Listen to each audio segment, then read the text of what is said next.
In this video, we are going to be building an absolute monster of a project, which is going to be this social media app. This project is going to bring absolutely everything that we have learned together. We're going to be diving deep into Nextjs, TypeScript, Redux, environment variables, and even some completely new technologies like Tailwind CSS. So all in all, this project is going to be absolutely stacked. So now let me walk you through some of the features we are going to be building out together. So first things first, we can obviously log in and sign up to our social media app, but you can see we also get the option to log in as guest. So if we click on this button, you can see that we get logged into a guest account. This is a really good feature to have on your applications because you need to realize that recruiters are not going to spend much time looking at your projects. So if they open up your app and the first thing they have to do is write down a name, an email, and a password, they're just going to move on to the next project. So what we have to do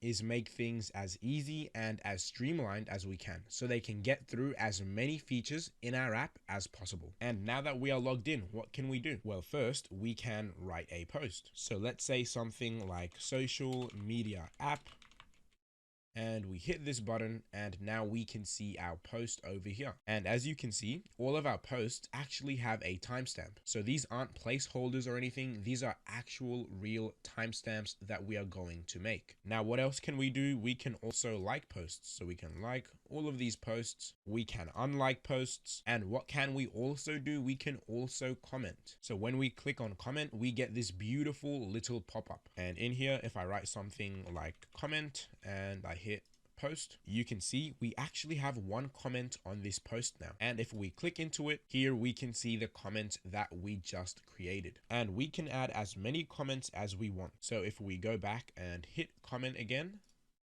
we can type something in here. So let's say comment 2, hit post.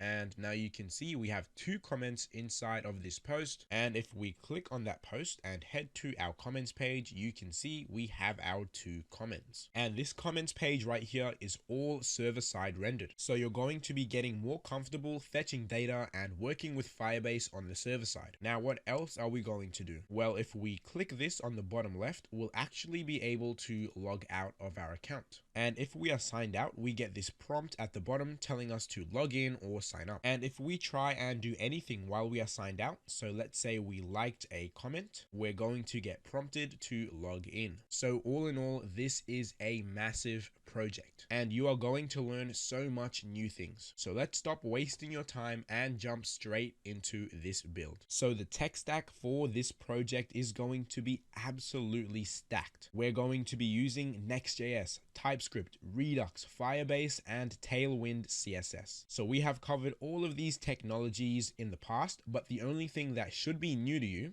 is Tailwind CSS. So let's take a little bit of time to talk about what Tailwind CSS actually is. So Tailwind is a CSS framework that gives us a bunch of pre-built CSS classes. So they have a collection of predefined CSS classes that we can use directly in our application. And this lets us write CSS so much faster. Now, another benefit of Tailwind is that it allows you to add styling to your web pages without ever leaving your HTML. And this makes development time so much faster because we don't have to create a new CSS file and switch back and forth between HTML and CSS. We write all of our styles directly in our HTML, and that saves us so much time. And another benefit of Tailwind is since it saves us so much time, you can focus more on the JavaScript side of things. So that's fetching data from APIs, fetching data from the database, implementing different functionality in your application. And getting good at that is what is going to land you the highest paying jobs. So it wouldn't be a good use of our time to just sit around writing CSS all day. And that's where Tailwind comes in to help us. So that's a quick little explanation of what Tailwind CSS actually is. You'll learn more about it as we dive deeper into this build. But now let's talk about how we actually use Tailwind CSS. So as you can see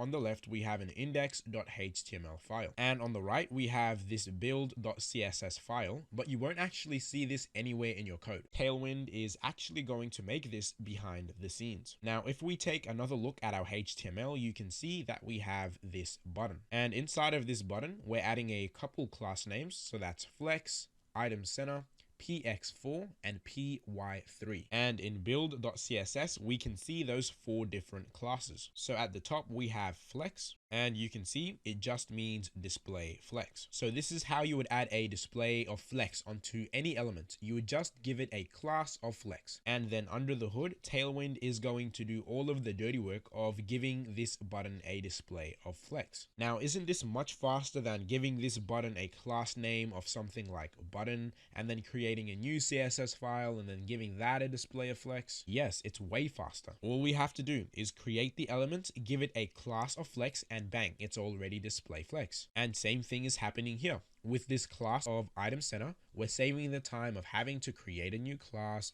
and then creating a new CSS file and then giving that a style of align item center. No, Tailwind is going to do all of that for us under the hood. And now this next class we have is px4. So what this is going to do is add padding to the left and right of this element. So x refers to the horizontal axis. So we add padding to both the left hand side and the right hand side. And what does this for mean? Well, it's just a value that Tailwind CSS has made. So if we head over to tailwindcss.com and click on this get started button, we're going to have all of the documentation with everything we need to know about Tailwind CSS. And this documentation is extremely good and really easy to understand. But what we're going to do is head to the top and let's search for padding, and then we are going to click on this link, and you can see we have a class of p0, which is going to give padding of 0 pixels on all sides. We have px0, which is going to give a padding of 0 on the left hand side and the right hand side, and we have py0, which is going to add padding on the top and bottom. Now, if we want to add padding to the top only, it would be pt. Padding right is just pr.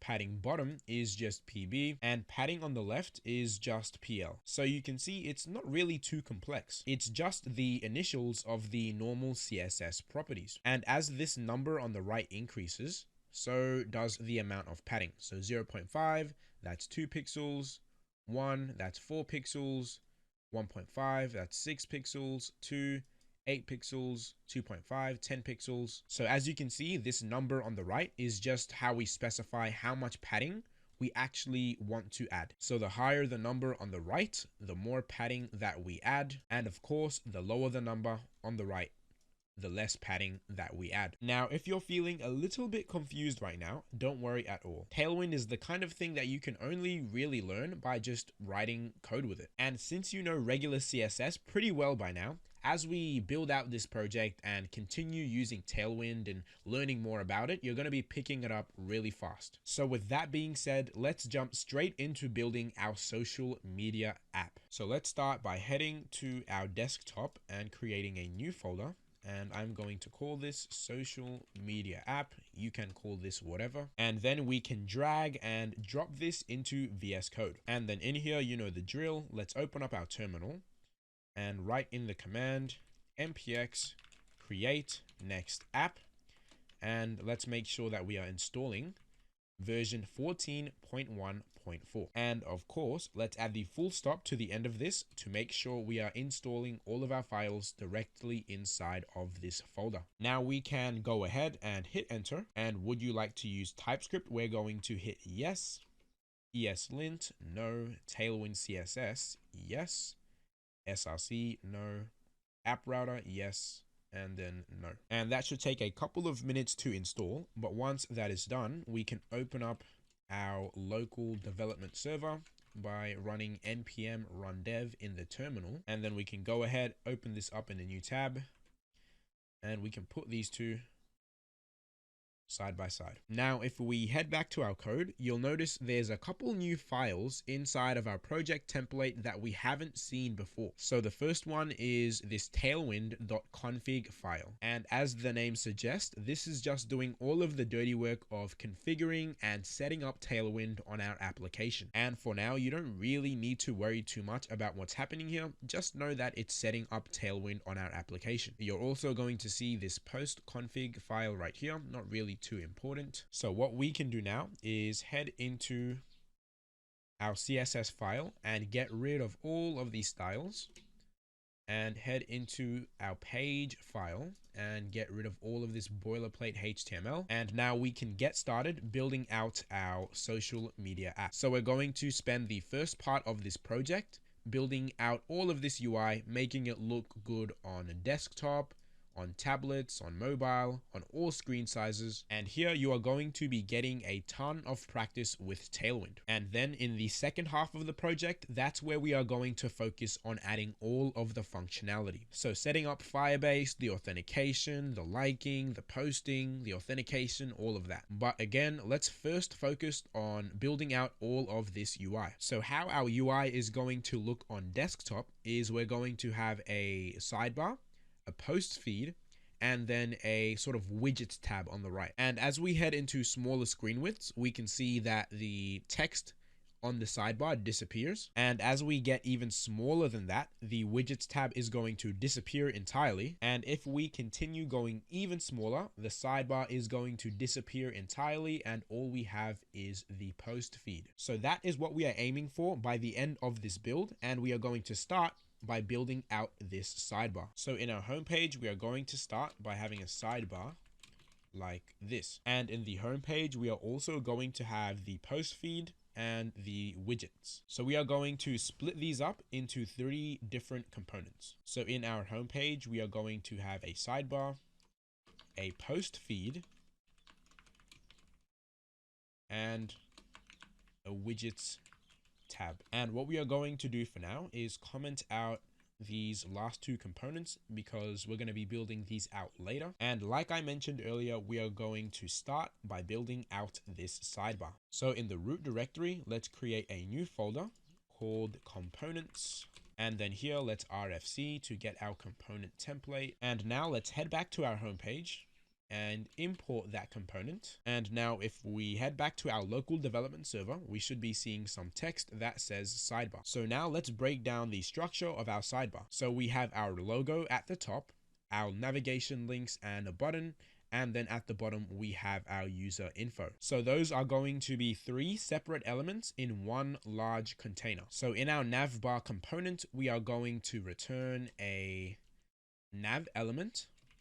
So that's going to be the container that is wrapping all of our content. And inside of that, we're going to have the first div for our logo. So for now in here, we will just say logo. And then underneath that, we'll have our unordered list for all of our links. And then we have explore, notifications, and the rest. And then at the end, we have this div with all of the user info. So we'll have a bunch of list items.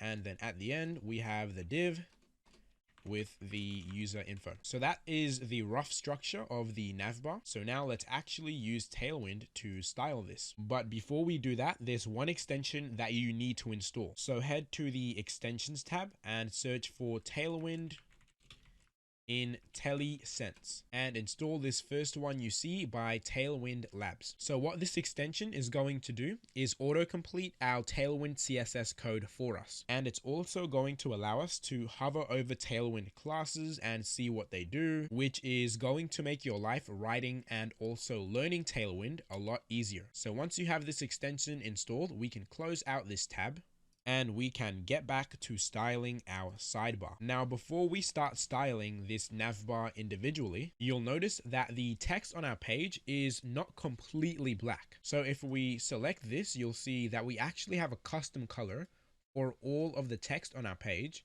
which is 0F1419. So what we are going to do is head back to our page components and we're going to wrap all of our elements inside of a div. And now we can use Tailwind to make the text inside of all of these components black. So in order to do that, we're going to go to our element and we're going to add a class name. And all we have to do to set the color of this text is type down text and then hyphen. And with the extension we just installed, if we hit Control and space, we'll see all of the different class names that we can use. So if we wanted the text to be red, we could type in red, Control space, and we get all of these different options. But we don't want it to be red. We want it to be our custom color, which is 0F1419. So right now we know how to get all of the pre-selected colors that Tailwind has for us, but how do we specify a custom color? Well, it's actually really simple. All we need to do to get a custom value is open up some square brackets, and then inside of these square brackets is where we pass in the custom value. So in our case, our custom value is hashtag 0F1419. And just like that, we now have our custom color being applied to all of our elements. Now, what we are going to do next is say the min height, so min -h of this container is going to be the screen. And you can't really see the effect that this is having on our container right now. But if we go in and give this element a background color, so BG of gray, and let's pick gray 400, we're able to see that this container is taking up the entire screen. Whereas if we remove this, it's only going to take up so much space. So this minimum height of screen is just making sure that our container takes up the entire height of the page. And if we ever want to know what this class name is actually doing under the hood, all we need to do is hover over this class name, and we can see that it's giving this element a minimum height of 100 VH. So guys, can you see how Tailwind saves us so much time in writing CSS? All we need to do is write 3 words and we get all of these styles. Whereas in CSS, would need to write like 15 lines for this stuff. And I know this syntax is probably really confusing you right now. But like I mentioned earlier, since you already know CSS, you're going to be picking up Tailwind really fast as we continue building out this app. Now, another thing you'll notice in our finished app is that the content doesn't span all the way to the end of the screen. So I can keep on zooming out and making the screen bigger and bigger, but the content is not going to get wider than a certain width. And it looks like that max width of our content is 1400 pixels. Because when we get any larger than that, that's when the main content of our page stops expanding. So what we need to do is add a max width to this div. So we are going to come down here and say that the max width, so max-w, and this is going to be a custom value at 1400 pixels. And now if we full screen on our local host, we can see that the main content of our page is not getting any wider than 1400 pixels. But it looks a little bit weird right now because our container is not in the center of our page. So we want our container to be centered in the middle of the screen like so. So in order to do that, we're going to head back to our app and use margin auto. So we're going to set the margin left to be auto and also the margin right to be auto. And if we head back to our page, our container should be centered. But a better way we could write this code is, instead of using ML auto and then MR auto, is just use MX auto instead. So MX auto is going to set margin to the left and right, so the horizontal axis, to auto. So that way we can save time and write less code. And if we head back to our app, you can see that nothing has changed. So right now our app is looking a little bit better, but in our finished app, our container is not actually this gray color, it's just white. So what I'm going to do is head back to our app and I'm going to remove this background color of gray and instead replace it with a border width of 2, as you can see here.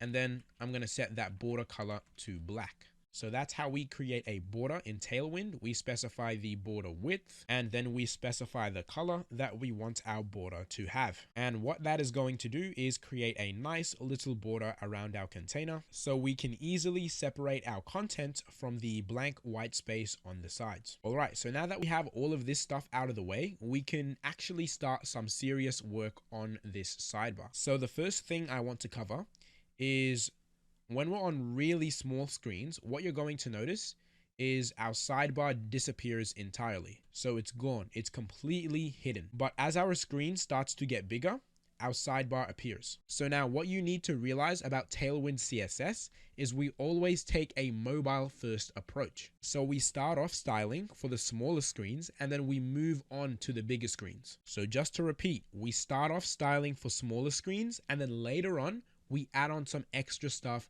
to make it look good on bigger screens. So in small screens, this sidebar is going to be hidden. So this entire nav is our sidebar. So what we can do is go in and give this a class name, and we're going to say hidden. And just like that, you can see that it's no longer appearing on our page. And the reason we are doing this is by default, on smaller screens, the sidebar is going to be hidden. But once we head into larger screens, we want our sidebar to reappear. So how do we code that? Well, if we head to the Tailwind docs and scroll down all the way to where it talks about responsive design, so that should be, yep, right here. We can see a bunch of different pre-built breakpoints that Tailwind allows us to use. So for example, this SM breakpoint has a minimum width of 640 pixels. So in our code, if we say SM flex, what we are telling Tailwind here is, look, when the screen gets larger than 640 pixels,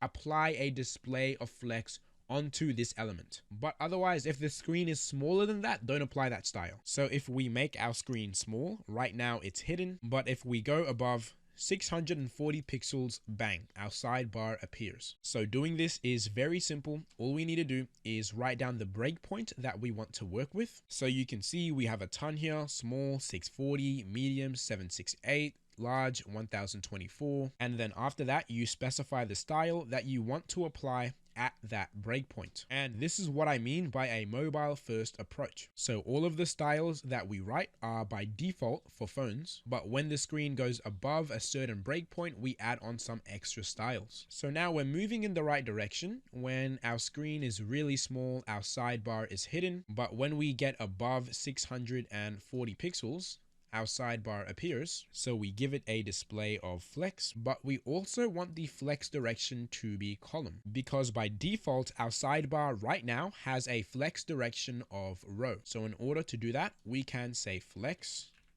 hyphen col, and now our sidebar is going to go back to normal. And if we hover over this class name, you can see that it's giving our sidebar a flex direction of column. Okay, so now the first thing we are going to work on is styling these links right here so that they actually look like the ones on our page. And what we are going to do to keep our code clean is actually create a separate component for these sidebar links, because our code would get way too messy if we had all of these Tailwind class names on each of these list items. So how we're going to do that is within this file, we're going to create another component, so function, and we are going to call this sidebar link. And for now, let's just return a list item from this function. And this sidebar link component is going to take in two props. It's going to take in a text prop and an icon prop. So each sidebar link is going to have a different icon and different text, which is why we are making those two values dynamic. And now we can see that TypeScript is clearly not happy with us because we have not added types onto these props. But since TypeScript errors don't stop our page from rendering, we'll get back to that in a second. But for now, we are just going to render out this text prop inside of this list item, and then we can go ahead and replace our list items up here with the sidebar link components. So for this one, we'll pass in a text of, say, home. For the second one, we'll pass in a text, and it looks like that is explore. So we'll pass in explore, and for the next two, let's say notifications and messages. And now we can delete the rest of these list items. And now we can see that our sidebar link component is working. We can have any text inside of it that we want. So now let's work on getting the icons for these links. So what we're going to be doing is using a package called hero icons. So let's open up our terminal and create a new tab so that we can install that. And we can do that by typing in npm install @hero icons /React. And the version we are going to be installing is 2.1.3. So hit enter on that, and that should take a little bit of time, but once that is done, we should have hero icons ready to use in our application. So now that that is done, we have to import the icons that we want to use. So we're going to say import curly braces from hero icons /react /24/outline. And then inside of these curly braces, we can specify all of the icons that we want to import. So the first one we want to import is this home icon. So we're going to say home icon. And then in our first sidebar link, we're going to pass that in to our icon prop. And now what we can do is go ahead and take that icon that we are passing in as a prop, and then go ahead and render it out as a component. But you can see that that is not actually working. And the reason for that is, in order to render this icon out as a prop, it needs to start with a capital letter, just like all other components. So we're going to change this icon prop to start with a capital I, and you can see it lights up green like the rest of these components, which is a good sign. But it looks like we're getting an error on our page, and that is because the rest of these sidebar links don't actually have an icon prop. So we're gonna comment these out for now, and now we can actually see our home icon on our page, but right now it's way too big. So let's make it smaller. So let's go to this icon and let's give it a class name, and we're going to give it a height, so H, of 7. And now you can see that the icon becomes a lot smaller. So we're making some solid progress, but what we want to do is get the icon and the text side by side, just like we have it over here. So what we are going to do is add a display of flex onto this list item. So this flex class name is going to give this element a display of flex and put our icon and our text side by side. And what I want to do to get the text in the center is give this a class of item center. So that's going to align item center. And now we have our text in the middle vertically. So what I'm going to do now is make the text a little bit larger. So text XL. And now our link is looking pretty good. So now what we can do is copy this down a couple of times. So 1, 2, 3, 4, 5. To see what our sidebar is going to look like when we have more links. And immediately we can see there is a few things that we have to change. The first being that these links are way too close together. So we need to increase that spacing, and we also need to set up the logo, and we also need to work on adding some more responsiveness for our links. So what I mean by that is, if we head back to our app and we head into smaller screens, we can see at a certain point only the icons remain within the links. So this change kicks into play when our screen gets smaller than around 1280 pixels. So we need to do the same thing for our sidebar. So if we head back to the Tailwind docs, we've got a few breakpoints here, but this XL breakpoint here is 1280 pixels. And like we just talked about, that is when we want the text to appear, when the screen is larger than 1280 pixels. But when our screen is smaller than that, we don't want to display our text. So in order to do this with a mobile first approach, we're going to wrap our text inside of a span. So let's put it inside of here. And then what we can do is say that we want this span to be hidden, so display none, up until we hit the XL breakpoint. So when the screen gets larger than 1280 pixels. At that point, we want our text to reappear. So we're going to give it a display of block. So now if we are smaller than the breakpoint, we can see that our text does not appear. But as soon as we get larger than the XL breakpoint, so 1280 pixels, bang, our text appears on the screen. And that is the exact same as our finished app. Now what we want to do next is add some space between each sidebar link so they actually have some room to breathe. So what I'm going to do is go to each sidebar link and give them a margin bottom of 6. And now that looks a lot better. Now what we also want to do is make it so when we scroll down our post feed, our sidebar doesn't actually move. So we want to give it a position of sticky, and that's on all screen sizes, whether it's large or small. So here we're going to say sidebar is going to be sticky, so position sticky, and then it's going to have a top of 0. So as you can see, it's positioning it to a top of 0 pixels. And now when our post feed is full, our sidebar is going to stick to the top of our page just like it does over here. Now what I'm going to do is remove this hidden class name on the text inside of our sidebar link just for a bit, so we are more easily able to see it and style it without having to go all the way up to the XL breakpoint. And then we can just add back that class once we are done. Now what we want to do is add a little bit of space between our icon and our text. And lucky for us, Tailwind makes this really easy for us. All we need to do is go within our link and say that we want the space on the horizontal axis to be 3. So space x3, and this value at the end can be absolutely anything. It could be 2, 4, 6, 5, but in this case we are just going to pick 3. And if we take a look at our page, we can see that there is a nice space between our icon and our text. So SpaceX is a really useful class you can use to add space between items on the horizontal axis. So now that the text is styled, what we can do is add back this hidden class name. And now we are making solid progress on our sidebar. On small screens, no sidebar. On medium screens, only icons.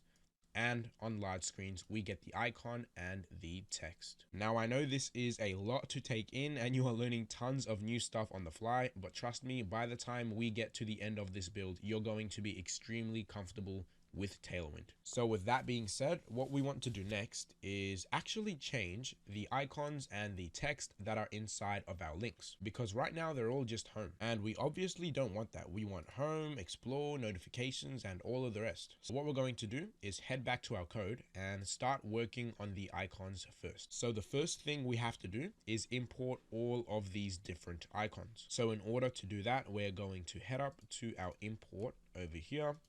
And as well as the home icon, we are also going to import first the hashtag icon, and then the bell icon, the inbox icon, the bookmark icon, the user icon, and finally the dots, circle, horizontal icon. And the last one is going to be ellipsis, horizontal, circle icon. So these are all of the icons that we need to import. Now what we need to do next is actually pass them into our sidebar links. So for our second link, we're going to pass in the hashtag icon, and the text is going to be explore. And now if we head back to our local host, we can see that the icon is now a hashtag.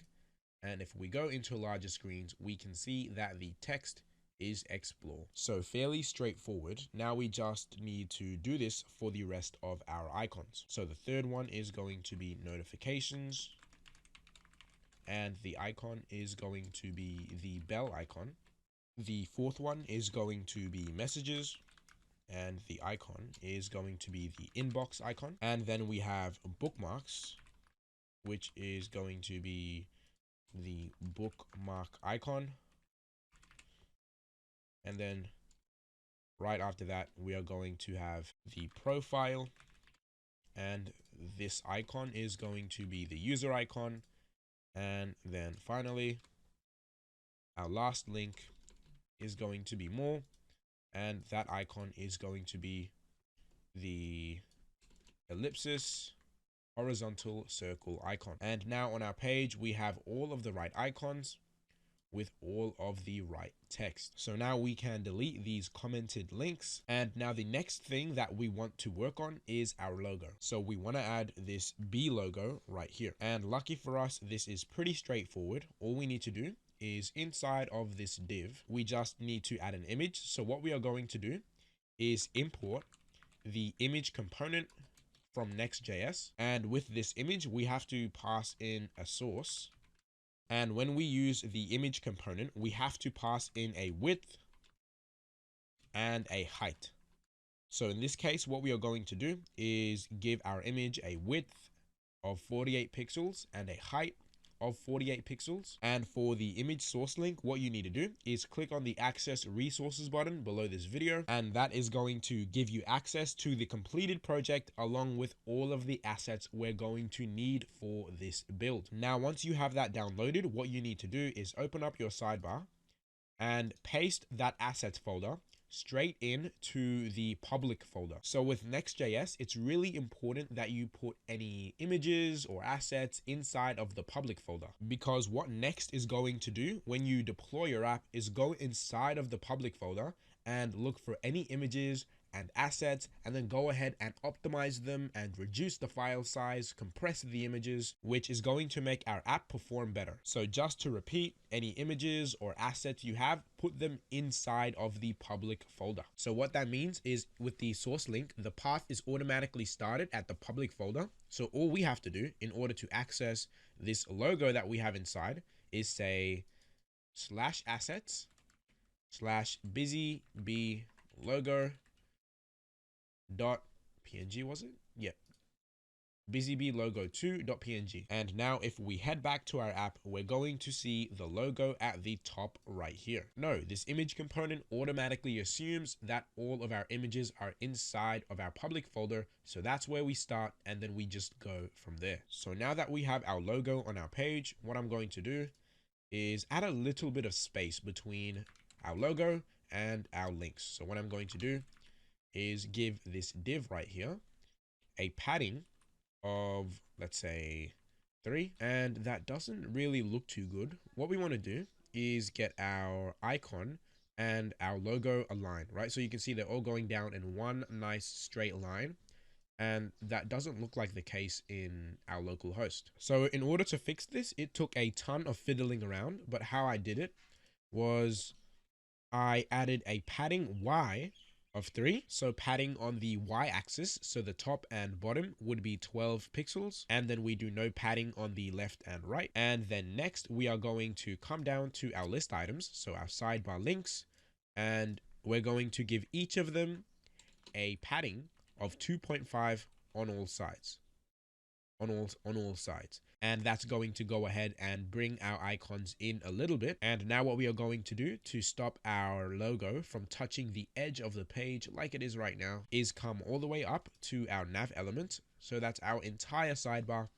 And we're going to give it a padding of 3 on all sides. And that's going to give our entire sidebar some more room to breathe. But now that we have added a padding to our sidebar links, this margin bottom of 6 is way too high. So we are going to reduce that to a margin bottom of 2. And now our logo is looking great, and it's actually aligned properly with our icons. And it's looking good on both big screens and small screens. But you can see we're still getting a couple of errors in our code. So the first one is in this image component, and it's telling us that the alt property is missing. So with this image component, I forgot to mention it's also mandatory that we pass in an alt prop. So for this alt prop, we're just going to say that this is a logo, and that should be enough. Now, what we also need to address is that we aren't typing the props that we are passing into our sidebar link component. So TypeScript is crying. It's telling us, look, I don't know the type of these props, so I've had to give them a type of any, which kind of defeats the whole point of using TypeScript. So what we need to do is type these props. And how do we do that? Well, we create an interface, and let's call this sidebar link props. And what props do we have inside of our sidebar link? We have a text prop, which is a string, and an icon prop. Now, to get the type of this icon prop, what we can do is literally just hover over the icons that we are passing in, and we can see they have this really weird specific type that we can just copy and paste, and then we can go ahead and use this interface to type our props. And now you can see that TypeScript has stopped crying and we get no errors. And now if we try and say pass a number into this text prop, TypeScript is going to come and save us with its type safety. So now everything is working and looking good. What we want to work on next now is getting this user information at the bottom of the page like we have it over here. So in order to do that, we're going to give our nav a position of relative, and then we can give our user info a position of absolute and then put it at the bottom. But there is one small issue, and that is that our nav already has a position of sticky. To get this to work, well, what we are going to do is create a div inside of our sidebar and put all of the content of our sidebar inside of that div. And then from there, what we can do is give this containing div a class name of relative. And then now we can give our user info a position of absolute. And now that our user info has a position of absolute, we can go ahead and give it a bottom of 0. And now if we take a look at our page, we can see that the position of our user info has changed, but it's not at the bottom of our sidebar like we want it to be. And the reason for that is our sidebar is not actually taking up the full height of the page. So in order to fix that, what we are going to do is head to our nav element and we are going to give it a height of screen. So now our nav has a height of VH, but for some reason it's still not working. And the reason for that is our nav bar is now taking up the full height of the screen, but the containing div is not. So what we need to do is say that this containing div is going to be the full height of the sidebar. And now you can see our user info is now on the bottom of our page. Now, the next thing I'm going to do is come to this nav element and say on extra large screens. So at the XL breakpoint, I'm going to add a margin left of 20. And the reason we are doing this is to squeeze the post feed in when we eventually do add it so that it doesn't get too big and look kind of bad. And now our sidebar is pretty much complete. We only have a couple more things to work on. The first being to add this button to our sidebar, and then the second being to work on this user info, which we can do later. So let's head back to our code and add this button. So below our last sidebar link, we are going to have a button element, and in here we are just going to say Bumble, and now we should see the button over here, but we do actually want this button to be hidden when we are on smaller screens. So we're going to give this button a class name of hidden, so it's going to be hidden by default, and then when we get to extra large screens, it's going to have a display of block. So it's going to go ahead and appear. So now if we are on our larger screens, we see our button, otherwise we don't. But for now, just to make this button easier for us to style, I'm going to get rid of this hidden class name. So we are going to start by giving our button a custom background color. So BG hyphen and then square brackets. And the custom color is going to be hashtag F4AF01. And now you can see our buttons have that yellow background. So what we're going to do next is give this button a custom width of 200 pixels, a custom height of 52 pixels. And then after that, we're going to give it a rounded, so rounded of full. And if we take a look, we can see that this class name is giving our button a border radius of 999 pixels, which makes our button completely rounded. Now what I'm going to do next is give this a text of white. So I'm going to set the text color to white, a font of medium. So the font weight is going to be set to 500.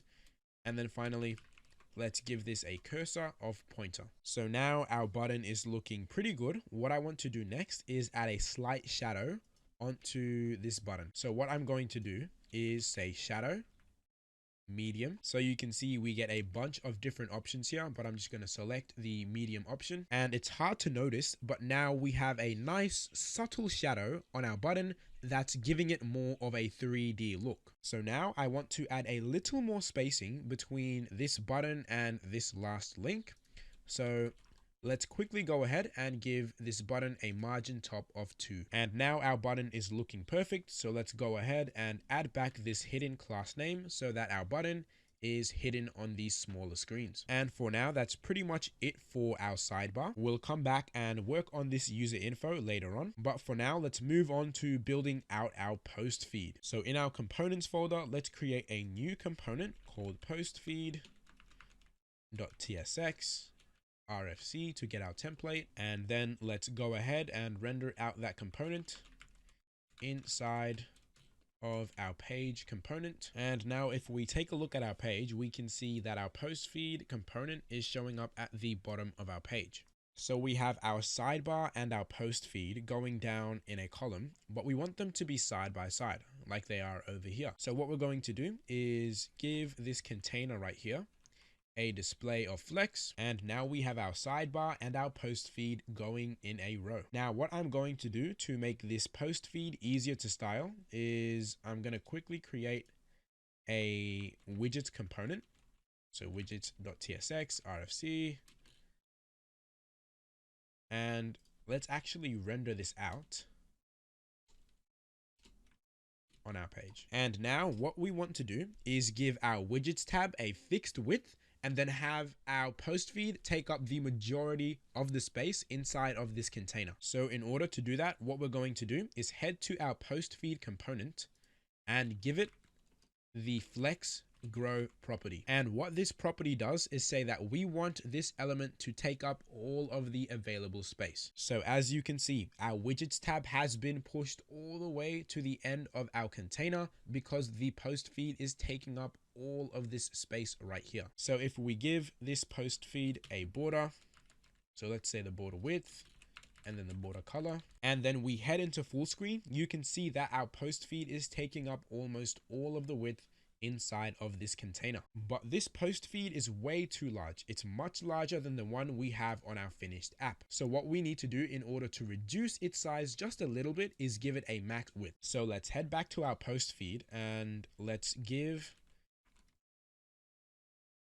it a max width of 2XL, which is 762 pixels. And now if we head back into full screen, we can see that this is looking a lot more like our finished app. So now the structure is pretty much the same. Now what we need to do is actually work on all of this content that is inside of our post feed. So we have a header, a post input, and then we have to build out the structure of each post. So let's start by working on the header. And what we need to realize is this is a position sticky element. So as we scroll up or down our post feed, we can see that our header sticks to the top of our page. So let's get to work on adding that header.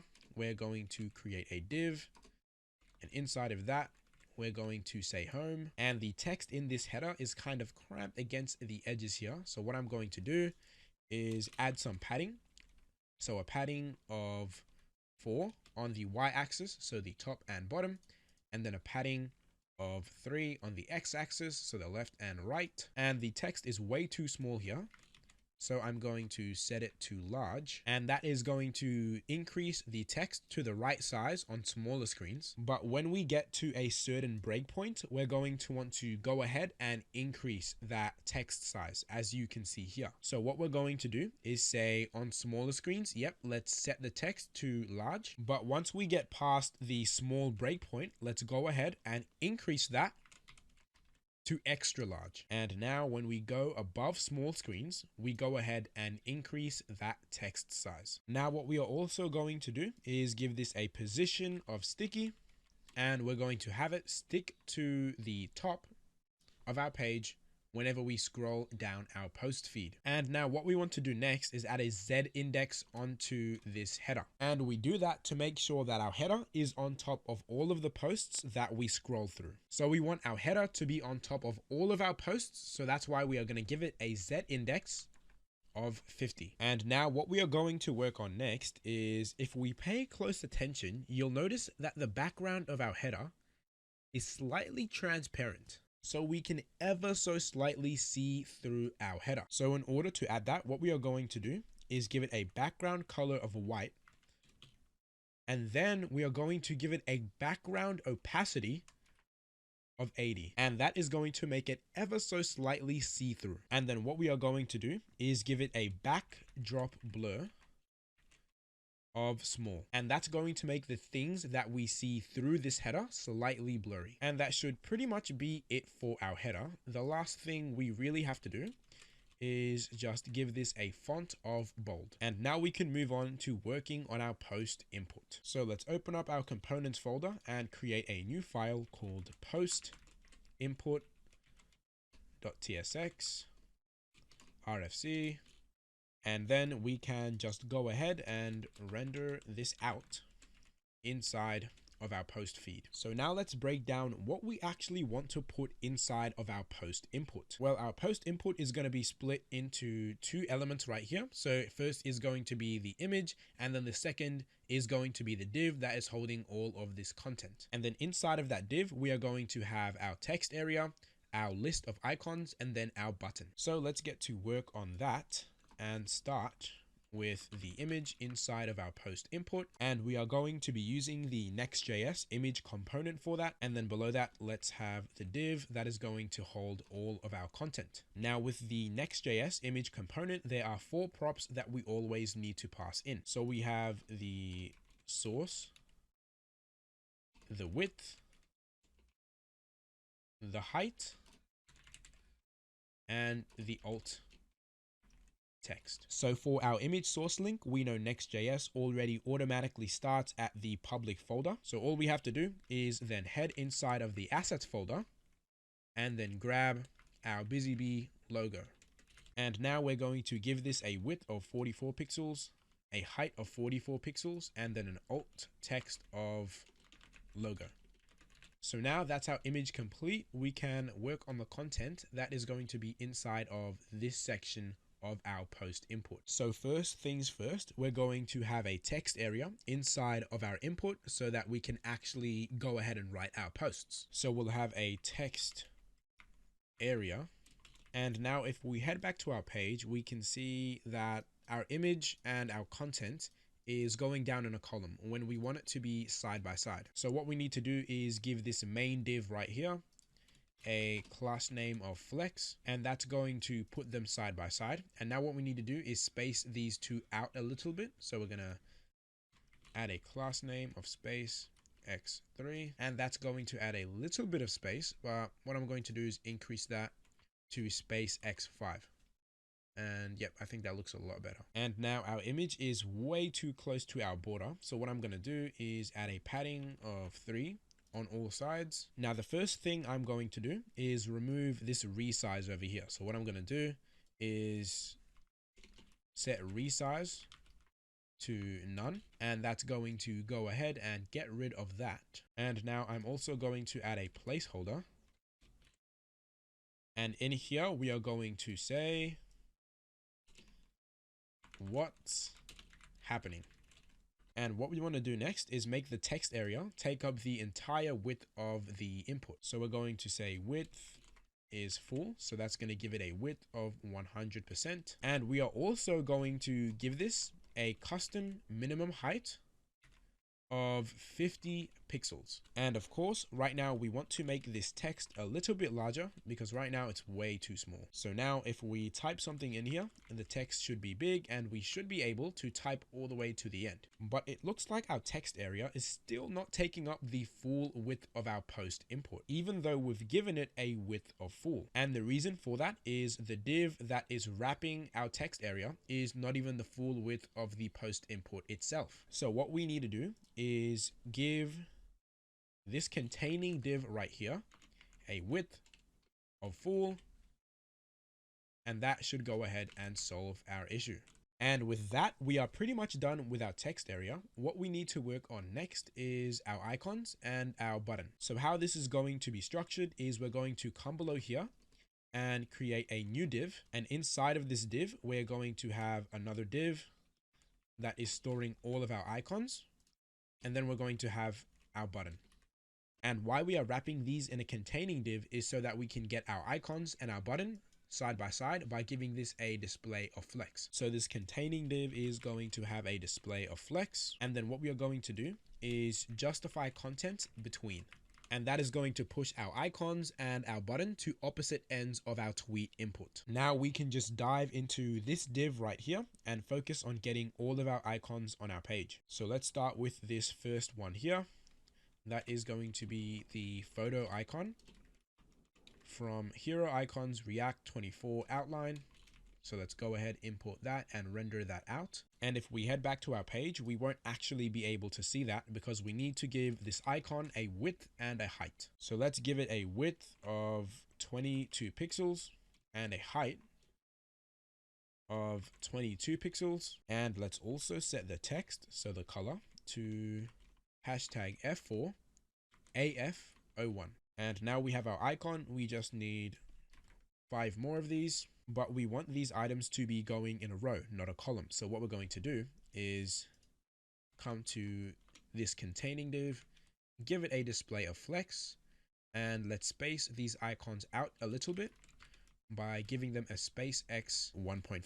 So now our icons are looking decent, but what I'm really concerned about is this image and how it's stretching for absolutely no reason. So in order to fix this, I'm going to go in and hard code the width and the height to 11, which is 44 pixels, and that is going to make sure that it does not stretch down. Now what we want to do next is change these icons, because right now they are all the photo icon, and that is obviously not what we want. So let's go ahead and change this second icon to the chart bar icon. Let's import that. Let's change the third icon to the face smile icon, the fourth one to the calendar icon, and the last one to the map pin icon. And now if we head back to our page, we have our 5 different icons. So now all we need to work on is our button over here. So first, our button is going to have a background color of F4 AF01 and a text color of white. We're also going to give it a custom width of 80 pixels, a custom height of 36 pixels, and now we are going to give this a rounded of full to round out those edges, and finally reduce that text size to small, and then give it a cursor of pointer. And with that, we are pretty much complete with our post input. So now let's work on building out the actual post that people send. So in order to do that, what we are going to do is create a new component called post.tsx rfc to get our component template. And now inside of this file, we are going to create another custom component for our post header. And the reason for that is we're going to be reusing this post header component all throughout our application. So for example, we're going to be using the post header inside of our post, but we're also going to be using the post header inside of our comment modal. So we don't want to write the same code twice if it's the exact same component. We'll just create a separate component for our post header and then reuse it wherever we need to. So how we're going to create our post header component is below this component right here. We're going to export function post header, and we're going to return an empty div from this function for now. And again, the reason we are exporting this post header component is so that we can use it in other files. So now let's render out this post header component inside of our post header, and let's just write some text here saying post header so that we can make sure this is working. Yep, we can see that the post header is rendering inside of our post. So now let's walk through what content we are actually going to have inside of our post header. So inside of our header, we have an image, a name and username, a timestamp, and the content of the post itself. So let's go ahead and add all of that, starting with the image. So we're going to use Nextjs's image component, and the src is going to be this profile pic PNG image inside of our assets folder. So we know that the src starts at the public folder. So from there, let's head inside of our assets folder and grab profile pic.png. And now that we have our source, we can add our width, our height, and our alt properties. And what we are going to do is give this a width of 44 pixels, a height of 44 pixels, and the alt text is going to be profile picture. And now if we head back to our page, that is exactly what we want to see. So let's keep moving through, and what we're going to do is have another div, and in here we are going to have our name, our username, and our timestamp. So let's create a span, and in here let's say guest, another span at guest 0000234, and then span a day ago. And now if we head back to our page, we are getting these spans, but we have the contents of our post header going down in a column when we want them going in a row. So what we're going to do is head to the containing div and give it a class name of flex. So that's going to give it a display of flex, put them side by side. And while we're here, we're going to add a padding of 3 pixels on all sides to sort of give the content more room to breathe.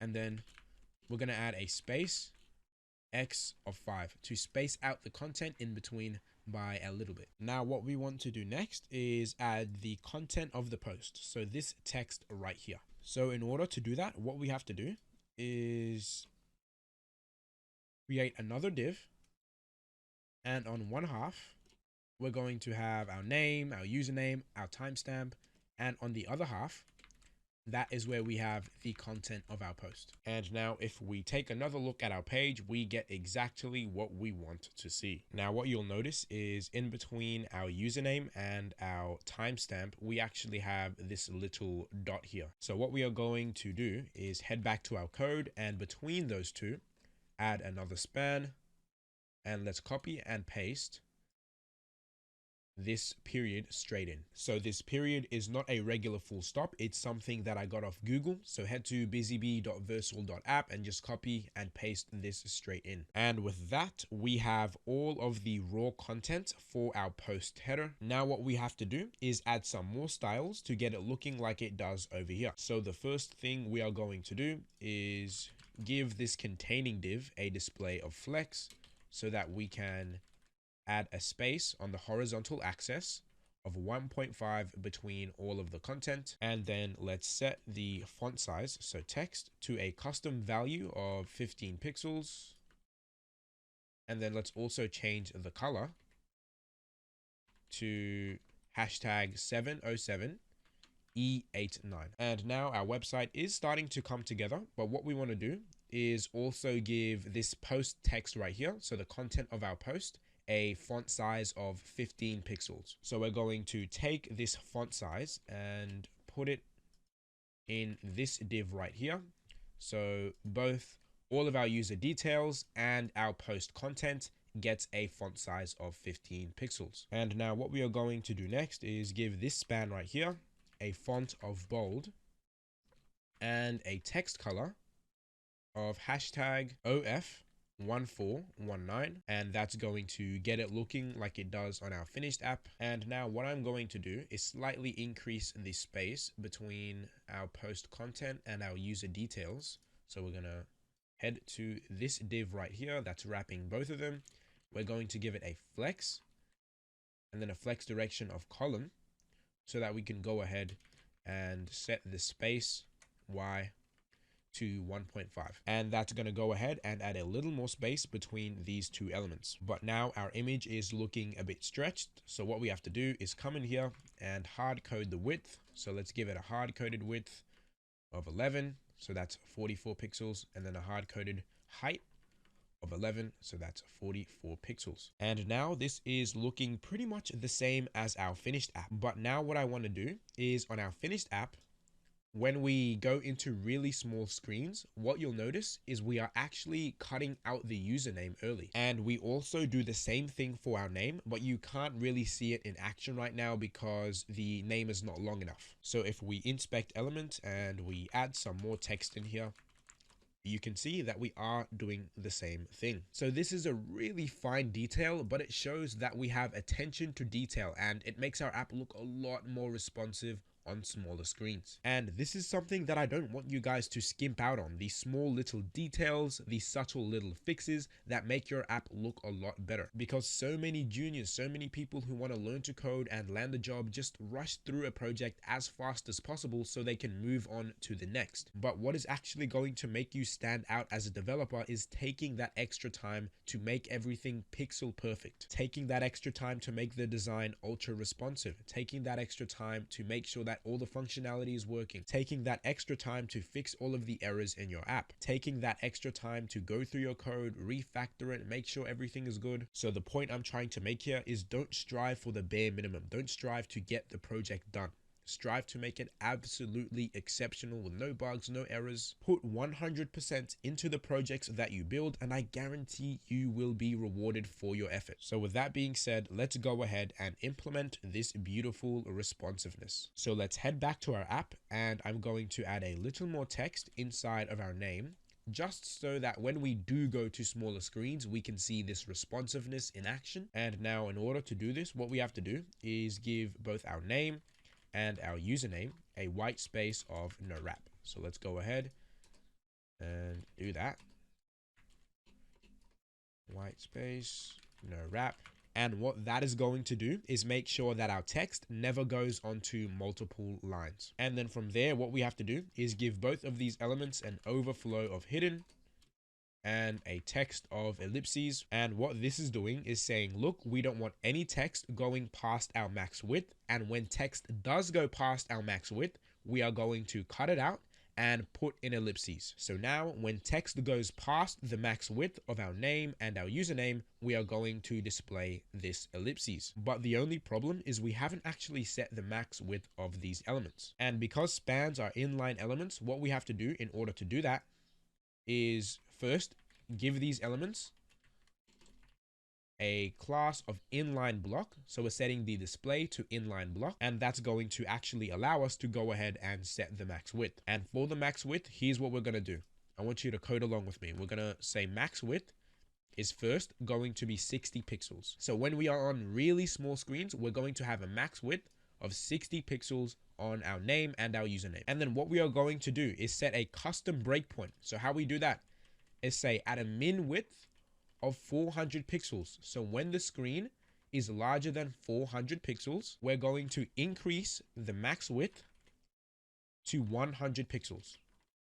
So we start off at 60, we go to 100, and when the screen gets larger than 500 pixels, we are then going to increase that further to a max width of 140 pixels. So we start off with a max, oh, looks like I forgot the W. So max width of 60 pixels. Once our screen is bigger than 400, we increase it to 100. Once the screen is bigger than 500, we increase it to 140. And finally, the last increase is going to be at the SM breakpoint. So that's 640 pixels, where we are going to increase the max width to 160 pixels. And then now we can just copy and paste this into our username as well. And if we head back to our app, we can see that beautiful responsiveness on our name and our username. As the screen gets smaller, so does the max width. As the screen gets bigger, so does the max width. And with that, we are pretty much done with our post header for now. Now, of course, we are going to make all of this stuff dynamic later on, but for now, we can head up to our post component, and below this component right here, let's start work on our icons. So these icons at the bottom of our post right here. So we're going to start by creating a div, and inside of that, we want to have the following icons. So let's start with this comment icon right here. So that is going to be another div. And inside of here, we are going to have two things. First, we have the icon itself. So that is going to be, in this case, the chat bubble oval left ellipses icon. And what we are going to do is give that a width of 22 pixels, a height of 22 pixels. It's going to have a cursor of pointer. And now this icon is way too far to the left. So what we are going to do is come up to the div that is going to be wrapping all of our icons And we're going to give that a margin left of 16, and then we are going to do a padding of 3 on all sides, and now that is looking a lot better. Now what we want to work on next is this nice little hover effect we get on this icon. So when we hover over this icon, we want to set its color to yellow. So adding a hover effect in Tailwind is pretty simple. All we need to do is say on hover, so hover colon, let's give this a color of F4 AF01. And now whenever we hover over our comment icon, we can see that it goes yellow. But there's one small issue, and that is that the transition is quite choppy. It's not smooth like it is over here. So in order to get a smooth transition on our hover effect, here's what we have to do. All we have to do is come to our icon and say that we want to add a transition. And you can see that that is automatically going to add a transition duration of 150 milliseconds. So now when we hover over our icon, the transition is nice and smooth. So now we have this icon down. What we want to add next is this number next to the icon. So let's create a span below this icon. And in here, let's say we have 2 comments. And if we head back to our app, yes, it is appearing, but we want it to be next to this icon, not below it. So what we are going to do is give this containing div a position of relative so that we can give this span a position of absolute. And then what we are going to do is reduce the font size of this span. So we're going to say text XS, and then we want to move this span from all the way down here all the way to up right next to this icon. And then we want to move this span from all the way down here all the way to up right next to this icon. So in order to do that, we are first going to position it at a top of 1. So the span is now 4 pixels from the top of the div. And then we are going to give it a right of 0. And that's going to put it on the very right of this div. And now you can see our span is way too far to the right. And the reason for that is right now, this div right here that's containing our icon is taking up the whole width of this post feed. So what we are going to do in order to fix this is give this div right here that's wrapping all of our icons a display of flex. And now this div is only going to take up the space it needs to hold these 2 elements. And now our span is positioned to the right of the icon, but it's still a little bit too close.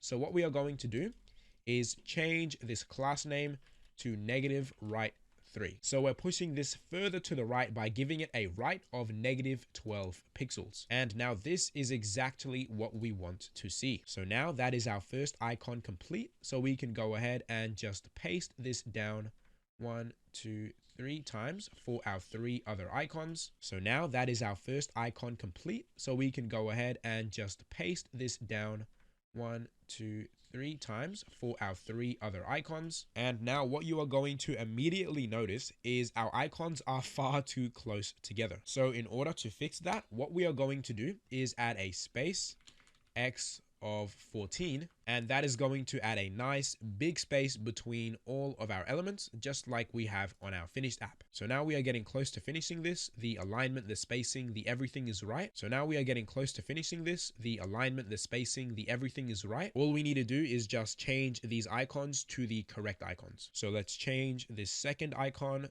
to the heart icon. And then we can change this to the chart bar icon.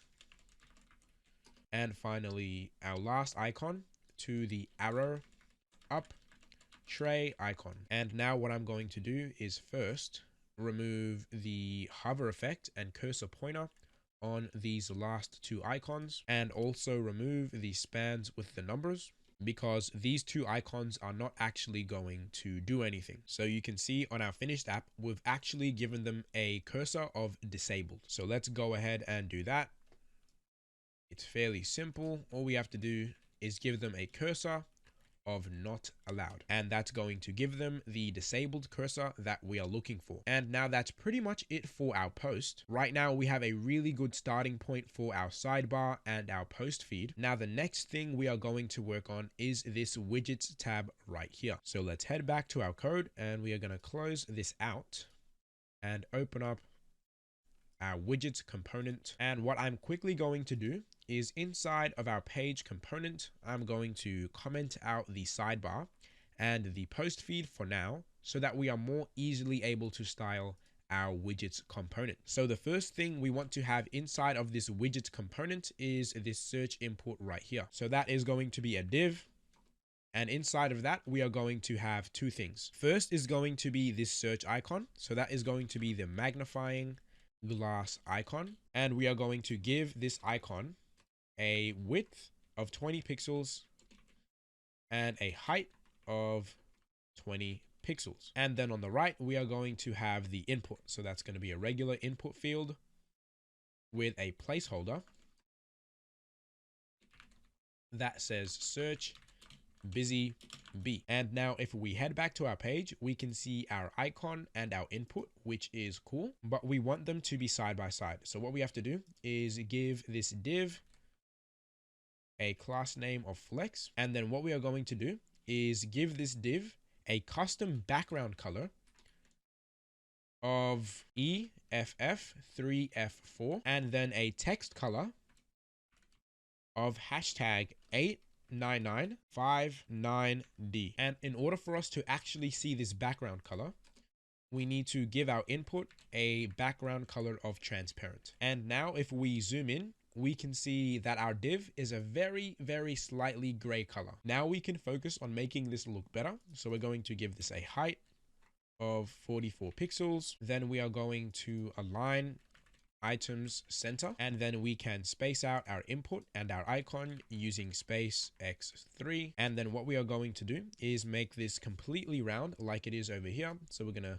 give it a rounded of full for that 999 border radius. And now this is starting to look better, but first things first, our icon is way too cramped against the start of the div. So what we're going to do is give this a padding left of 5, and that's going to give our icon some room to breathe. And then next we want to remove this weird outline we get when we hover over our input. So what we're going to do is set the outline to none, and that should go ahead and remove that. And finally, this search bar is way too cramped against this border right now. So what we are going to do is head up to the widgets container, and let's give this a padding of 3 on all sides. And yep, now our search bar has a lot more room to breathe. So now that's our search bar complete. Now what we want to work on next is this what's happening tab right here. So below our search bar, let's create another div.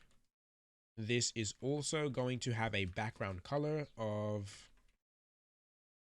EFF3F4. And if we put some content inside of here just to test it out a little bit, we can see that, yep, it is appearing on our page, but one, it's way too close to our search bar. So it's really hard to see now, but what I'm going to do is give this entire widgets tab a background color of black so we can more easily test it. Yep, so you can see that these are way too close together. So what we are going to do is give our widgets tab a display of flex, a flex direction of column, so that we can add a space Y of 4. And now that is looking a lot better. But another issue that we need to fix is that this widgets tab is a lot thinner than the one on our finished app. So in order to fix that, we're going to go to our widgets tab, and we're going to give it a hard-coded width of 400 pixels. And now immediately that looks a lot better, and our search input looks exactly like it does on our finished app. So now let's do the same for our what's happening tab. So first things first, we are going to round out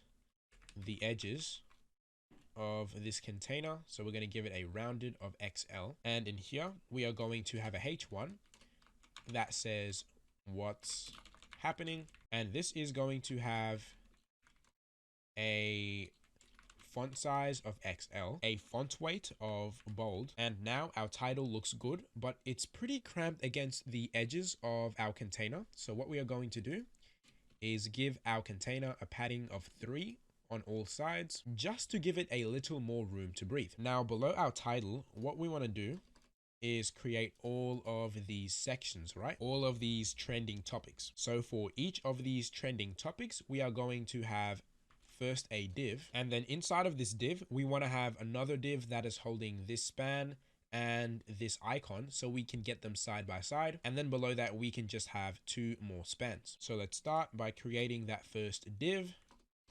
And then inside of that, what do we have? We have our span that says trending in Australia. And then next to that, we have our ellipses horizontal icon. And then below that div, we simply have two more spans. One is going to say React.js, and then the other 240,000 bumbles. And now if we head back to our app, we have all of the content, but it needs a lot of styling. So first things first, let's come to this div right here. Let's give it a flex direction of column, and then let's set the text size to small. And before we move any further, let's first actually give this icon a width of 20 pixels. Yep, 20 pixels looks good. From there, let's justify between, so justify content space between to push our icon and our span to opposite ends of this element. And now we are making progress, but our title is way too close to our trending topics. So what I'm going to do is give our title a margin bottom of 2. And then from there, I'm also going to give our trending topic a padding Y, so padding on the top and bottom of 3. And now everything looks a lot nicer. It's a lot more spaced out. Now what we want to work on next is adding this subtle gray color. So I don't know if you can see it, but we have this very subtle gray color on this first and last span right here. So in our code, I'm going to say first, this div is going to have a color of 536471. And I'm going to do the same for this span right here. And while we're here, let's also reduce the text size of this div down to 13 pixels and the text size of this span down to extra small, which is 12 pixels. And then what we can actually do is remove this text SM and give this span here a font size of bold, font weight, sorry, and then a text size of medium. And now, yep, our trending topic is looking good. So what I'm going to do is go ahead and duplicate this down 1, 2, 3, 4 times. And if we head back and have a look, let's increase this. Yep, and it looks like I put one extra. So let's remove this last one right here. And now these two are looking pretty much the same. Now all we need to do is work on this who to follow tab right here. And this is going to be really similar to our what's happening tab. So we can literally just copy and paste this div down here and use this same H1 here. So everything's going to be the same, but instead of saying what's happening in here, we're going to say who to follow. Now we can start working on these people to follow, and each person is going to be made up of an image, a div with a span and another span inside, and then a button at the end. So let's go ahead and get to work on that. So for each person, we have an image. So let's use the Nextjs image component. Make sure to auto import that. And then the div with the 2 spans, one for the name. So let's say I'm in Musa, and the second for the username. So let's say at I'm in codes. And then at the end, we have the button to follow this person. Now for the image, we know that we have to pass in the source, the width, the height, and an alt text. So for the source, we can just pass in iman.jpg. So we're going to start at the public folder, as we already know when we're using this image component. And then from there, we can just go into the assets folder and grab iman.jpg. Let's set the width to 44 pixels, the height to 44 pixels, and let's give this an alt text of profile picture of Ayman Musa. And now if we head back to our page, we can see that all of the content is there, albeit it does need a little bit of styling. So what we're going to do is set the width to 11, the height to 11, and that's going to make sure that this width and height does not change at all. And then we can just say rounded of full to completely round out the edges of this image. And now that I think about it, I think, yeah, a width and height of 44 pixels is a little too small. So we're going to change this to 56 and 56. And we're going to change the width and height to 14. And now our image is looking a lot better, but our column is still going down in a column rather than a row. And we want our button to be on the opposite end of this element. So what we have to do is put our image and our div of spans inside of a separate container. And then we can give this element here a justify content of space between, and that's going to push our button to the opposite end of this element. But now our content is going down in a column again, so we need to set this div to a display of flex, and that should solve our issue. Now what I want to do next is style these spans right here. So let's head to that div, and we are going to start by first getting them to go down in a column like so by giving them a display of flex and a flex direction of column. And then from there, we are going to give them a text size of small, and we'll give this top one here a font of bold. And now if we head back to our app, we can see that, yep, our spans are looking pretty accurate. Now all we need to do is space them out from our image and then bring them down to the center. So in order to do that, we're going to head up to the div that is wrapping both our image and our spans, and add a space X of 3. That's going to add a little bit of space between our image and our spans. And then from there, we can bring them down to the center using align item center. And now our spans are looking pretty much perfect. Now the last thing we want to work on is our button. So for our button, the first thing we are going to do is give it a background color of 0F1419. So that is the black color that we are using on our page. And then after that, we're going to set the text color to white. And then what we are going to do is hard code the width to 72 pixels and the height to 40 pixels.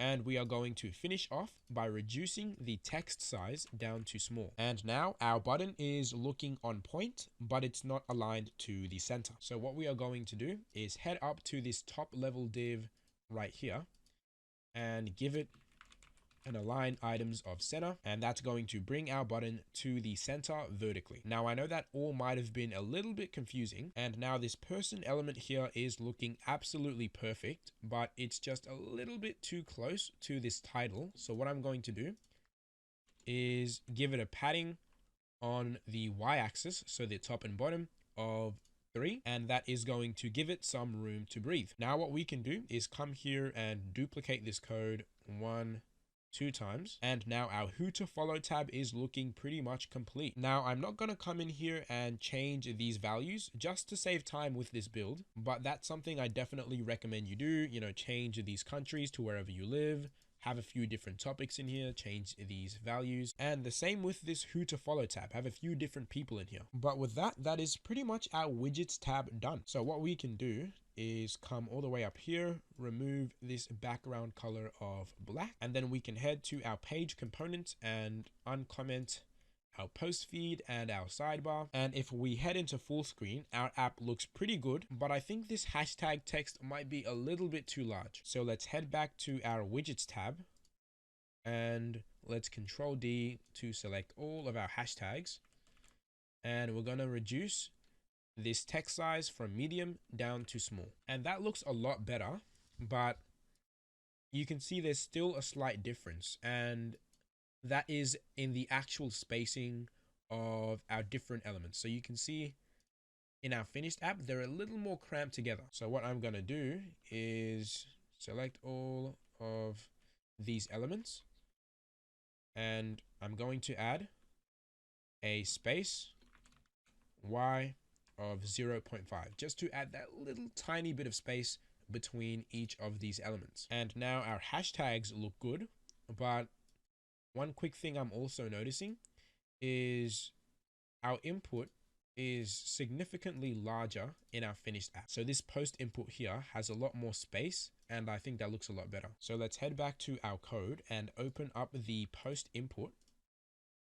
And in the div that is holding all of our icons and our button, we're going to add a padding top of 5, and that is going to add that extra space that we are looking for. So now our app is looking good. It's looking great on full screen, but if we start to reduce this screen size, we can see that it starts to fall apart. And the reason for that is this widgets tab is meant to disappear when we go into smaller screens, but currently in our app, that's not happening. So what we are going to do is head to our widgets component and get rid of this display of flex. And we're going to say by default on small screens, let's go ahead and give our widgets tab a display of hidden. But when our screen gets larger than the large breakpoint, which is 1024 pixels, let's go ahead and give it a display of flex. And now you can see our widgets tab no longer appears on the smaller screens, but when we go into larger screens, bang,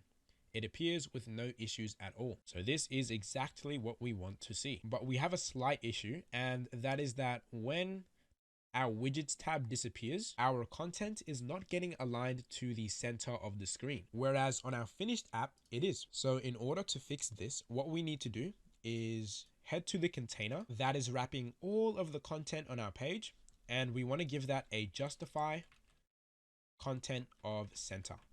And that is going to make sure when our widgets tab disappears that we put our sidebar and our post feed in the center of our screen. So now our app is looking really good. It's looking really responsive. So what we can do is clean up a little bit and get rid of all of these borders. So let's head to our home page and remove the border from this container. And then we can head to our post feed and get rid of this border.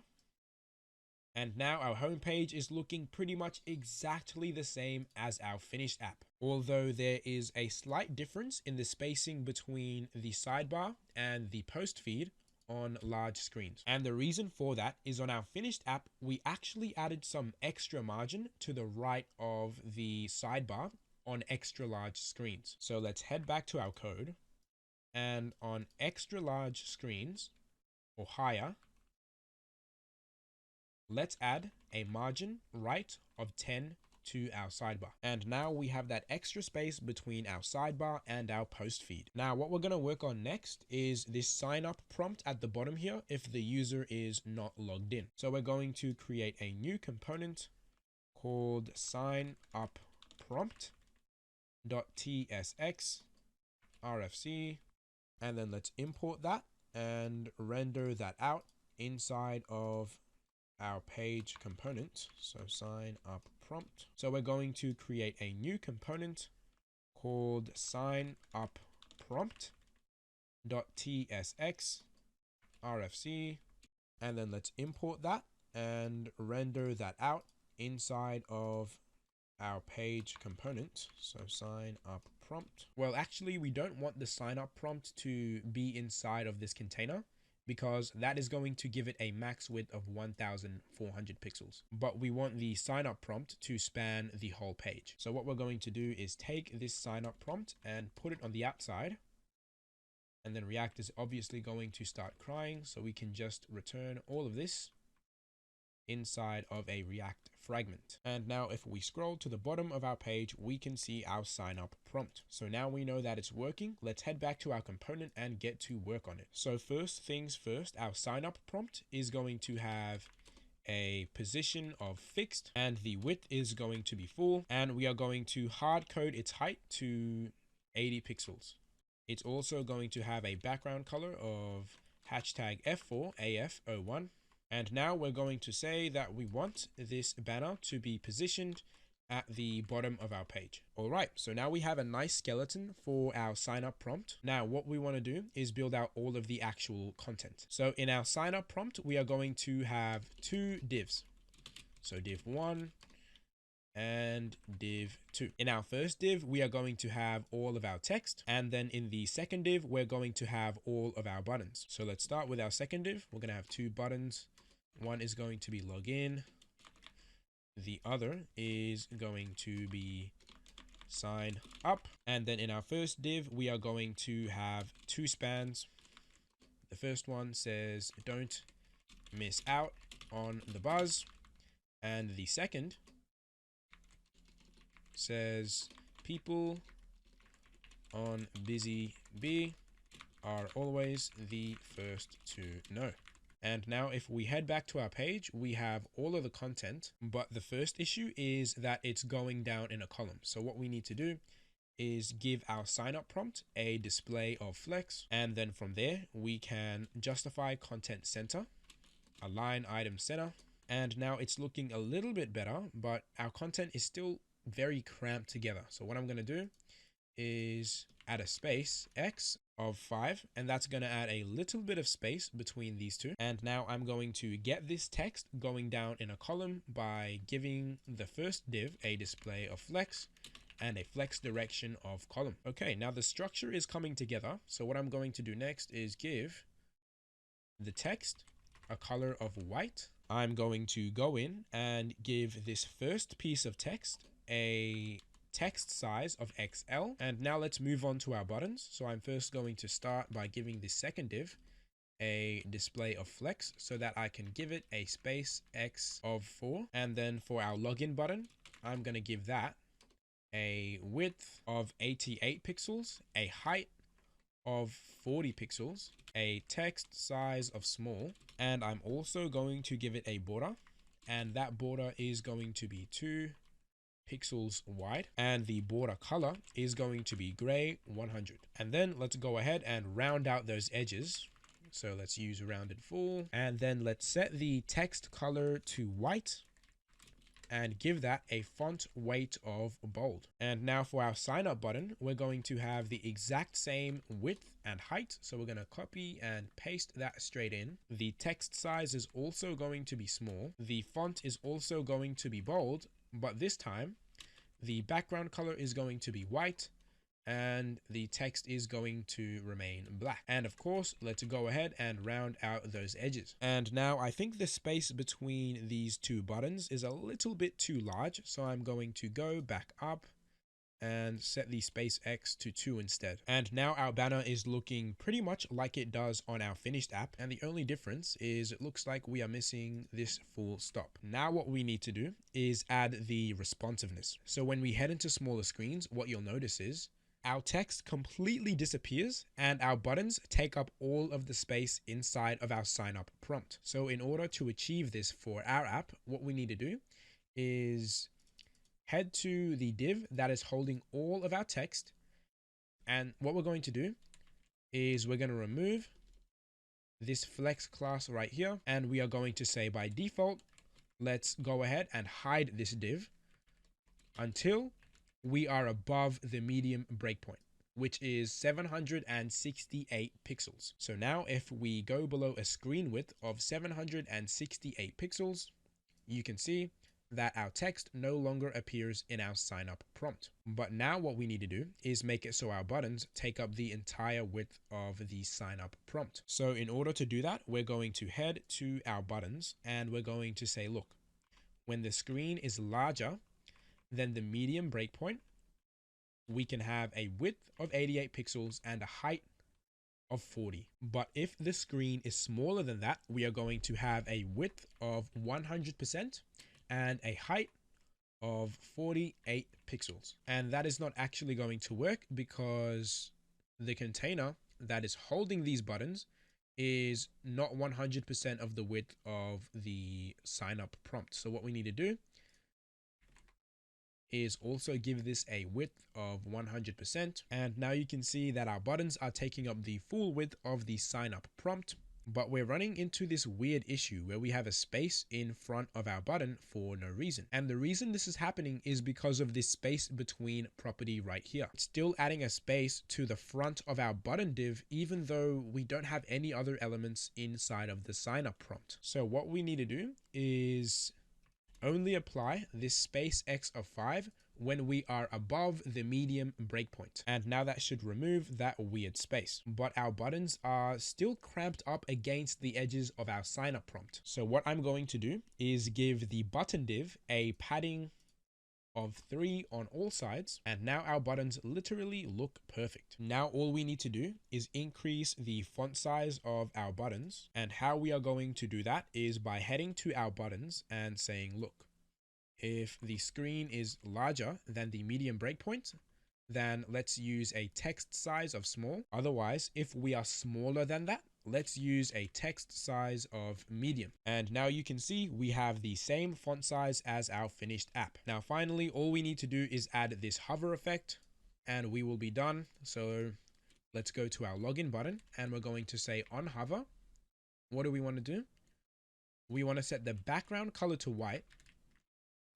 And we also want to set the background opacity to 25. And of course, to make it smooth, let's not forget to add a transition. And now if we give this a shot, you can see we have the same hover effect as our finished app. And now that should be our sign up prompt complete, but it looks like we're running into a little bit of an issue here when we head back into full screen. And the reason this is happening is because we've given our second div that is holding all of our buttons a width of full. But when we are on larger screens, this is pushing our text all the way to the end. So what we need to do is say, yep, on small screens, let's set a width of full. But once we get bigger than the medium breakpoint and we want to render out our text, let's go ahead and set the width to fit content. So it's only going to take up the amount of width it needs to hold the buttons. And now you can see that fixes our issue. And if we head back into smaller screens,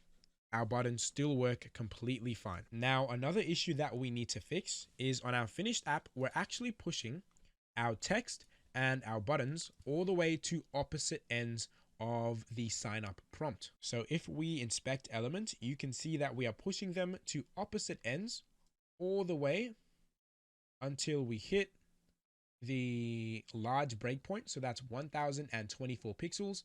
And that's when we bring them in to the center of our sign up prompt. But until then, we put them on opposite ends and we adjust the padding of the sign up prompt as we need to. So in order to achieve this same effect, what we have to do is say we're going to justify content to the center. So put it in the center up until we reach the large breakpoint. So 1024 pixels. At that point, we want to start justifying content between, so pushing them to opposite ends. So now if I increase the screen size all the way up to that breakpoint, you can see that we are pushing the content to opposite ends of the container, which is good, but you can see it's really cramped up against the edges. So it looks like we're going to need to add some padding. And how we are going to do that is by saying first at the large breakpoint, let's add a padding of X, so padding on the left and right of 20. At the extra large breakpoint, so when our screen gets a little bit bigger, we're going to add a PX of 40. And then at the 2XL breakpoint, so when our screen is getting really big, we're going to add a padding of 80 pixels on both the left and the right hand side. And now if we head back into full screen, you can see we're getting that nice big spacing between our text and our buttons. And as we head into smaller screens, we can see our padding adjusts accordingly until we hit that large breakpoint, and then we bring our content back to the center. And now that is our sign up prompt complete. And that's pretty much almost all of the UI for our application finished. Now all we need to work on are the modals. So when we hit login, we get a login modal. When we hit sign up, we get a sign up modal. So we need to work on building that out. And how we are going to do this is by using a library called Material UI. So open up a new tab and head over to mui.com. And what we are going to do is click on Discover Core Libraries, and we're going to hit on Material UI. And once we are here, we can go ahead and hit get started. So if you have not heard of MUI yet, it's basically just a library of pre-built components you can use directly in your application. So if we open up this components tab, we can see all of the different components we can plug and play into our application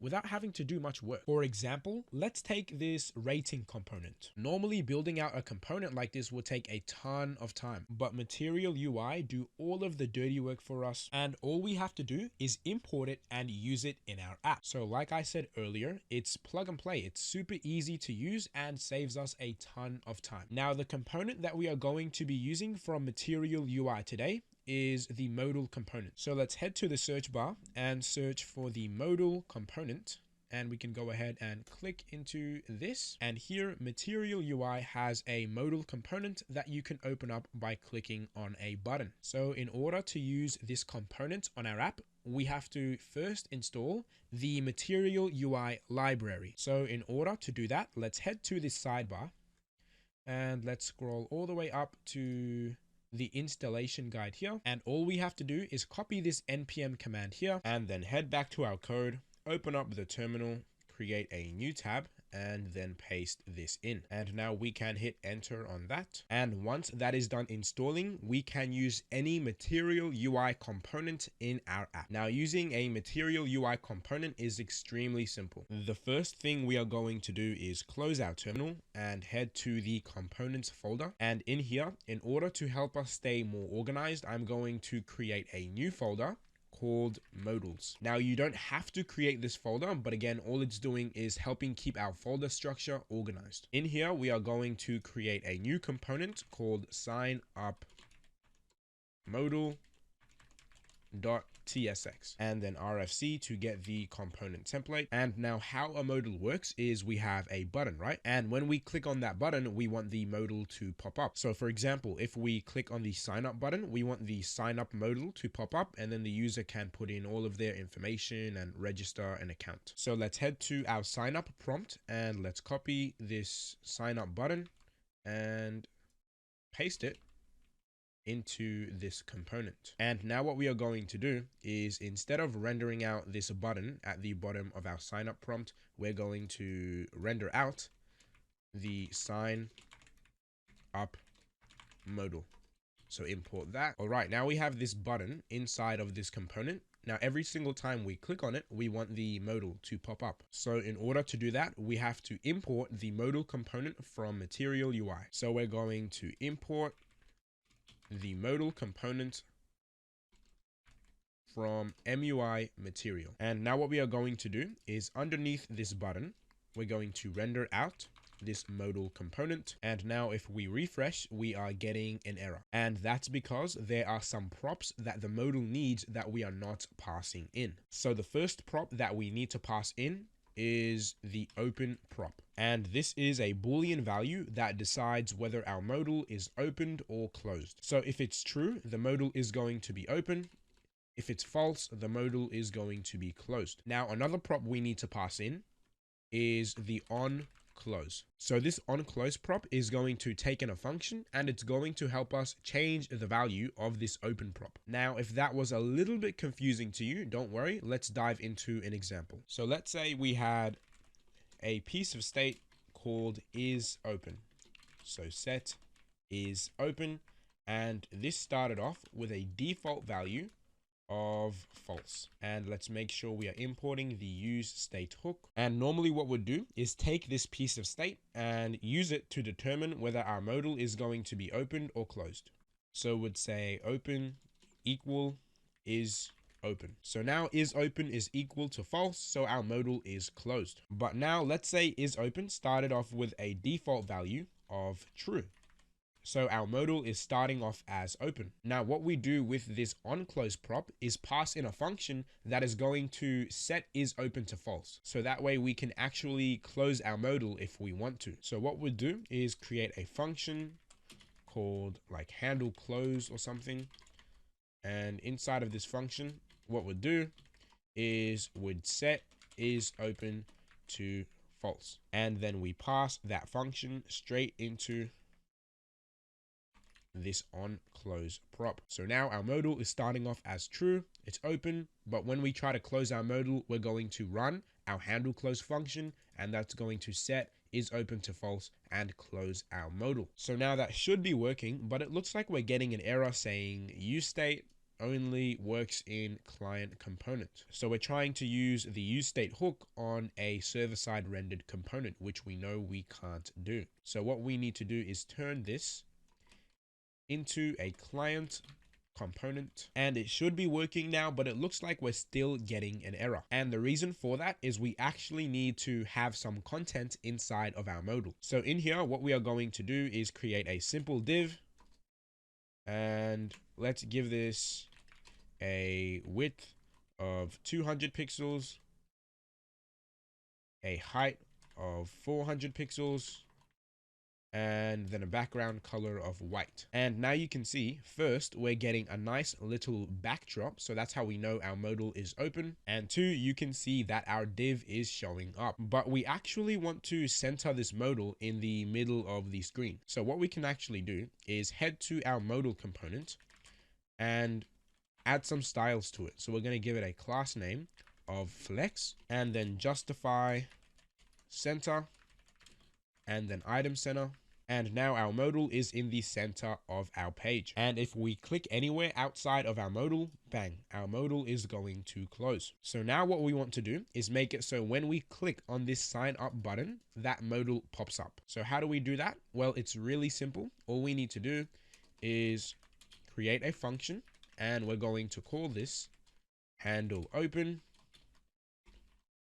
And all this function is going to do is set is open to true. And while we are here, I'm going to set is open's initial value to false, so that when the page first renders, it is closed. And now we can head to our sign up button and say, look, when we click on this button, let's go ahead and set is open to true. And now, just like that, whenever we click on our sign up button, bang, our modal pops up. And when we click out of it, bang, our modal closes. And that is how we make modals with Material UI. And this should help you see how much of a time saver component libraries actually are. And there's a ton of component libraries out there that are constantly changing, but they're all super easy to learn and save you a ton of time. But again, that's a basic explanation of how we can use the modal component. But we have a small issue, and that's that we don't want to use useState for our modals. And the reason for that is if we are using useState, we can only control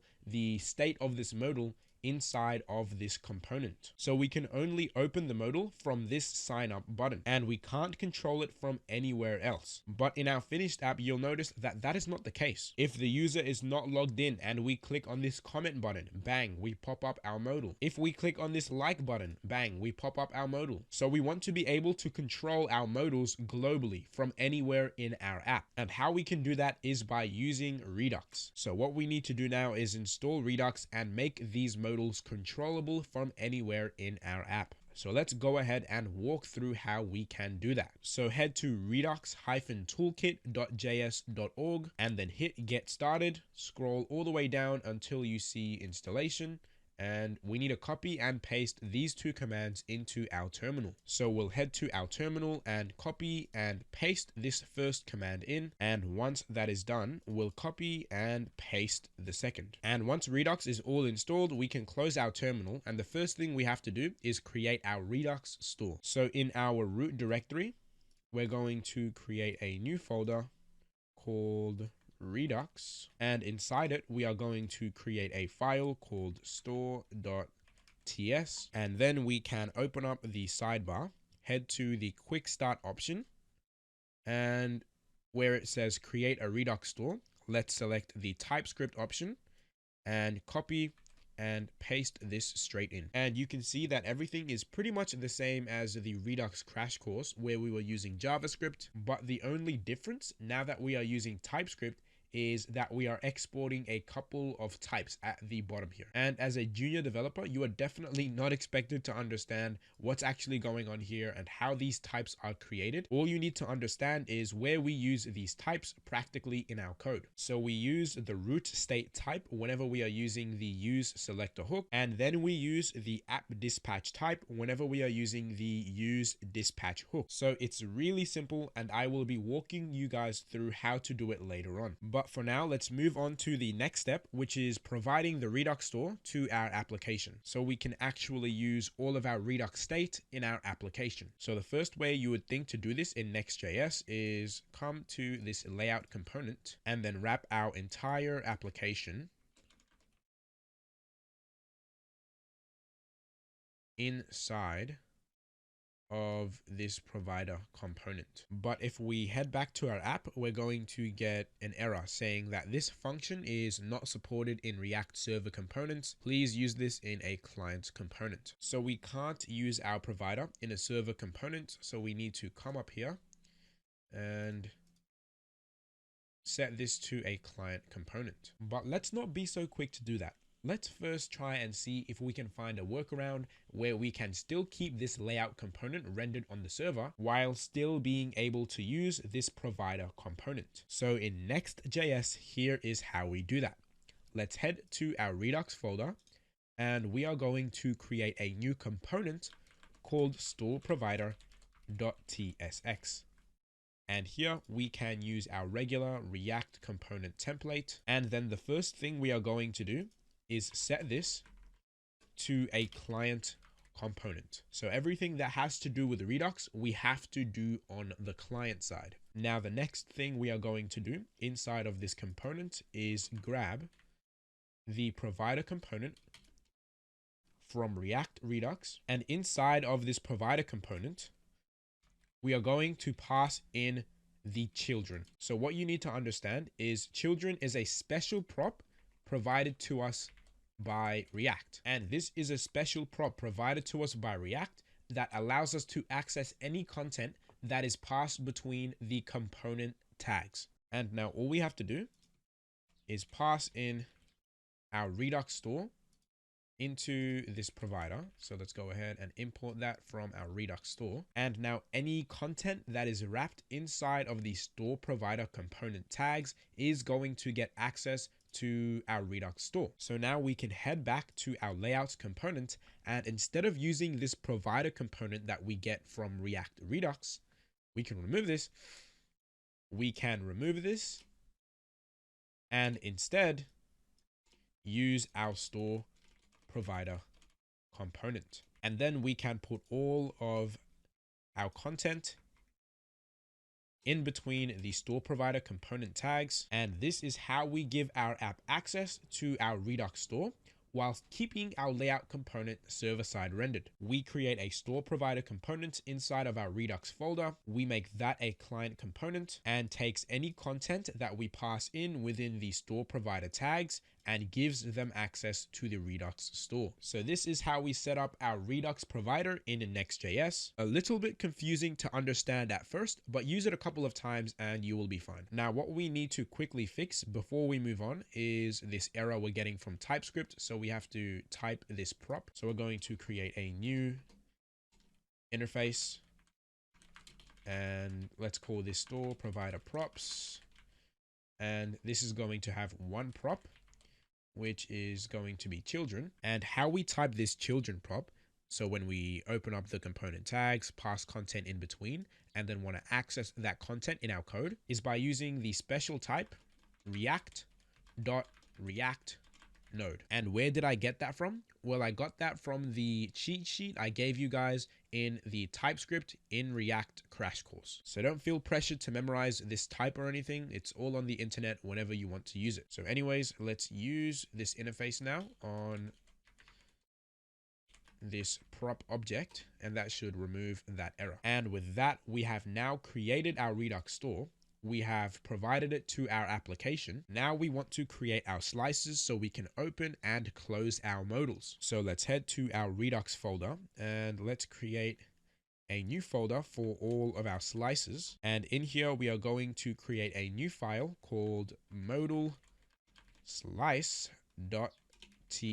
And now what we can do with the extension that we installed in the TypeScript in React module is type in rx slice, and now we get a really nice boilerplate for our Redux slice. So now we have created our slice. Now let's figure out what state we actually want to have inside of this modal slice. So in our application, we are going to have 3 modals. We're going to have a sign up modal, we're going to have a login modal, and we are also going to have a comment modal. And we are going to have the states for all 3 of those in this one slice. It would be a lot more annoying to handle 3 different slices for 3 different modals. We're going to have all of those states because they're pretty closely related to each other in one slice. So in this initial state, we're going to create our first state, which is going to be our sign up modal open.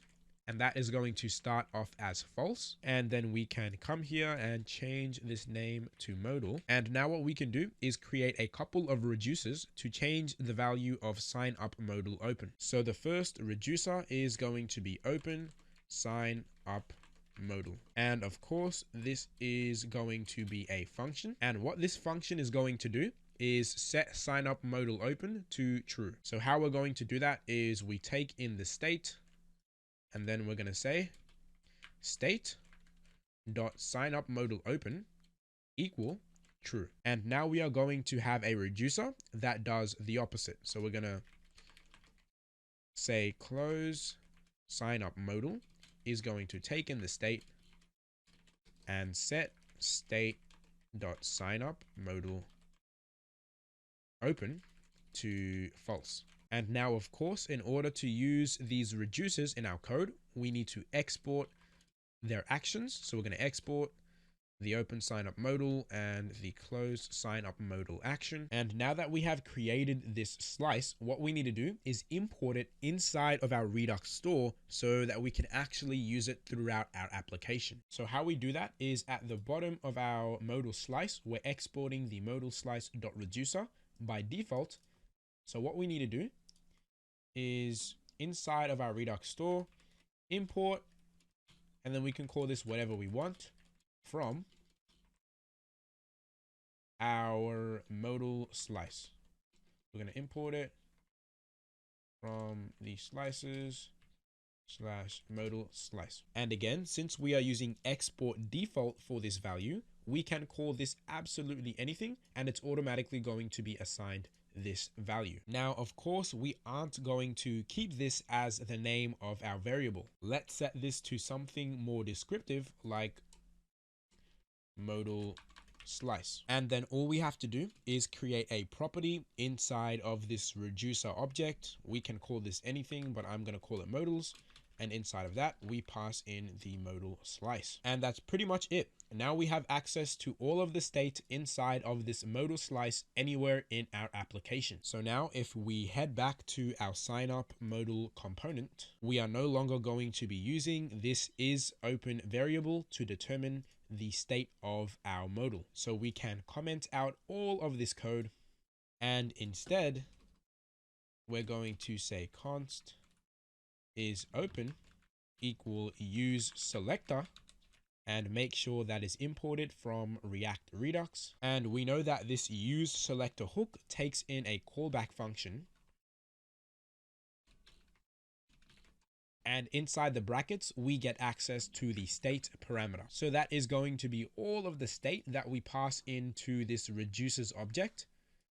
And inside of that, we can access the state .modals, so that's what we called it. So we're getting all of the state in our Redux store, and we're singling out the modal slice. So inside of that, let's access the sign up modal open state. So let's write that down. And now you can see we're getting an error from TypeScript saying that state is of type unknown. So that's TypeScript's way of saying that it has no clue what this state parameter is. So we have to come in and help it out by typing this parameter. And that's where this root state type here comes in handy. So what this root state type does is do all of the dirty work of figuring out all of the different types involved inside of this reducer object and returning that to us in one single type that we can use in our code. So all we need to do is type this state parameter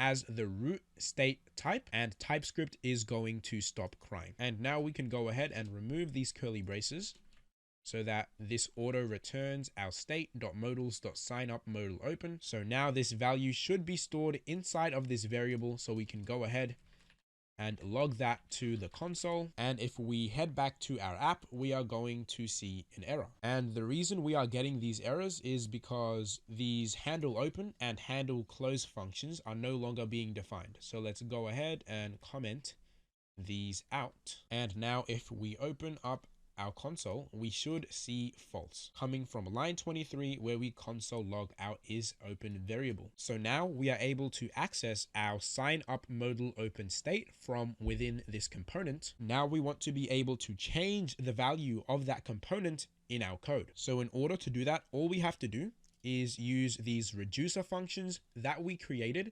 inside of our modal slice by using the use dispatch hook. So how we do that is we come below this variable and we create a new one called dispatch, and inside of this we call the use dispatch hook. And then what we have to do is type this as the app dispatch type from our Redux store. So we make use of this app dispatch type whenever we want to use the use dispatch hook within our components. And now what we can do is when we click on our sign up button, instead of running the handle open function, what we can do is call the dispatch hook, and we want to use the open sign up modal action. So let's dispatch the open sign up modal action. Let's make sure to import that and actually call it. And now when we click on our sign up button, our modal is going to appear just like before. But now the difference is we can open up this sign up modal from anywhere in our application. So now let's do the same with the handle close function. Let's say on close, let's go ahead and dispatch the close sign up modal action. Make sure to import that and call that function. And now when we click out of our modal, we go ahead and close it. And this is how we create global modals. Now, when the user hits on the comment button and they are not logged in, or hits on the like button and they are not logged in, we are able to go ahead and open up our modal. So now we can get rid of all of this code here and get to work on actually styling this modal and getting it looking like it does over here. So when we are on medium or large screens, the width is hard coded to 600 pixels. So if we increase this, you'll see that it's not going to get any larger.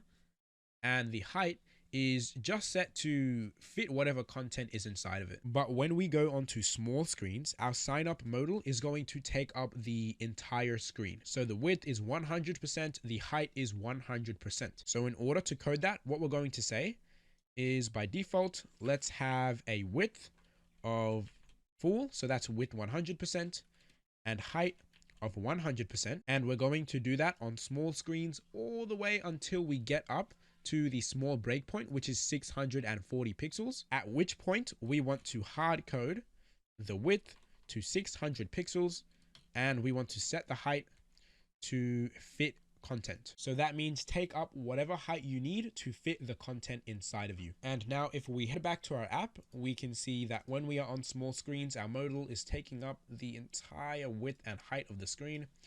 But when we go past that small breakpoint, it's no longer taking up the full width and height of our screen. And the reason we can't see it right now is we just need to add some content inside. And now you can see the width is 600 pixels and the height is whatever is needed to fit the content, which in this case is really small because we only have this small text as our content. But once we finish adding this entire form, it's going to look a lot better. So now we can continue adding styles, and we are going to say, when the screen is larger than the small breakpoint, let's round out the edges. And the reason we are only doing this past the small breakpoint is if we remove this and we go onto smaller screens, you'll notice when our modal is taking up the entire width and height of the screen, we have these little rounded edges on the very corner of our modal, which doesn't look too good. So we're only going to apply this on screens above the small breakpoint. And that's pretty much it for this div right here. And now what we want to do is create the form inside of it. So this is what it looks like. We have a title, a few inputs, a button to sign up, or another button to log in as a guest. So let's start work on that. We're going to start with our form. This is going to be the element that is wrapping all of our content. And that is going to have a padding top of 10, a margin bottom of 20. And by default, we are going to have a padding of 4 on the left and right. But once we pass the small breakpoint, we're going to increase that to 20. And now that's pretty much it for that. And now we can start working on the content that's actually inside, starting with this title. So in here, we're going to say create your account. And this is going to have a font size of 3XL, a font weight of bold, and a margin bottom of 10. And then below that, we're going to have all of our inputs. So that is going to be stored in a separate wrapper that is going to have a width of 100%, a space Y of 5, and that is also going to have a margin bottom of 10. And now in here, we can work on our first input, and this is going to have a width of full, so width 100%. It's going to have a hard-coded height of 54 pixels. It's going to have a border, so border width of 1 pixel, and that border is going to be of the color gray 200. And now if we head back to our page, you can see we do have our input, but when it is active, it has this very weird outline. So what we need to do is come here and give this an outline of none, and that's going to get rid of that. And then what we're going to do in order to give the text more room to breathe, because right now it's cramped against the start of the input, is give it a padding start of 3. And then we are going to give this a custom border radius of 4 pixels. And now what we want to do is when this input is active, we want to get this nice little yellow border. So in order to do that, we're going to say when this input is focused on, well then let's go ahead and set the border to F4AF01. And now you can see when this input is selected, we get this nice border. And when it's not, it goes away. Now what we can do is add a transition, and that is going to smooth out that effect. And now that's pretty much all of the styles for this input complete. Now what we're going to do is give it this placeholder. So we're going to come in and say that this input is going to have a placeholder of name. Now what we can do is duplicate this input down 2 times, and then let's set the placeholder of this to email, and the type to email, and the placeholder of this to password, and the type to password. And now you can see that is looking exactly like our finished app, except for one thing, and that's that we're missing this little icon here that allows us to show and hide our icon as we please. So in order to get this inside of our password input, what we have to do is scroll all the way down to our password input, and we have to store this inside of a div. And inside of this div, we're going to have the input on one side and then the icon on the other. And all of these styles are going to be applied on the div rather than the input. So let's copy and paste that. And now if we head back to our app, we can see that it's not looking too good. So what we have to do is give our div a display of flex and then align items of center. And that's going to bring our input straight down to the middle, but it is still far too small. So what I'm going to do is give it a class name of width of full, so width 100%. And then I'm also going to give it a height of 100%. So height of full. And now you can see our input is taking up the full width and height, except for this small padding at the start. So we're going to go ahead and get rid of that and then add that to the input itself, and also get rid of the outline. So when we focus on it, we don't get that weird border. But there's another issue that we need to fix now, and that is that when we focus on our input, for some reason, the border is not showing up anymore. And the reason for that is we have this focus pseudo class on this div right here, when it's not the thing being focused on. That is this div right here. So in order to fix this, what we are going to do is change this from focus to focus within. And now what this is going to do is if any element within this div is focused on, i.e. this input, then the border is going to light up yellow. And you can see that solves our problem. But there is a small slight issue now. And that is that if we zoom in, you can see that the border around the edges looks really weird on this particular input. So its sharp corners are overflowing and affecting the look of this border. So what we have to do in order to fix this is give our div an overflow of hidden. And that is going to stop those sharp corners from overflowing and messing up our border. All right, so now we have everything working like a normal input again. What we want to do is then get this icon inside of this div. So what we're going to do is import the icon from hero icons and then store this inside of another div. And then what we're going to do is give this div a width of 7, a height of 7, a text color of gray 400, and then a cursor of pointer. And now we can see our icon, but it's a little cramped against the edges of our input container. So we're going to give it a padding right of 3. And I just realized that here I use padding start instead of padding left. Padding start, padding left are the exact same thing in Tailwind. So you could either write PS or PL, and we're going to get the exact same thing. Or you could either write PE, so padding end, or padding right, and we're going to get the exact same thing. So now we have our icon and it is looking good. But what we want to be able to do is click on this icon to determine whether we want to show or hide our password. So in order to do that, we are going to scroll all the way up to the very top of our components, and we are going to create a new state variable called show password. So set show password, and initially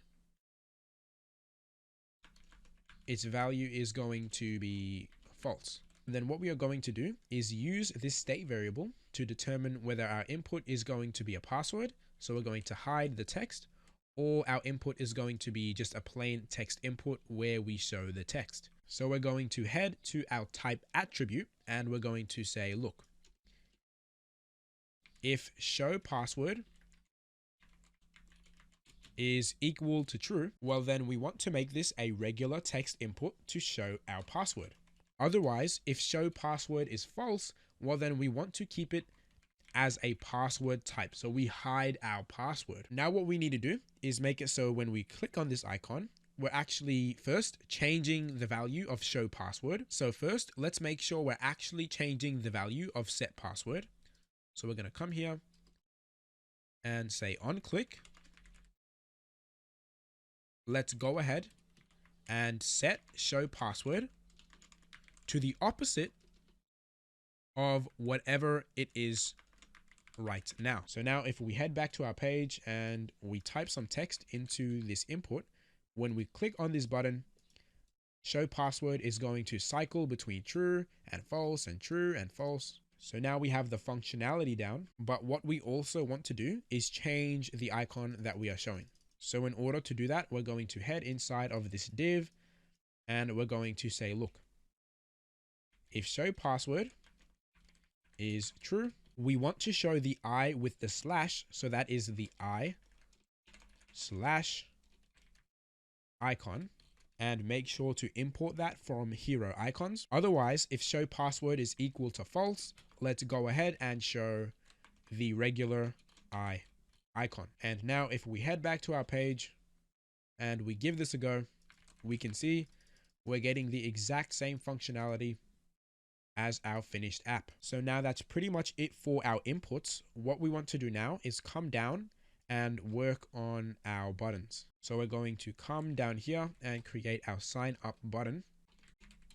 And that is going to have a background color of F4 AF01 and a text color of white. And then we are going to hard code the height to 48 pixels. We are going to round this thing out fully. We're going to add a nice medium box shadow and then a margin bottom of 5. And of course, let's not forget to give this a width of full. And now you can see our button is looking exactly like it does on our finished app. And now we just need to add this second login as guest button. So let's add the span in between them. This is going to also have a margin bottom of 5, a text size of small, and in here we are going to say or, and then we can give it a text alignment of center and then a display of block so that the span takes up this whole line and is able to align its text to the center. And then now what we can do is just copy and paste this button below here and change the text inside to log in as guest, and we can remove this margin bottom. And now that is pretty much our sign up modal complete. Now we just need to add this little X icon on top. So let's head inside of our modal, and above our form, we're going to add the X mark icon from hero icons, and that is going to have a width of 7, a margin top of 5, a margin start of 5, and a cursor of pointer. And when we click on this X icon, we want to go ahead and dispatch the close sign up modal action. And now if we head back to our app, we can see that our sign up modal over here and our sign up modal on our finished app look exactly the same. So that's our sign up modal complete. Now we just need to do the same thing for our login modal. So let's head into our modals folder and let's create a new modal called login modal.tsx. And all of the code is going to be pretty much the same as our sign up modal. So what we are going to do is just copy and paste all of this in, but of course we need to change the name of this component to login modal. And now in our sign up prompt, instead of rendering out this login button here, we're going to copy this, paste this into here, and then we're going to render out our login modal. Now what we need to do next is create our state and our reducers for our login modal. So let's head to our modal slice, and in here we're going to create a new initial state called login modal open, and that is going to start off as false. And what we can do is basically just copy and paste these reducers down and change it from sign up to log in. Add the extra comma and change this to a lowercase. Alt-Shift-F. And now we also need to export these actions. So we're going to go ahead and export open login modal and close login modal. And now we can head back to our login modal and change this from sign up modal open to login modal open, and change both of these functions from close sign up modal to close login modal, and then make sure that is imported. And on this login button, we're going to say on click. Let's go ahead and dispatch the open login modal action. And now we should be able to open and close this modal. So now we have the functionality down. We need to change the look of this form. So let's head all the way down to our form. And the first thing we want to do is change this title from create your account to log into busybee. So let's go ahead and change that to log into busy bee. Next, we're going to remove this name input.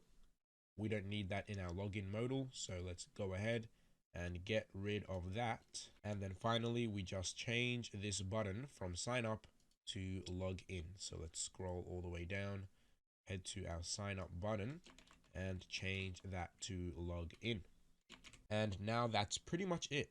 Both of these modals are pretty much the same. And with that, I have some good news, guys, and that is that most of the styling for our application is complete. So now we're going to be moving on to adding the functionality. So that's the Firebase, the authentication, the databases, and all of that good stuff. So let's jump straight into this by heading to firebase.google.com and clicking on this Get Started button. Once we are here, let's create a new project, and we can call this anything, but I'm going to call it social media app. And no, we will not be needing these analytics, and then we can hit create project. And now that should take a minute or two, but once that's done, we'll be in our Firebase dashboard, and then we can go ahead and click on this web app option. Let's call this social media app, and then register app. Once that is complete, let's open up our terminal and copy this command. So npm install Firebase, hit enter. And once all of that is done installing, we can close our terminal and create a new file in our root directory called firebase.ts, and then copy and paste all of this code straight in. And we talked about briefly in the past how we don't want to leave all of this sensitive Firebase information inside of this file that we have to push onto GitHub, because we need to have this file because it's setting up Firebase in our application, and we're exporting all of these different variables we're going to use within our application. But it leaves our app vulnerable to someone coming in and being able to access and make changes to our Firebase with all of this sensitive information. So the solution to that problem is using environment variables, which we can use to store sensitive information in a place separate from our app, and then we can go in and access that information in our app wherever we need it. And since we aren't going to be pushing our environment variables onto GitHub, when people look at our repository, they'll be able to see that we are accessing environment variables, but they won't be able to get the actual value of those environment variables, which means we won't have any unwanted people accessing our Firebase. So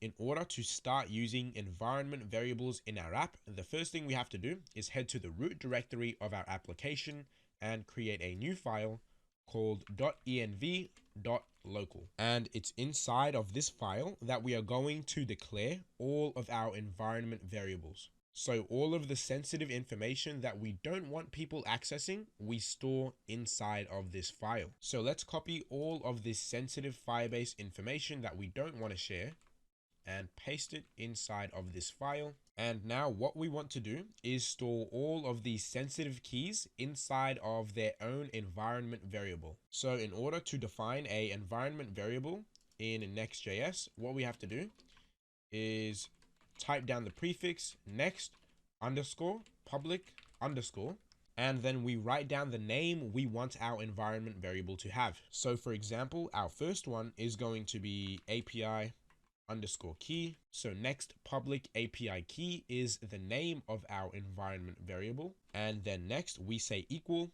and then we pass in the value that we want to store inside of this variable. So in this case, it's going to be this API key right here. And just a quick note, when you are declaring environment variables, you don't need to add quotes for strings. And this is how we declare an environment variable in Nextjs. So really simple. Now what we need to do is create variables for the rest of this sensitive information. So I'll give you a couple of seconds to go ahead and do that, and I will see you once you are done. Alright guys, welcome back. Once you are done, it should look a little something like this. So now we have all of our sensitive information stored separately from the rest of our code base. Now all we need to do is figure out how we can actually access these values inside of our code whenever we need to use them. Lucky for us, doing this is actually really simple. And all we need to do to access this environment variable in our code is say process.env dot, and then the name of the environment variable that we need to access. So in this case, it's going to be our next public API key. So this one right here. And that's pretty much all you need to do to access environment variables inside of your code. Now, all we need to do is do the same for the rest of these values over here. So again, I'll give you a couple of seconds to pause the video and do that, and I will see you once you are done. Hey, what's up? Welcome back. That's pretty much everything you need to know about using environment variables in Nextjs. But before you move on, there's a couple more things that you should know. The first is you should never push this .env.local file to GitHub. The whole point of this is to hide the sensitive information you are declaring inside of this file. So when you push the rest of this code onto GitHub, people see, okay, they're using process.env.nextPublicAPI But since you have not pushed this .env.local file to GitHub, they won't be able to get the value of this variable. So they can see that you are using a variable, but they won't be able to get access to it. That's the whole point of environment variables. So make sure that this file is in your git ignore. Now, the second thing I want to teach you is whenever you create some new environment variables, or you change the value of your existing environment variables, you have to restart your local development server. So head to the terminal where we started our server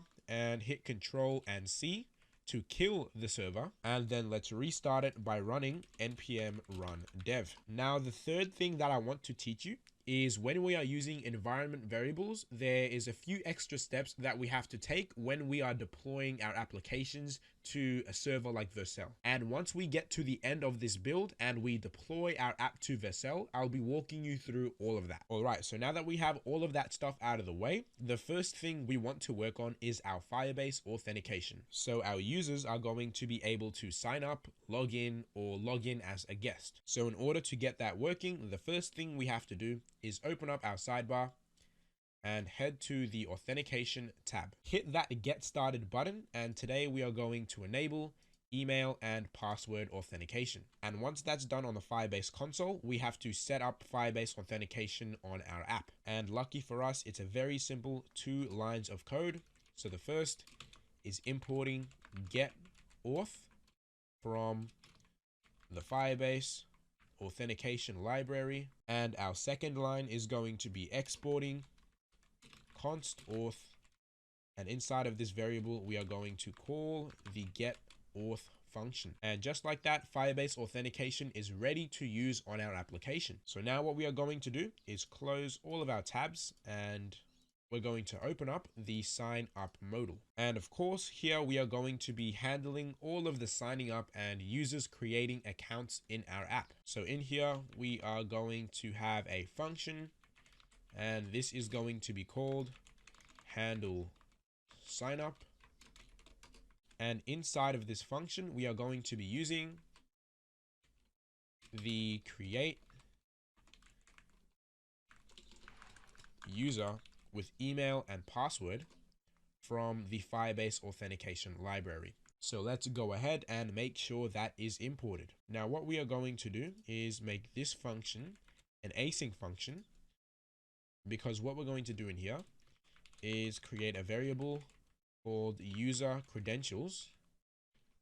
And inside of that variable, we're going to run the create user with email and password function, and then store the result that this returns inside of this variable. And when we are calling this function, we need to pass in 3 things. First is the auth variable from our firebase.ts file. So we're exporting our auth variable from here, and then we're using it inside of this component. And we also need an email and a password for the user that we are trying to create. And where are we going to get this email and password from? Well, it's going to come from the details that the user types in.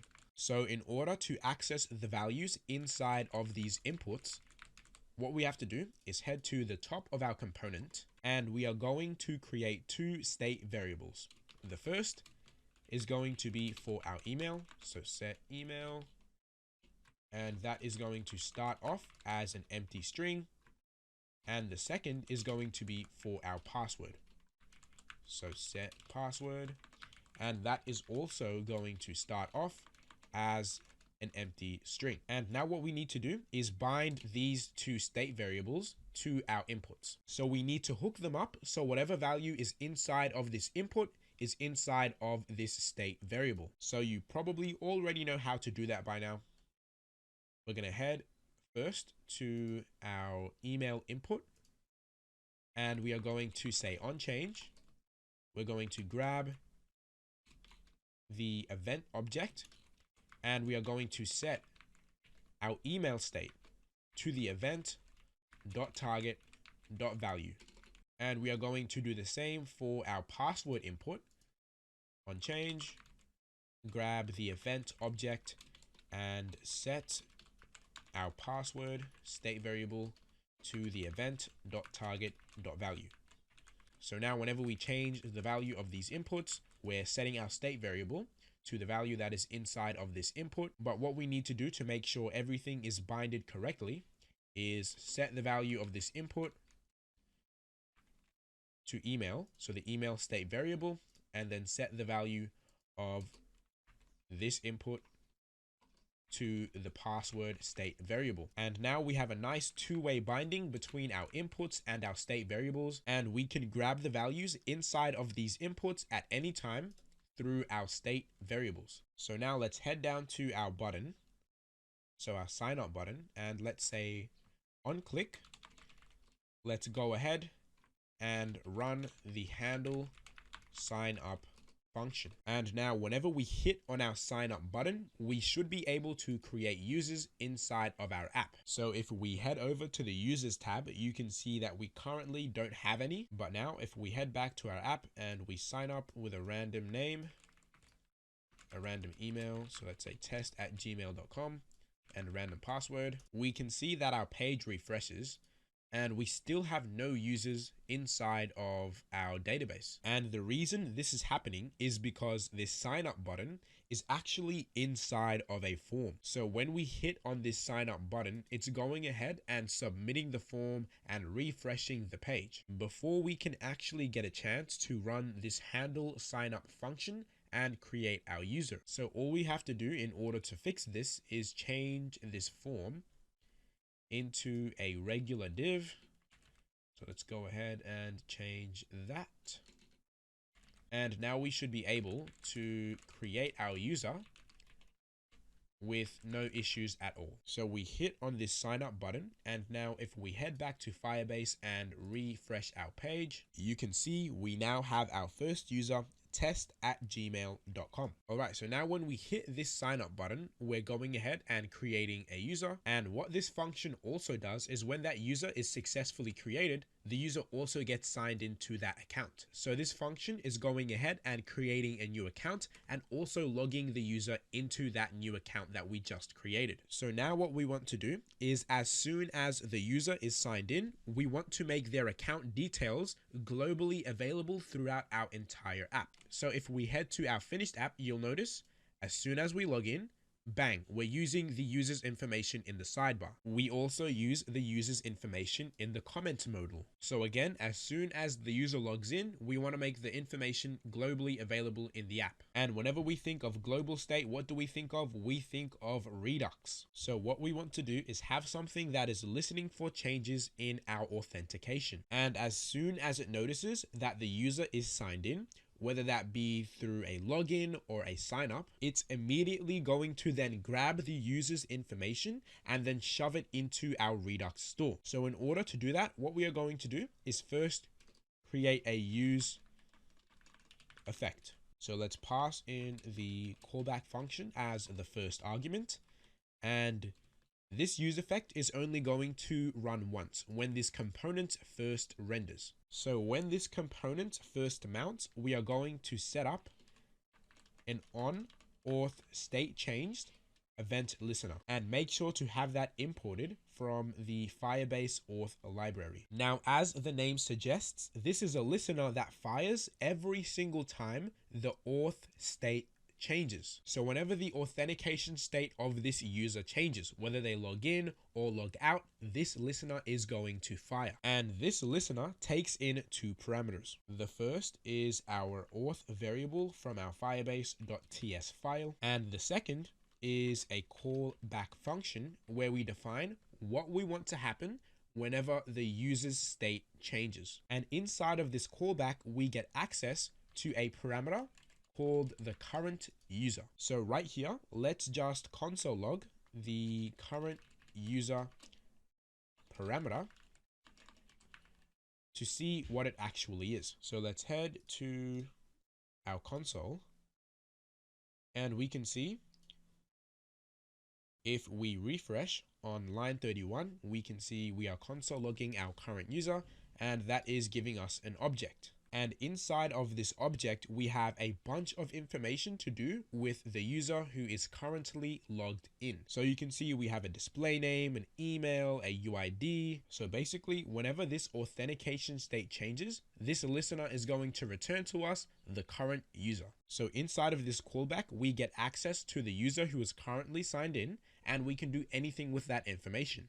So what we're going to do is say, if the current user does not exist, well, then we don't want to continue forward with this function. But if the user does exist, well, then we want to take all of their information and put it inside of a Redux slice so that we can access the user's information from anywhere in our application. So at this point in our callback, we want to go ahead and handle our Redux actions.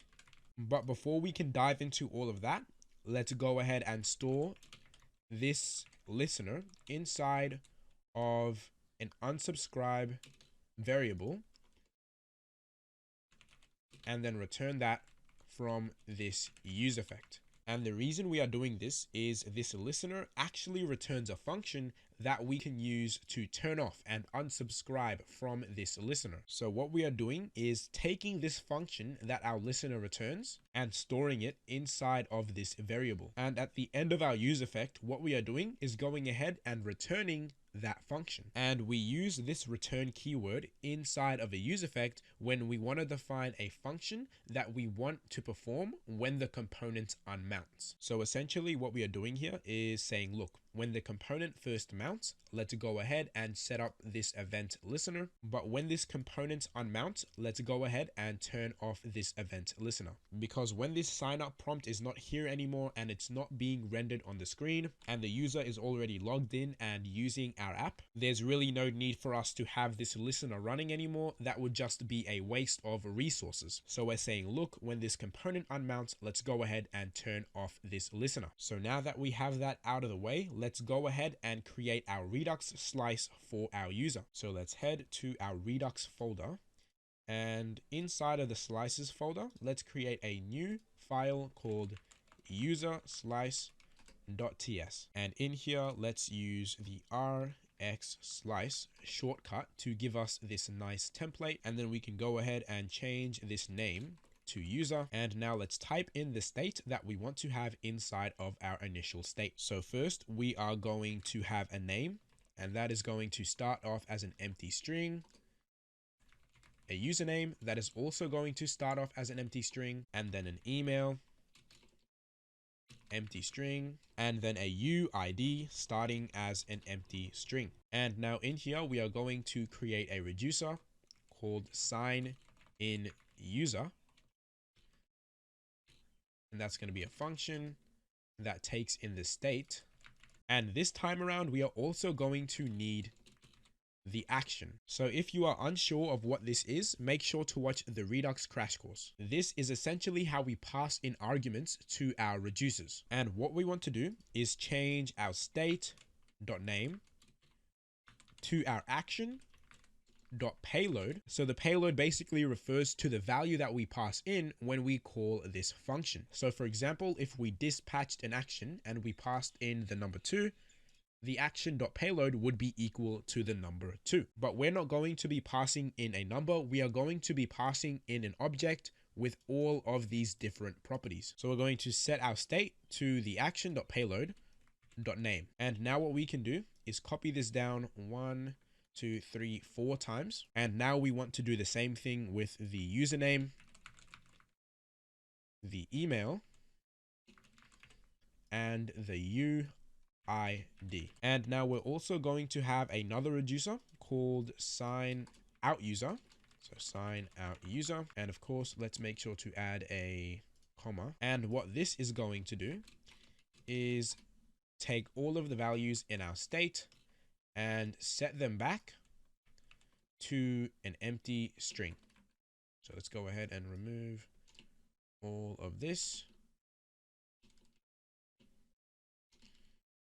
and make sure we are actually passing in the state into this function. And now that we have created our reducers, we can go ahead and export their actions. So let's export sign in user, and let's export sign out user. Now we have our user slice with all of our different state. We have our sign in reducer, which is going to pass in all of our different user details into this state. And then we have our sign out reducer, which is going to set all of our details back to nothing. Now all we need to do is pass this user slice into our Redux store. So let's create a user and then pass in our user slice. And let's not forget to add a comma. And once that is done, we can head back to our sign up modal. And again, this on auth state change listener is waiting and listening for any authentication changes. And as soon as it does, it's going to fire this function and give us the current user. So what we are doing is checking if the user actually exists. So are they logged in? And if they do, we want to push all of those user details onto our user slice. So in order to do that, we have to dispatch the sign in user reducer. And in here, we need to pass in an object. And this object is going to have all 4 of these properties, and the name is going to be equal to the current user dot display name. But you'll see right now that's equal to null because we are using email and password sign in and we haven't actually set the name. So we're going to leave it as an empty string for now, but that's something we're going to come back to later on. So don't worry, later on we're going to figure out how to get this name working, but for now we're going to move on to our username. Now how we get our username is we take our email, we split it at the @ and then we take all of the text that comes before that @ sign. So that's how we get our username. So for example, let's say we had a user whose email was test123@gmail.com. Their username would be test123 because we are taking all of the text before the @ sign and making that our username. Now, how we write that in code is we say the username is going to be the current user dot email, and then we split it at the @ sign, and then we want the first element of that split string, which is going to be all of the text before that @ sign. And now you can see we are getting an error from TypeScript that's saying current user.email is possibly null. Now the reason it's saying this is there is a possible chance that current user could be null, but up here we already exit out of the function if current user is a falsy value. But TypeScript is still complaining. So what we need to do is say, look, TypeScript, it's all good, right? We know that this current user.email is not going to be null because we already ran this check. And how we do this is by adding an exclamation sign on the property where we are getting the error. And this is essentially how we tell TypeScript that, look, we know what we're doing. This object property is not going to be null. And now that's pretty much it for our username. Now we just need to do the same thing for our email. So that is going to be equal to our current user.email and then our UID, which is going to be equal to our current user.uid. And now that is pretty much it for this. Again, don't worry about this name property for now. We'll get back to that later. For now, what we want to do is make sure that this is actually working. And if the user is signed in, we want to hide this sign up prompt. And then after that, we can talk about how to get the name working. So in order to hide this sign up prompt, if the user is logged in, we want to head to our sign up prompt component. And what we want to do is turn this into a client component so that we can fetch our username from our user slice. So we're going to access our state, and we know that we have to type that using the root state type from our Redux store. And we're going to grab the state.user.username. And then I'm going to come here and console log this username. And now if we head back to our console and refresh, we can see that our username is logging to the console. So coming from line 11 of our sign up prompt is our username, which is test. So because this username exists, we know that the user is logged in. So what we want to do is only display all of this content inside of our sign up prompt if the username does not exist. So the user is not signed in. So what we are going to do is in our return statement, we're going to say, look, is the username a falsy value? If it is, then go ahead and render out all of this content. So right now we are saying if the username does not exist, well, then we want to render out all of the content of our sign up prompt. Otherwise, render out nothing. And right now you can see that our bottom banner has disappeared. And that's because right now we are logged in and our username exists. But if instead of our username, we had an empty string, which is the default value of our username state, you can see that since the username does not exist, the banner appears. So now that we have that working, what we want to do next is render out the user information at the bottom of the sidebar. So let's head back to our code. And before we do that, I quickly want to add all of these borders that I forgot to add when we were styling our post feed and our sidebar and our input. So let's quickly go ahead and do that right now. So let's quickly speed run this. We're going to start with our post. And this top div is going to have a border bottom of 1 pixel. And then that is going to have a border color of gray 100. And now we have that border at the bottom. And then next we're going to head to our post input. And this top div is going to have a border bottom and a border color of gray 100. And now you can see that. And now this input here that is holding our icons and our post button is going to have a border top, and that's going to have a color of, you guessed it, gray 100. And then next our post feed is going to have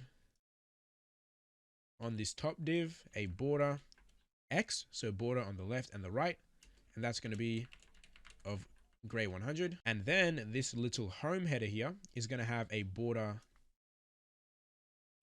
bottom, and that's going to be of gray 100.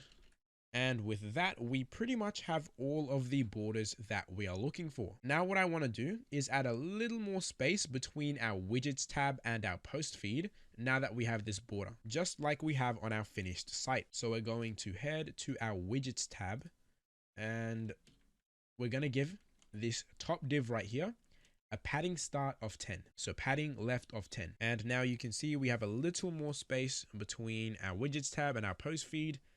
And now everything is looking pretty much identical. So now we can get back on task and work on displaying the user's information at the bottom of the sidebar. So how this is going to work is I'm going to zoom out so I can see our sidebar better. And then we can head to our sidebar, scroll to the bottom, and we can work inside of this user info div. So how we want this user info div to look is we want to have the profile picture and then the name and then the username. So this whole thing is going to be a div that has a display of flex, and on one side we are going to have an image, and on the other we are going to have another div that is going to get our name and our username going down in a column. So let's go ahead and start work on that. So our first part is going to be our image. So make sure that's imported from Nextjs, and then we'll have a div for our name and our username. Now for this image component, let's pass in the necessary props.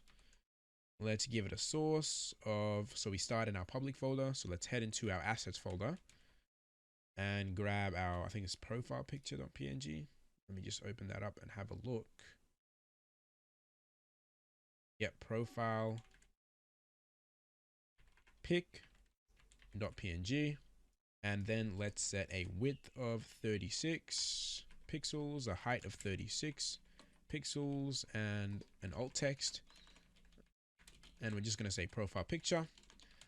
And for the class name of this element, we're going to give it a width of 9 and a height of 9. So that's width 36, height 36. And now if we head back to our page and if we just write some text in here, so guest, and let's say the username is guest234, we can see that content appearing at the bottom of our sidebar, but we need to get them going in a row like so. So we're going to come up to this div here. It's going to have a display of flex, and then we're going to come down to this div here and give it a display of flex and a flex direction of column. And now, yep, that's starting to come together. So what we're going to do next is come up to this div and we're going to give it an items, a center. So a line item center. And then we are going to space out the image and the text a little bit by giving a space X of 2. And now we are getting there. We're making progress, but this text first is far too large. So we're going to come down here and give it a text size of small. And then what we want to do next is bold out this text. So we're going to come here and give this span a font of bold. And then we want to make this username gray like it is over here. So we're going to come to that and give that a class name of gray, text gray 500. And now that immediately is looking a lot better, but I feel our user info is way too close to the bottom of the sidebar. So I'm going to come up to this and change this bottom 0 to bottom 4. We'll try bottom 6. And now that's looking pretty much the same as our finished app. Now all we need to do is implement this hover effect. So we're going to come to our user info and we're going to say on hover. So when we hover over our user info, let's give it a background color of gray 500. And we also want to set the BG opacity to 10. And now when we hover over our user info, we are getting the hover effect, but it's not looking like it does over here. And the reason for that is, one, we have no padding. So we're going to add a padding of 3 on all sides. And you can notice that looks slightly uneven. So what I'm going to do is add a padding of 6 on the end. So that's on the right side, just to sort of balance that out and make it look better. And then from there, we can add a rounded of full to round out those edges. And now that looks pretty accurate. But now that we have added padding onto our user info, it's positioned a little bit too high. So what we are going to do is move this from 24 pixels from the bottom of the sidebar right back down to 12 pixels. And now that is looking a lot better. Now, when we hover over this, you'll notice that the hover effect is a little choppy. So to fix this, we're going to add the transition class name. And now we can see the transition is going to be nice and smooth. And now these two are looking pretty much exactly the same. Now we just need to add the cursor of pointer onto this. So we get this nice little pointer cursor. And now on large screens, these two are pretty much identical. But now what we need to do is work on the responsiveness of this user info, because as the screen gets smaller, it starts to fall apart. So in our finished app, you'll notice that when we remove the text from our sidebar, we also remove the text from our user info. So how we're going to do that is we're going to come to our text and we are going to say, look, by default, you are going to be hidden. So if we head back to our site now, we should see that the text is no longer visible. But what we want to do is say, if the screen is larger than the XL breakpoint, we want to go ahead and make you reappear. So hidden by default, but past the extra large screen breakpoint, our text will appear. So on smaller screens, our text is invisible, but once our screen gets bigger, bang, our text reappears. So now we have that working, which is cool. But once we start to get to smaller screens, we run into a bit of a styling issue with our image. So in order to fix this, what we want to do is remove all padding on our user info once we get below the XL breakpoint. So in order to do that, we're going to say, look, If we are larger than the XL breakpoint, cool, we can have all of this padding. Otherwise, we don't want any. And now if we zoom in, our image is looking good, but there's another issue we have to deal with now, and that is that it's not centered with the rest of these icons. So in order to fix this, we have to head to the div that is wrapping all of our content, and we are going to give it a display of flex, a flex direction of column, so that we can give it and align items of center. And now our image is in line with the rest of these icons. Now that's pretty much it for the styling of our user info. It's looking good on all screens, whether big or small. So we want to be able to click on this and log the user out. Now for the sake of not making this tutorial too long, I'm not going to be implementing this drop down here. I'm just going to make it so when someone clicks on the user info, we log them out. But with that being said, I highly recommend you give that a shot and try and implement a drop down for this. You can use it as a chance to get more comfortable with Material UI. So now we have that out of the way, let's head to the top of our component and create a new function called handle sign out. And let's make sure to make this function asynchronous. Now what we are going to do inside of here is call the sign out function from the Firebase auth library. And when we use this function, we have to pass in the auth variable from our firebase.ts file. And this is going to go ahead and sign out the user from our Firebase. But now what we also need to do is sign out the user in our Redux. So we need to call this sign out reducer inside of our user slice. And the reason for that is we are signing out our user from our Firebase, but all of that user's information, their name, their email, their username, their UID, is still being stored inside of our Redux. So that's why we need to call this reducer to reset our user slice. So in our sidebar component, we are going to say const dispatch equal use dispatch and make sure that is imported. And now we are going to get an error saying this function is not supported in React server components. Please use this only in client components. So what we are going to do is not turn this entire sidebar into a client component just for this user info right here. Instead, what we are going to do is get all of this user info and put it into its own component. And here we can cut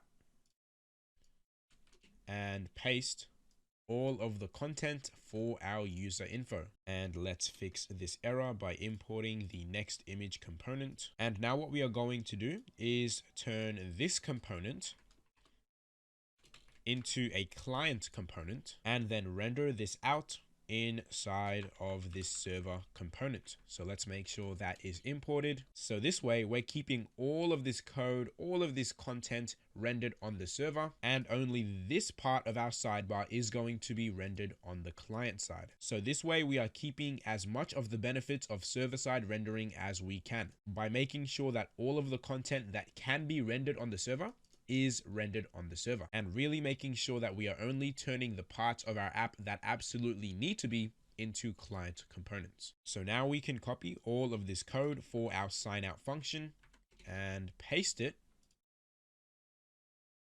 into our user info. And obviously we run into a couple of errors, and that's because we need to make sure that all of these are imported inside of this component. And now that we are not running into any errors in our code, what we can do is say once the user has been signed out of our Firebase, let's then go ahead and dispatch the sign out user action to sign the user out of our Redux. So now this function is signing the user out of our Firebase and our Redux. So what we need to do next is just make sure that we're actually running this function when we click on our user info. So on click, let's run the handle sign out function. And now we can head back to our app, and right now we are signed in, but if we hit on our user info, we should now be logged out. And with that, we now have our sign out functionality working. So now let's sign up again. Let's use a random name, alex@gmail.com, random password. Let's hit sign up. And now we are signed in, but we should be displaying our actual name and username here. So in order to fix that, all we have to do is inside of this user info component, we're going to grab all of the user's information. So use selector, and we're going to go to our Redux store. And let's type this with our root state type from our Redux store. And while we're at it, let's also type this dispatch hook here with our app dispatch type. And then from our Redux store, let's grab all of the information inside of our user slice. And then now, instead of hard coding these values, we're going to set the username to the user.username. So now if we refresh, we should see, if we go into large screens, that the username is Alex. And then this should be the user.name. And now if we have a look, we can see that that's not showing anything right now. And if you remember from earlier, it's because we haven't actually set the display name of the user. So now let's walk through how we can actually do that. So first, we're going to head back to our sign up modal. And how we are going to get this name to work is a little bit hacky. So how we're going to do this is a function that Firebase has called update profile. So how we're going to do this is once the user finishes creating their account and signing into it, we're going to use the update profile function to update their display name. So once the user has signed in and created their account, we're going to call the update profile function from Firebase auth. So make sure that is imported. And this function takes in two parameters. In the first argument, you define which user's profile you actually want to update. So in this case, we want to update the profile of the user who is currently logged in. And how we are going to get the user who just logged in is by using this variable right here. So this create user with email and password is returning some user credentials that we are storing inside of this variable. So let's quickly go ahead and console log this variable to see what we're actually working with. So let's comment out this code and sign out, and then log back in to a random account.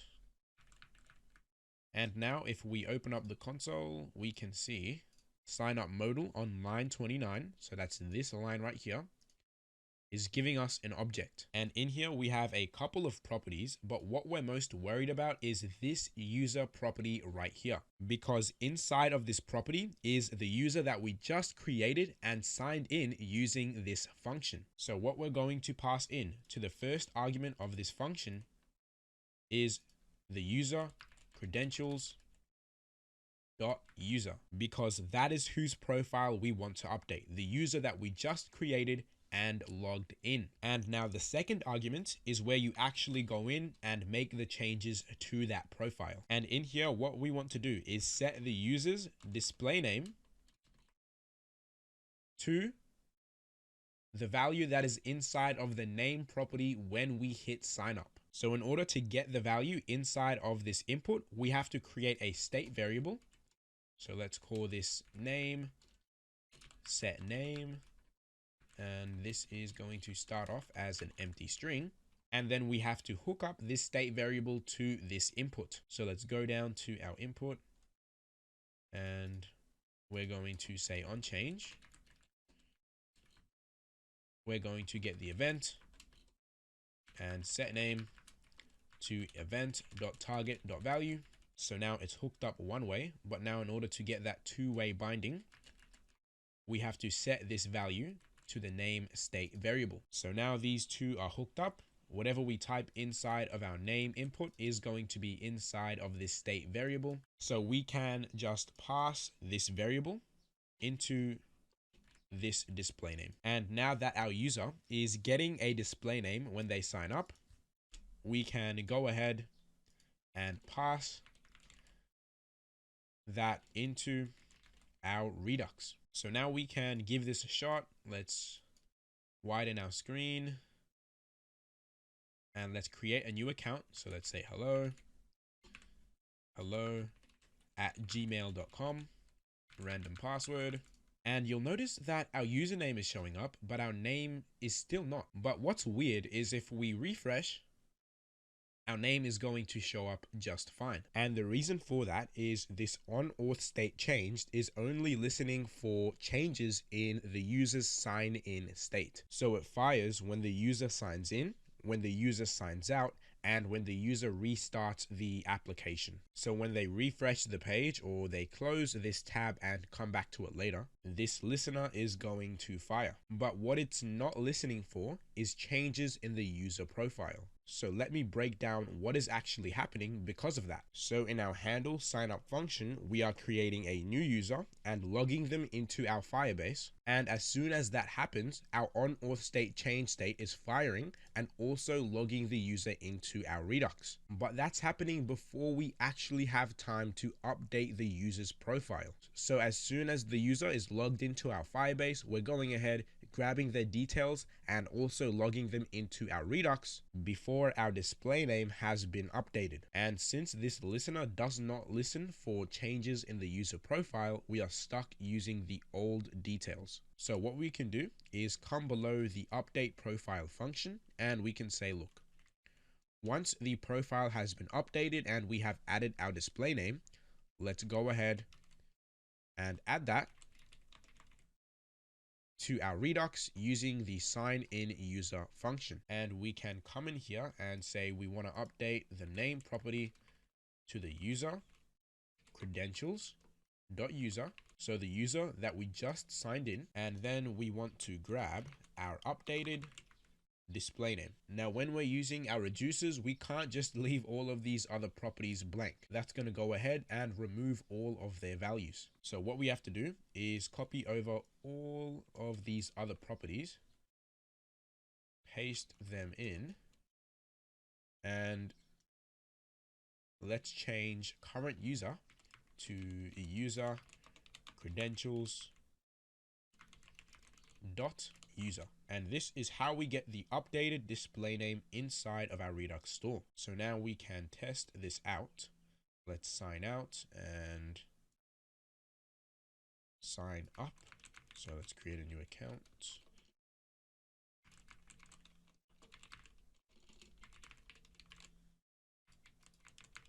And when we hit sign up, you'll notice for a split second, we don't actually have our name. But once we finish updating the display name in our profile, which takes a little bit of time, but that looks a little bit clunky and unprofessional. So in order to fix that, let's head back to our sign up prompt. And what we want to do is only close our sign up prompt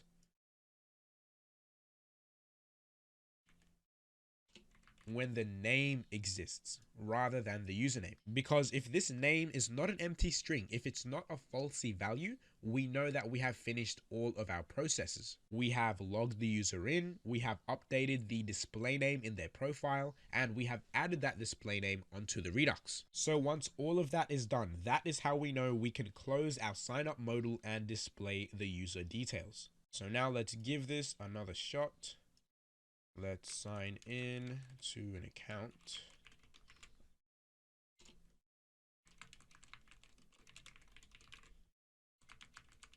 And hit sign up. And bang, as soon as the sign up modal closes, we have all of our details. No name being invisible for a couple of seconds. All of our details are showing exactly how we want them to show. So now we can sign up users. Now let's work on the login functionality. So let's head to loginmodal.tsx. And logging in is going to be a lot simpler than signing up. All we need to do is create a function, and let's call this handle login. And let's also make sure that this is asynchronous.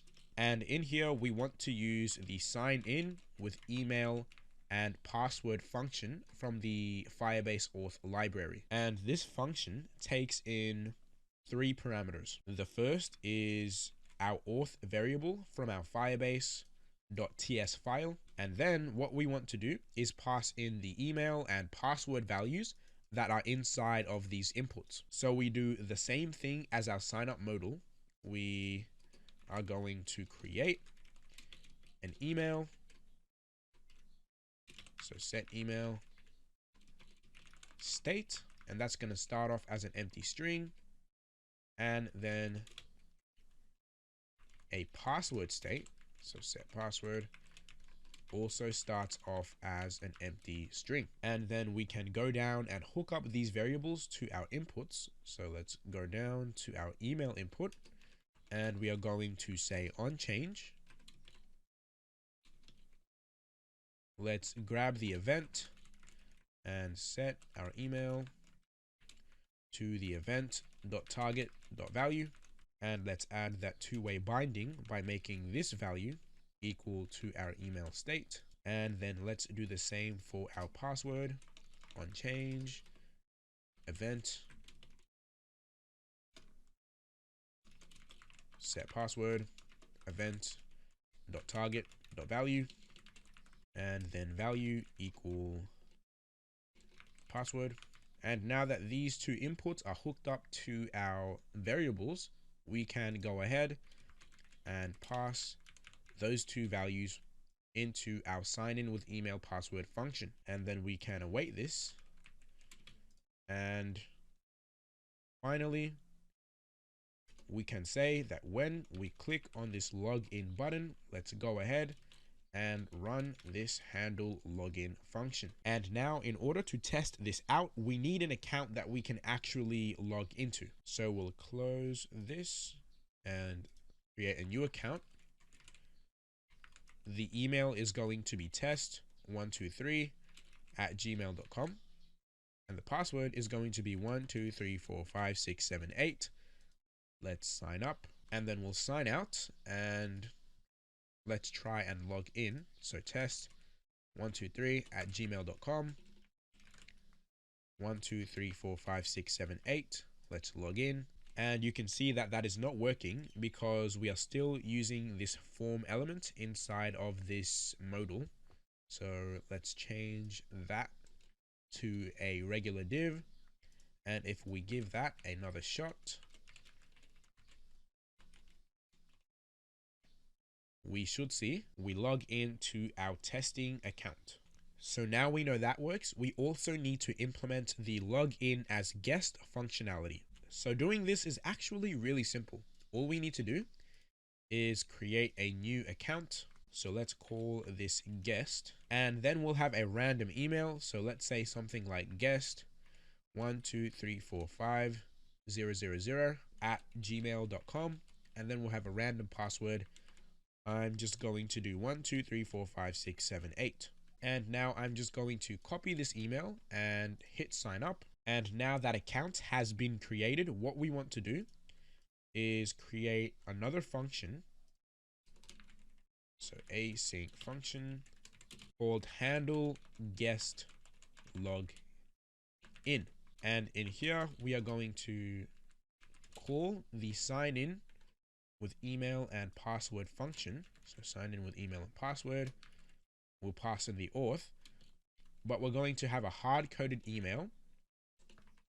So that is going to be our guest account, and a hard-coded password, which is going to be 1234567 And then we can come all the way down to this login as guest button and say on click, let's go ahead and run the handle guest login function. And again, we are adding this login as guest functionality to make it super easy for recruiters to come in and check out our app. So now if we open this up and log out and hit log in as guest, we can see we are logged in with the guest account. Now we need to implement this same functionality with our sign up modal. So what we can do is head to the top of our login modal and copy this guest login function.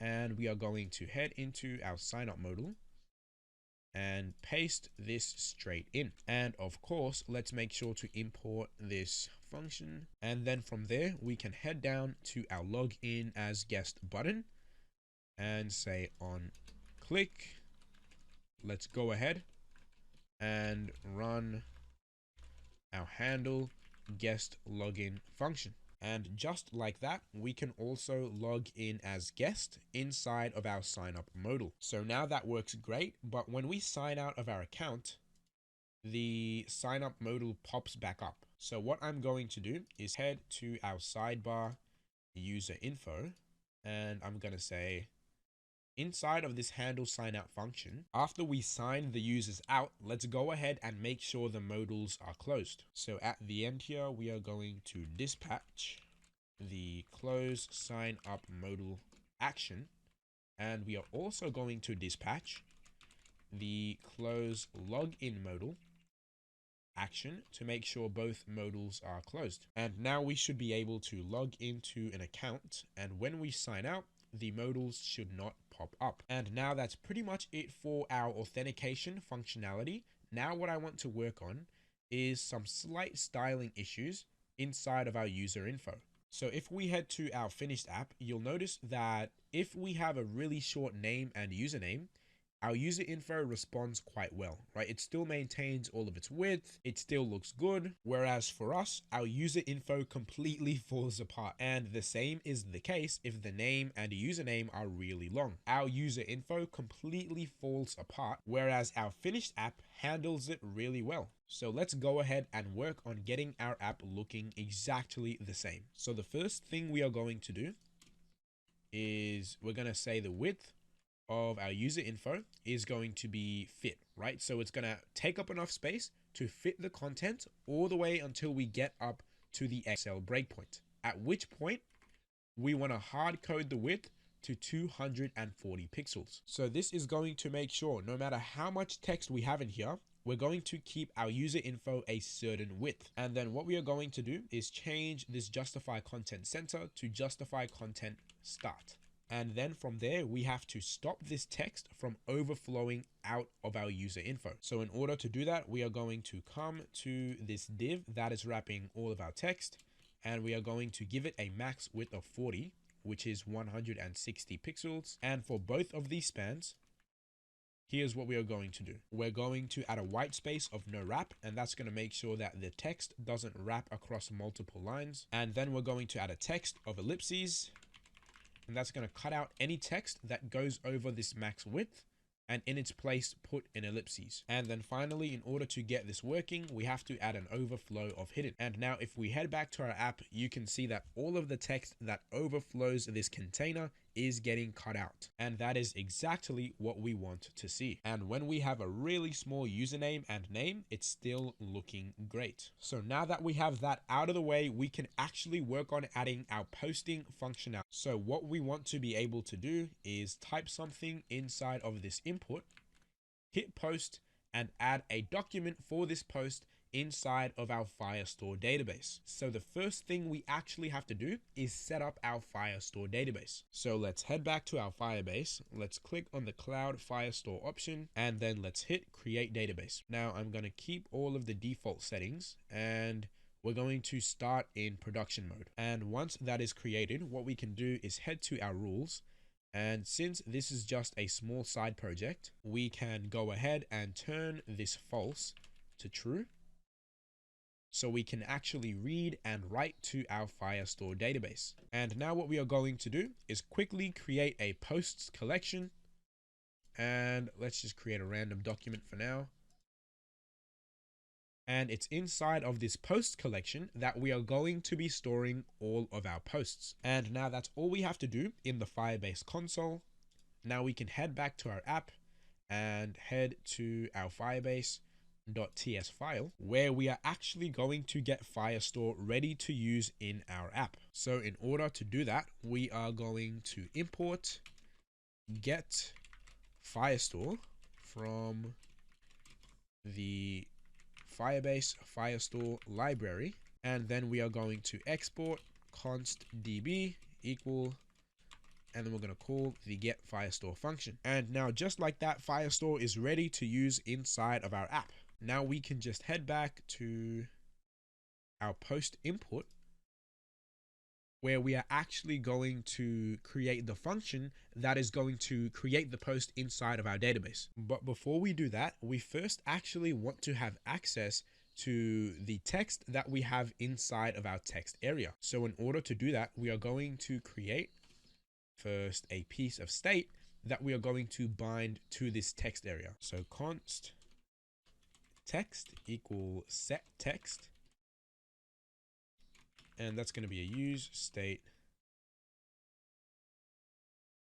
and that's going to start off with a default value of an empty string. And then we are going to get an error because we can only use state inside of client components. So we're just going to head to the top here and change this post import into a client component. And now we can head down here and hook up this text area to the state variable. So we're going to say unchange event set text event.target.value, and then the value of this input is going to be equal to the text state variable. All right, so now we actually have access to the value inside of our text area. What we want to do is be able to hit this button and send that text over to our Firestore database as a post. So let's create an async function, and this is going to be called send post. And in here, we are going to use the add doc function that we get from the Firestore library. And this function takes in a couple of arguments, the first being where we actually want to add this document. So we obviously want to add this doc inside of our posts collection. So what we do is we use another function called collection from the Firestore library. And in here, what we are going to say is inside of our Firestore database. So let's import that variable. We want to add this doc inside of our posts collection. So now we have specified where we want to add this document. The second argument is what we actually want to have inside of it. So this is going to be an object where we specify what we want to be inside of this doc. So what we want to have inside of this doc is the post, who wrote it, when they wrote it, how many likes does it have, how many comments, and so on and so on. So the first thing we are going to have is the post itself, and that is going to be the value that the user has written inside of this input. Now, next, we want to add who wrote the post. So we want to add the name and the username of the person who wrote the post. So in order to do that, we have to get the information of our current user from our Redux store. So we're going to head to the top of our component and create a new variable called user. And inside of here, we are going to use the use selector hook. So make sure that is imported. And from our Redux store, we are going to grab our user slice. And now we are going to get an error because we aren't typing our state parameter. So let's go ahead and wrap that in parentheses and give this a type of root state from our Redux store. So make sure that is also imported. And then inside of here, we are going to say the name is going to be equal to the user dot name. The username is going to be equal to the user dot username. And now we have the content of the post, who actually wrote it. Now what we want to do is record when the post was actually created. So how we are going to do that is create a timestamp property, and we are going to get this timestamp using a Firebase function called server.timestamp. So make sure to import that from the Firestore library. And what this is going to do is give us a timestamp of when the document was actually uploaded. So now we have the content of the post, who wrote it, and when they wrote it. Now all we need to do is record the amount of likes and comments. So we're going to say likes, and that's going to be an empty array, and comments is also going to be an empty array. So we're going to cover this more in detail later on, but for now, all you need to understand is our likes and our comments are going to be stored inside of arrays. And now that is pretty much everything we need to add. So we can just come down to our post button and say on click, let's go ahead and run the send post function. And then we can scroll all the way back up and make sure we are awaiting this. And now if we give this a shot, let's write down hello. Let's hit post. And if we head to our Firestore database, we can see we have a new document with all of the information about our post. So this is working great, but we need to fix some things up. And the first thing is, if this text area is empty, we want to disable this post button. So we can come down here to our button and say disabled equal exclamation mark text. So if the text is an empty string and it's a falsy value, we want to disable this button. And to make it more clear to the user that the button is disabled, we are going to say disabled. So when the button is disabled, let's go ahead and set the background opacity to 60. So now the button is kind of grayed out when we don't have any text inside of it. And bang, when we add text, it lights up so the user knows, okay, I can only post if I have text inside of this input. And now the next thing we want to do is when we hit post, we want to empty out this text area. So we want to reset this text area once the user hits post. But that is not the case right now. So what we have to do is scroll all the way up to our send post function. And what we can do is once we have added our document onto our database, we can go ahead and set our text to an empty string. And since our text state variable and our text area input are hooked up, if we set this state variable to an empty string, that means our input is also going to be an empty string. So now if we hit on our post button, our text area goes empty. So now we actually have our posting functionality working, which is cool. Now what we want to be able to do is grab all of these posts, grab all of these documents and display them inside of our post feed. So let's head over to our post feed component and get to work on that. So how we are going to do this is by using a use effect and an on snapshot listener. So let's create our use effect. We pass in the callback and this is going to run once when the component first renders, and we get an error because we are using use effect inside of a server component. So let's turn this into a client component. And now before we create our snapshot listener, what we're going to do is create our query. And what we are going to do is make our posts go in descending order by the timestamp. So essentially we're going to get all of the most recent posts on top and then go all the way down to the oldest posts. So how we're going to do that is say const q equal query. So we're going to import that from the Firestore library. And this function takes in two parameters. The first is the collection that you actually want to query.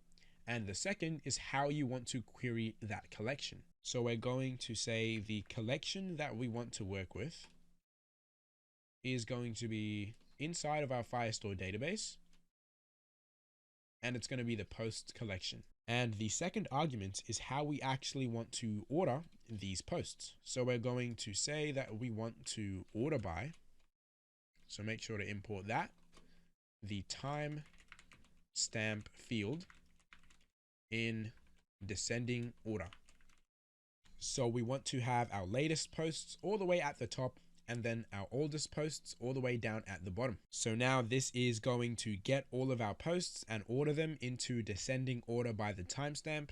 Now all we need to do is create a variable that can actually hold all of our posts. So we're going to say const posts set posts. That's going to be a use state variable that starts off with a default value of an empty array. And then what we want to do is use the on snapshot function to pass all of our posts into this state variable. So we're going to say const on subscribe, and inside of that we are going to set up our on snapshot listener. And the reason we are using on snapshot rather than get docs is that it's going to allow us to listen for changes inside of our post collection and update our post feed automatically. So in our finished app, if we write a new post, our post feed is automatically going to update. And that's because onSnapshot is listening for changes inside of our post collection and updating our post feed automatically whenever we add something new. The first is the collection that you actually want to listen for changes in, which in this case is going to be our queried post collection.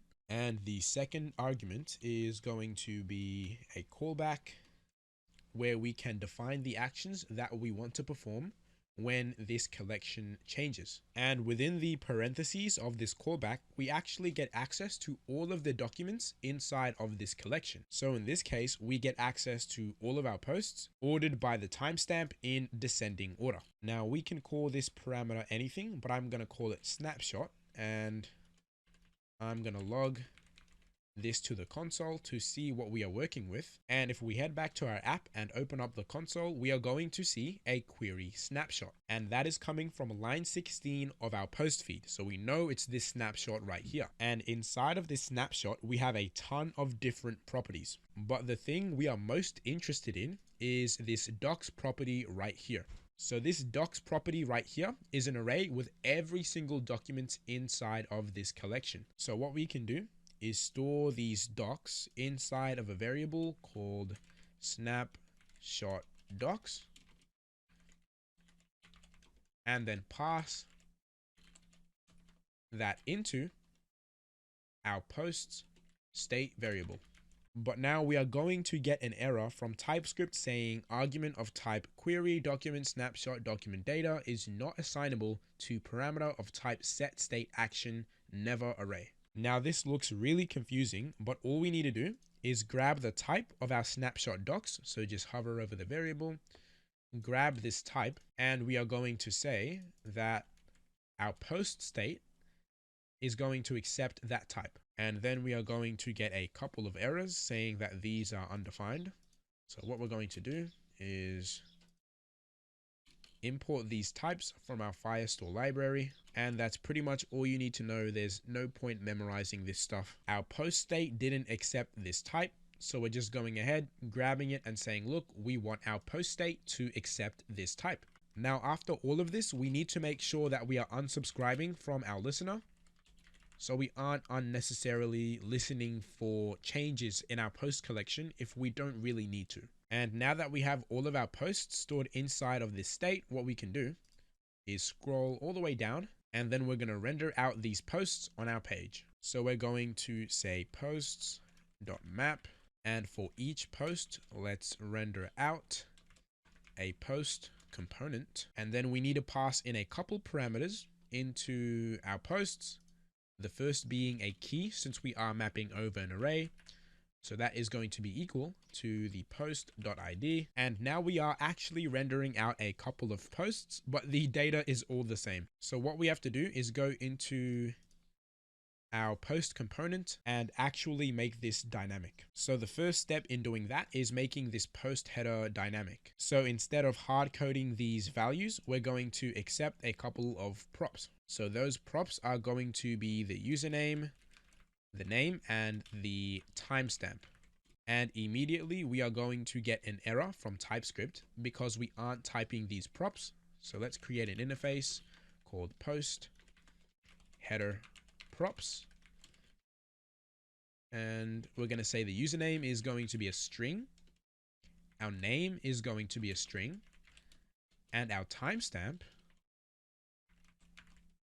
is going to be typed using a special type that we can import from the Firestore library. And of course, let's actually use this interface to type our props. Let's make sure this is lowercase. And now we can come down here and say this name is not going to be hard coded. It's going to come from the name prop. This username is not going to be hard coded. It's going to come from the username prop. And this timestamp is going to come from our timestamp prop. Now what we also have to do is accept the content of our post. So that is going to be the text. And then let's pass that into this span.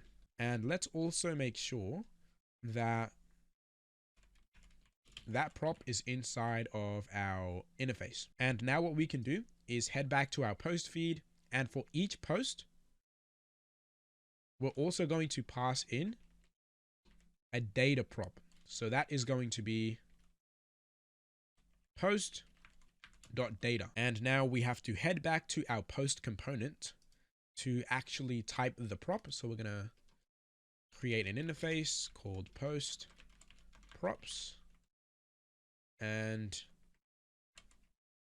that's going to have a data prop that has a type of, so let's hover over this, and we can see that, yep, post.data has a type of document data. So we can copy this type and say that that is going to be the type of our data prop. And we have to make sure that is imported from the Firestore library. And now that we have our interface, let's actually accept that prop.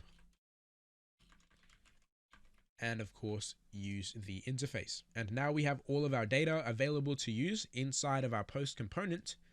We can actually pass in the necessary props into our post header component. So that's a name, username, timestamp, and text. So username is going to be data.username. Name is going to be data.name. Timestamp is going to be data.timestamp. And text is going to be data.text. And now we are going to get an error saying cannot read properties of undefined reading username. And that's because we still have a document inside of this collection that has no data. So we're trying to render it out in a post component, but it doesn't have any of the data. So that's why we are getting undefined when trying to read username.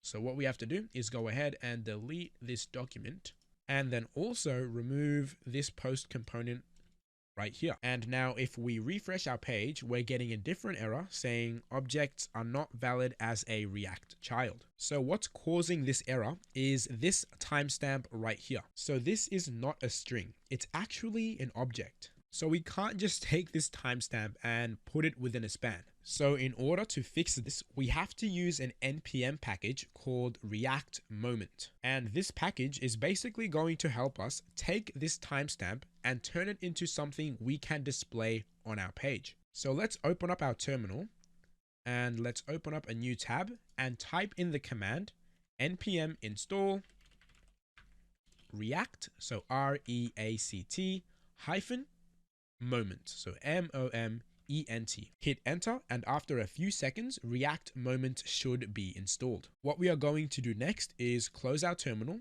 and we're going to come all the way to the top of our file, and we are going to import the moment component from React Moment. And once that is imported, we can come all the way down to the span where we use our timestamp, and we are going to wrap it inside of the moment component.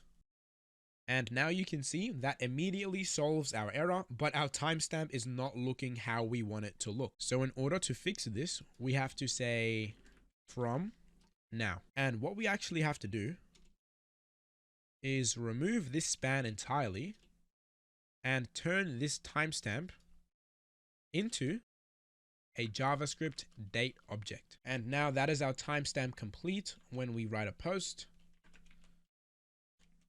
and we hit post, we're going to run into an issue saying cannot read properties of null. So the reason this error occurs is it takes a small amount of time to actually create our timestamp. So what we have to do in the meantime is say, look, only if the timestamp is ready to go, then we can actually render out our moments component. And now if we go ahead and create a post, you can see that for a split second, we don't have our timestamp, but then it comes back really quickly. And now that's pretty much it for our timestamp. Now let's start working on the comments. So what we are trying to do is build out this comment modal right here, where we get all of these details and we can write out our comment here. So in order to create that, we are going to create a new component called comment modal.tsx rfc to get that component template. And then we're going to remove this div and return a fragment. And we are going to start with the modal component from material UI. So let's import that. And then first things first, we want to create the reducers inside of our Redux store to open and close this modal. So let's head to our Redux store and let's head to our modal slice. And we are going to copy and paste these reducers down, but we are just going to change the name from login to comment. And let's set this to lowercase. And of course, let's also make sure we actually have our comment modal open state. So that's going to be false. And then let's export these actions at the bottom here. So we're going to export open comment modal and close comment modal. And let's not forget the extra comma here.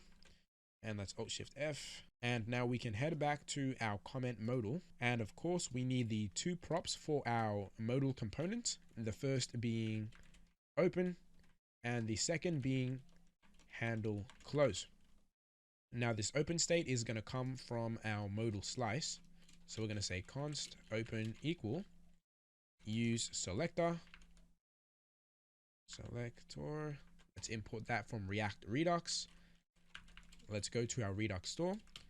Let's grab the state.modal, and then we're going to grab the comment modal open state. And then from there, we can just pass that straight into our modal component. And let's also make sure that we don't forget to type this state parameter.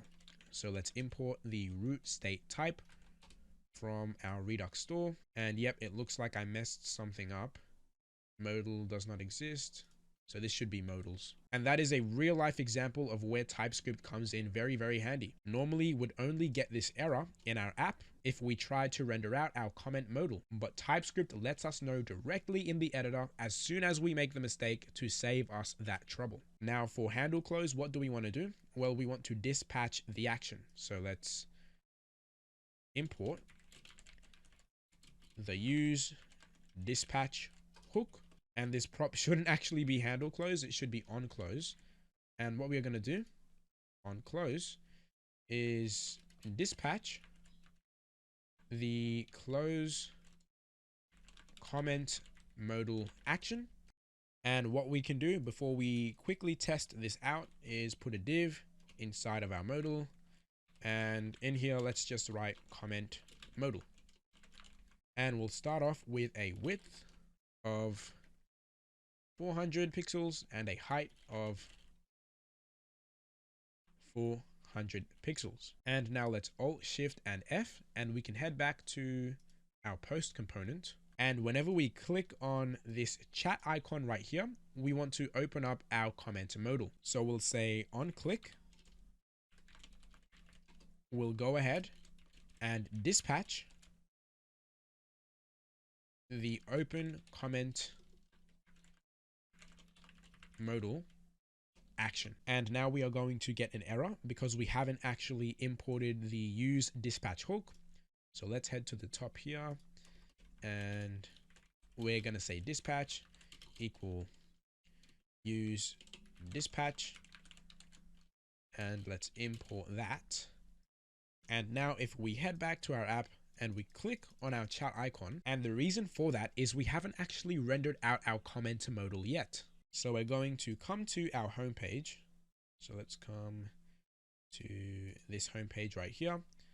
And just above this sign up prompt, we are going to render out the comment modal and make sure that is imported. And now we are going to get an error from our comment modal saying, look, you can't use this inside of our server component. So we're going to head to the top and set this to a client component. And now when we click on our chat icon, you can see that our comment modal is popping up. So now all we need to do is style this thing and get it looking good. So here's what we are going to do. We're going to give this modal component a class name of flex, and then justify content center, align item center, and we are going to give this div a background color of white. Now what we are going to do next is change these width. So on the smaller screens, the width is going to be full, the height is going to be full, so 100%. But once we pass the small breakpoint, we're going to hard code the width to 600 pixels, and we're going to set the height to fit content. And right now it's not looking too good, but once we get some more content in here, it's going to start looking a lot better.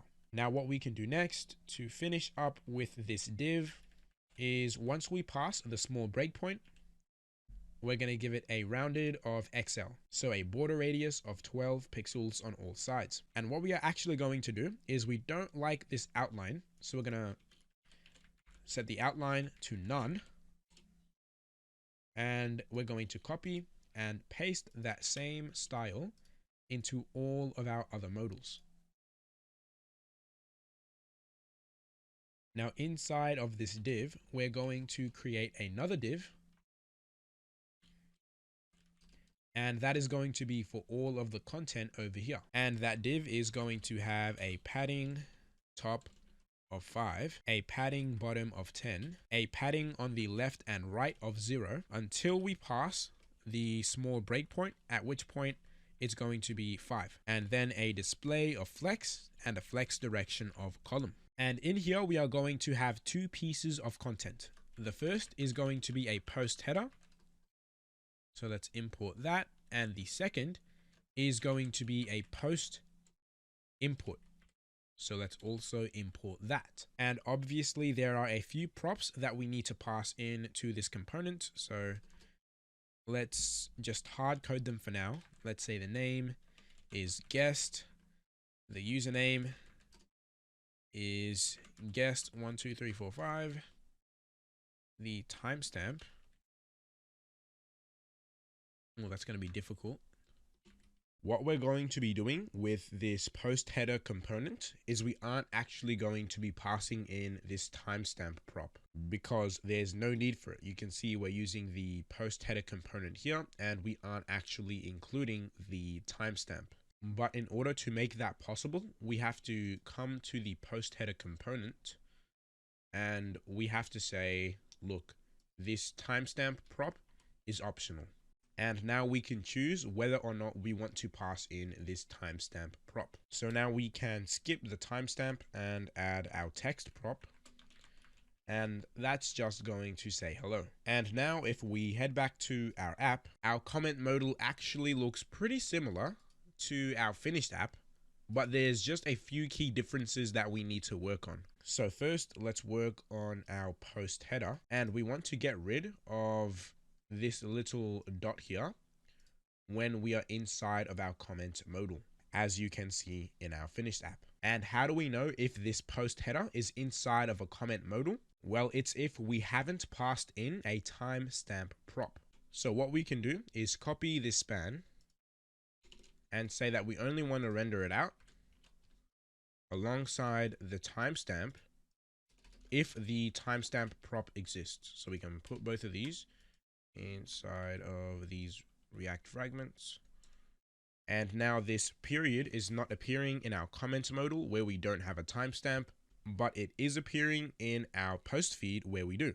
Now the next thing we want to do is work on getting this span at the bottom that says replying to and then the person who wrote the comment. So let's get to work on that. We're going to head below our text, and below it we are going to create a new span, and this is going to have a font size of 15 pixels and a text color of hashtag 707E89. And then in here, we're going to say replying to, and then we want to have the username of the person in yellow. So in order to achieve that, we're going to create another span inside of this.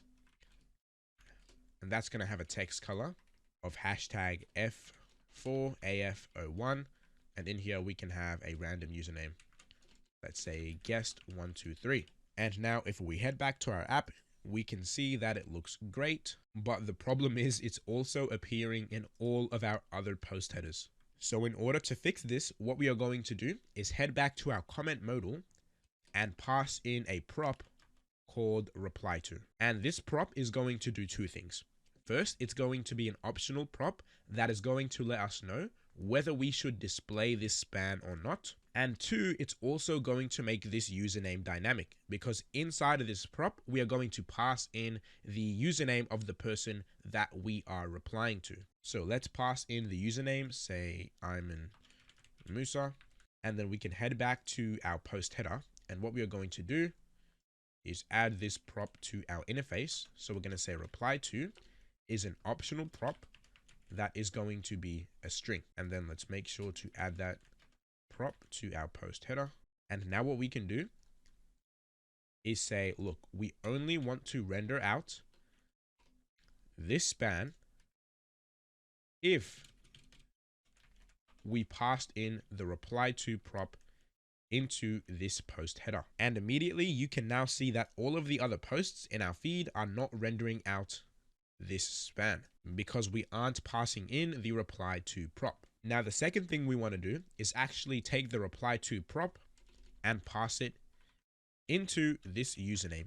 And now the username inside of this span is always going to be dynamic. And now that's pretty much all the styling that we have to do for our post header. Now we're going to move on to adding some styles for our post input. So the first thing you'll notice is there is actually a little more space between our post input and our post header in our finished app than we currently have in our starter app. So in order to get that, what we are going to do is wrap this post input inside of a div, and we are going to give it a margin top of 4. And that's going to space these two out just that little bit like we have over here. And then what we can do next is head into our post input, and here we can actually do the dirty work of changing some things around. So the first thing we want to change is this image right here. So inside of the comment modal, you'll notice that this image is not going to be the Busy Bee logo. It's going to be our profile picture. So what we want to do is tell this input that if we are inside of the comment modal, let's change this image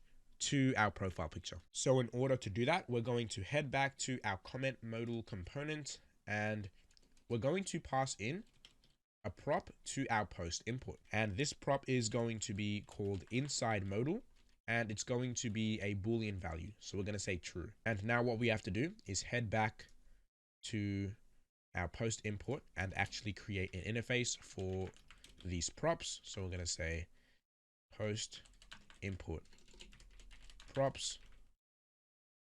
We're accepting a inside modal prop, and that is going to be a Boolean. And then we can go ahead, actually accept that prop, and let's use this interface.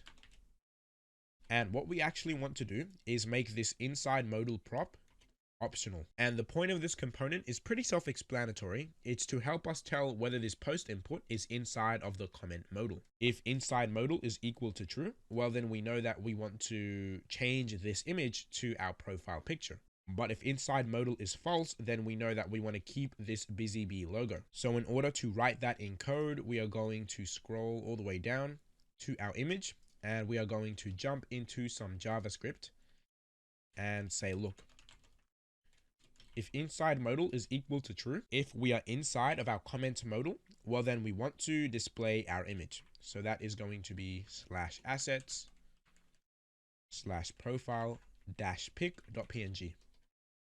Otherwise, if inside modal is false or undefined, we know that it's not inside of our comment modal, so we can display our logo. And we also need to do the same for this alt text. So we're going to say inside modal. If it's true, it's our profile picture. Otherwise, it's going to be our logo. And now if we take another look at our page, we can see that the input inside of our post feed has a logo as its image, but inside of the comment modal, we have a profile picture. So now that's working great, but let's implement the same functionality for this placeholder. So inside of this comment modal, you can see that the placeholder of the input is send your reply, but outside of the comment modal, it's what's happening. So we're going to scroll down to our text area, and we are going to say the placeholder is going to be determined by whether inside modal is true or false. If inside modal is true, well, we know we want it to be send your reply. Otherwise, if it's outside, let's keep it as what's happening.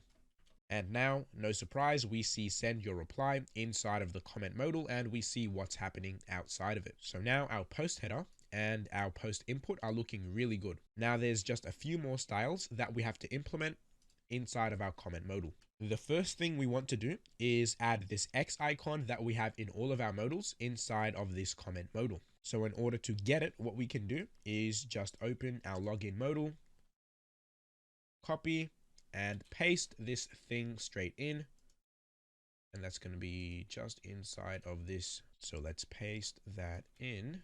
And now we need to make sure we're actually importing this icon from Hero Icons. And we also need to make sure that we are dispatching the right action. So instead of dispatching close login modal, let's dispatch close comment modal. And now this is looking really good. It's looking pretty much identical to our finished app.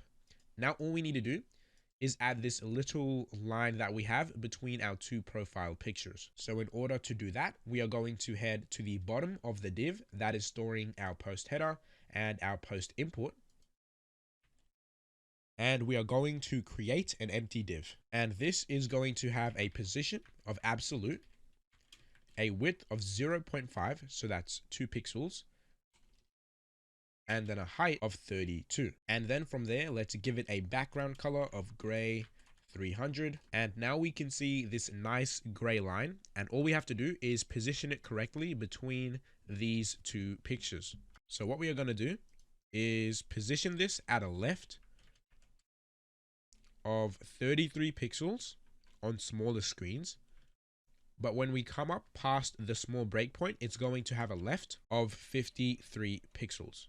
And currently that's not working. And that's because we have to come up to this div that's wrapping all of the content and give it a position of relative. And now you can see our little line is positioned perfectly horizontally in the middle of these two profile pictures. Now all we need to do is position it vertically. And in order to do that, we are going to give it a top of 20. So we're going to position it 80 pixels from the top of this modal. And now we're getting pretty close, but the only issue is we actually have our line here appearing above our profile picture. So that's definitely not what we want. So to fix this, we are going to go to our images and we're going to give them both a Z index of 10. So the image in our header has a Z index of 10 and the image in our post input is also going to have a Z index of 10. And then we can come down to this div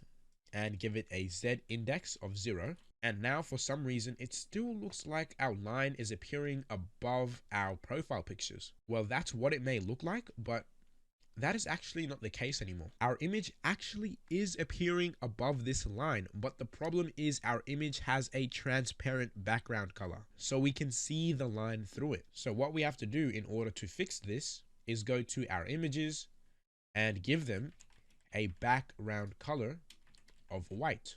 And immediately, as soon as we do that, you can see that our problem is completely solved. And now our comment modal is looking exactly like it does on our finished app. This comment modal is looking good on both big screens and small screens. Now what we want to work on next is actually making this dynamic and displaying the correct comment. So we want to be able to click on a post and get the correct information. So in order to do this, we're going to head to our modal slice. And in here, we are going to have a new piece of state called comment post details. And this is going to be an object that contains all of the information about the post we are trying to comment on. So essentially, whenever we choose to comment on a post, we are going to update this state with all of these different details. And that way in our comment modal, we can grab them and display them. Now this object is going to have a couple of details. We're going to have a name, and that's going to start off as an empty string, a username, empty string, an ID, so a post ID, empty string, and of course the actual text of the post, empty string.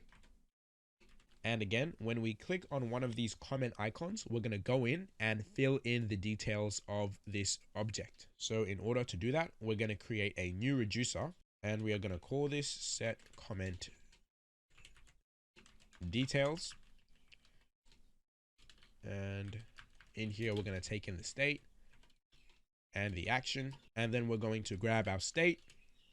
Let's grab our comment post details and let's change the name property to the action.payload.name. And then we can just duplicate this down 1, 2, 3 times. But then just change this one to username, this one to ID, and this one to text. So that's pretty much it. When we call the chat icon, we pass in an object and then we use that object to fill in the details of our comment post details state. And of course, we go ahead and display these details inside of our comment modal. So the first step in making all of this work is making sure we are actually calling this reducer when we click on our chat icon. So in order to do that, we first have to actually export this thing as an action. So let's export set comment details. And then what we are going to do is head back to our post component where our chat icon actually is. And when we actually click on it, what we are going to do is before we open the comment modal, we're going to first make sure that we're actually setting the comment details. So let's dispatch set comment details and make sure that is imported. And then here we can pass in the object, and then we can head back to our modal slice to copy and paste all of the properties that we need to fill in. And the first thing we are going to pass in is the name. So that's going to come from the data.name. So remember, this data property is giving us access to all of the document data of this specific post. So we have data.name. Our username is going to be data.username. And then for this ID, what we want to do is grab this value over here. Now we don't actually have access to that inside of this data object. So in order to get access to that, what we can do is head back to our post feed, and as well as passing in the post.data, what we are going to do is also pass in an ID prop, and that's going to be the post.id. So that's this thing right here. So post.data is giving us access to all of the actual details inside, and then post.id is going to give us access to this ID right here. So now we can head back to our post component and actually add that as a prop. So that is going to be a string. And let's go ahead and make sure we are accepting that. And then we can pass that straight in to our comment details. And now our final property, data.text. And now just like that, whenever we click on a chat icon, we're going ahead and updating our comment details. So now what we can do is make sure we are accessing these comment details and displaying them inside of our comment modal. So let's come back to our comment modal, and we're going to say const comment details. And here we are going to use the useSelector hook. We're going to grab our Redux store. Make sure we are typing this. And from our Redux store, we are going to go into our Modals slice and grab the comment post details. And then now what we can do is, instead of passing in these hard-coded values into our post header, we can go ahead and for the name, pass in comment details .name. For the username, comment details .username. For the text, comment details .text, and the reply to is going to be the comment details .username. So now if we give this a shot, you can see that when we open up our comment modal, we are actually getting the proper details of this post. We click on testing, we get testing. We click on post, we get post. We click on hello, we get hello. So now that we have that working, what we want to work on next is the actual functionality of being able to send a reply. So in order to do that, what we are going to do is head back to our post input component. And what we have to do is below this send post function, we're going to create another function. And this is going to be asynchronous, called send comment. And here, what we are going to do is grab the ID of this post. and update it inside of our Firebase. So we'd head to this comments array right here and would add a comment onto it. First, we have to create a reference to the post that we want to add a comment to. And in here, we are going to say that the document that we want to target is going to be in our Firestore database, in our post collection, and then we want to pass in the ID of this post. So in order to get that ID, we're going to head to our Redux store and grab the comment details. So use selector, and let's go to our Redux store.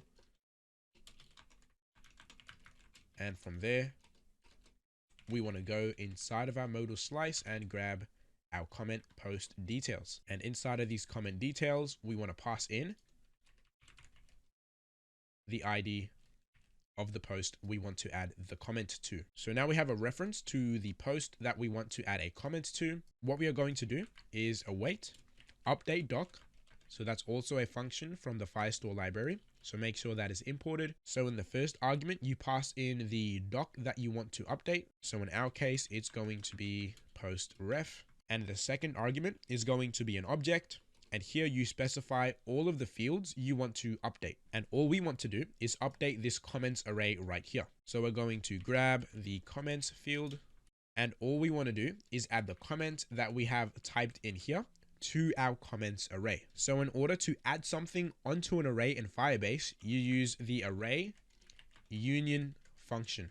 So now whatever value we put within these parentheses is going to be added onto this comments array. So now the question is, what are the details we actually want to add for each comment? Well, if we take a look at the comments that we have here, all we really want is the name of the person who wrote the comment, the username of the person who wrote the comment, and of course the comment itself. So we're going to add an object onto our comments array, and this is going to have a name, a username, and a text property. Now the name and username of the comment is obviously going to come from the user who is currently signed into our app. So inside of this input, we already have access to the user who is currently signed in. So what we can do is say the name of this comment is going to be user.name. The username is going to be user.username. And we know that we can easily access that through our text state variable. So now that's pretty much our send comment function complete. Now what we want to do is figure out a way to make it so when we click on the post button inside of our post feed, we're running the send post function. But when we click on the button that is inside of our comment modal, we want to run the send comment function. So doing this is actually a lot simpler than it looks. All we need to do is say if inside modal is true, well, that means we are inside of our comment modal.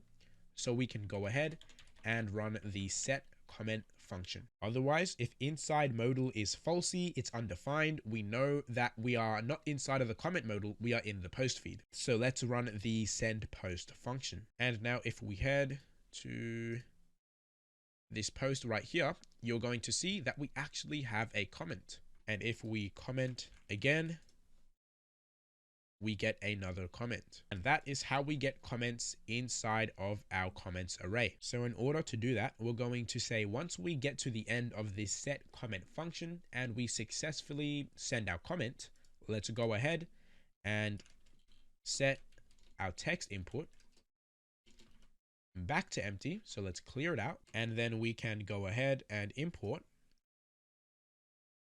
the use dispatch hook. So we can go ahead and close our comment modal once we send our comment. And now whenever we write a comment and hit post, bang, it's going to go ahead and close our modal. All right. Now that we are able to send comments, what we want to do is be able to click on a post and view all of the comments of that post in a separate route. So this route is going to be completely dynamic and constantly changing based on the post that we click on. And a bonus is all of this stuff is going to be rendered on the server. We're going to be using server-side rendering. So let's get to work on that. And if you remember, how we create dynamic routes in Nextjs is create a new folder and we surround the name of that folder in square brackets. So I'm going to call this dynamic route ID, but make sure it is surrounded in square brackets. And then from there, all we need to do is create a page.tsx file inside of this folder to describe the content that we want to display on this route. So let's RFC to give us our component template. And since this route is dynamic, if we go on any route, so slash anything, we're going to see the content inside of this page.tsx. Now the layout of this page is going to be pretty much the same as our home page. So what we can do is just head to our home route and copy and paste all of the content inside a fragment. And of course, let's make sure we are importing all of these components. So import, import, import, import. And there's actually no need for us to be rendering out this comment modal in this route. So we'll remove that. And now if we head back to our app, you can see that on this route, we are going to see pretty much the same thing as our homepage. The only thing that really needs changing is this post feed right here. So on this route, we just want to replace this post feed with the actual information about this post. So inside of this route, we're not actually going to have a post feed. Instead, we are going to start with an empty div and recreate this entire thing. Now, this really isn't too different from our post feed. We have the same header. This one's just got a back arrow. We still have a pretty similar post layout to our post feed, but the only real difference is this post information right here. So we are going to be copying over quite a lot of code. So let's open up our code, and what we can pretty much do is head to our post feed, copy all of this code and paste it inside of this div. And what we'll do is get rid of this div right here. And we can go ahead and get rid of this post input. We can get rid of these posts that we are mapping over. And then inside of this header, what we want to do is have this arrow here. So that's going to be the arrow left icon from React Hero Icons. And that is way too large. So we're going to give it a width of 5, a height of 5. And then we want to get these side by side. So we're going to give this container here a display of flex, and then align item center vertically. And then we can add a margin right of 10. And that is going to push this title away from this icon. And while we are at it, might as well change the name of this title from home to Bumble like it is over here. And now that's pretty much it for our header. Now what we want to do before we move on is make sure that this arrow icon actually sends us back to the home page. So we're going to wrap this icon in a link component. So let's import that from next link. And let's set the href to the home route. So we'll wrap this icon in the next link component, and let's set the href to the home route. And now when we click on this, we're getting sent back to the home route. So now what we want to work on next is displaying the post information on the page. So first we'll work on getting the styling right. And then after that, we'll actually work on fetching the real information for this post from our Firestore database. So let's start with the styling.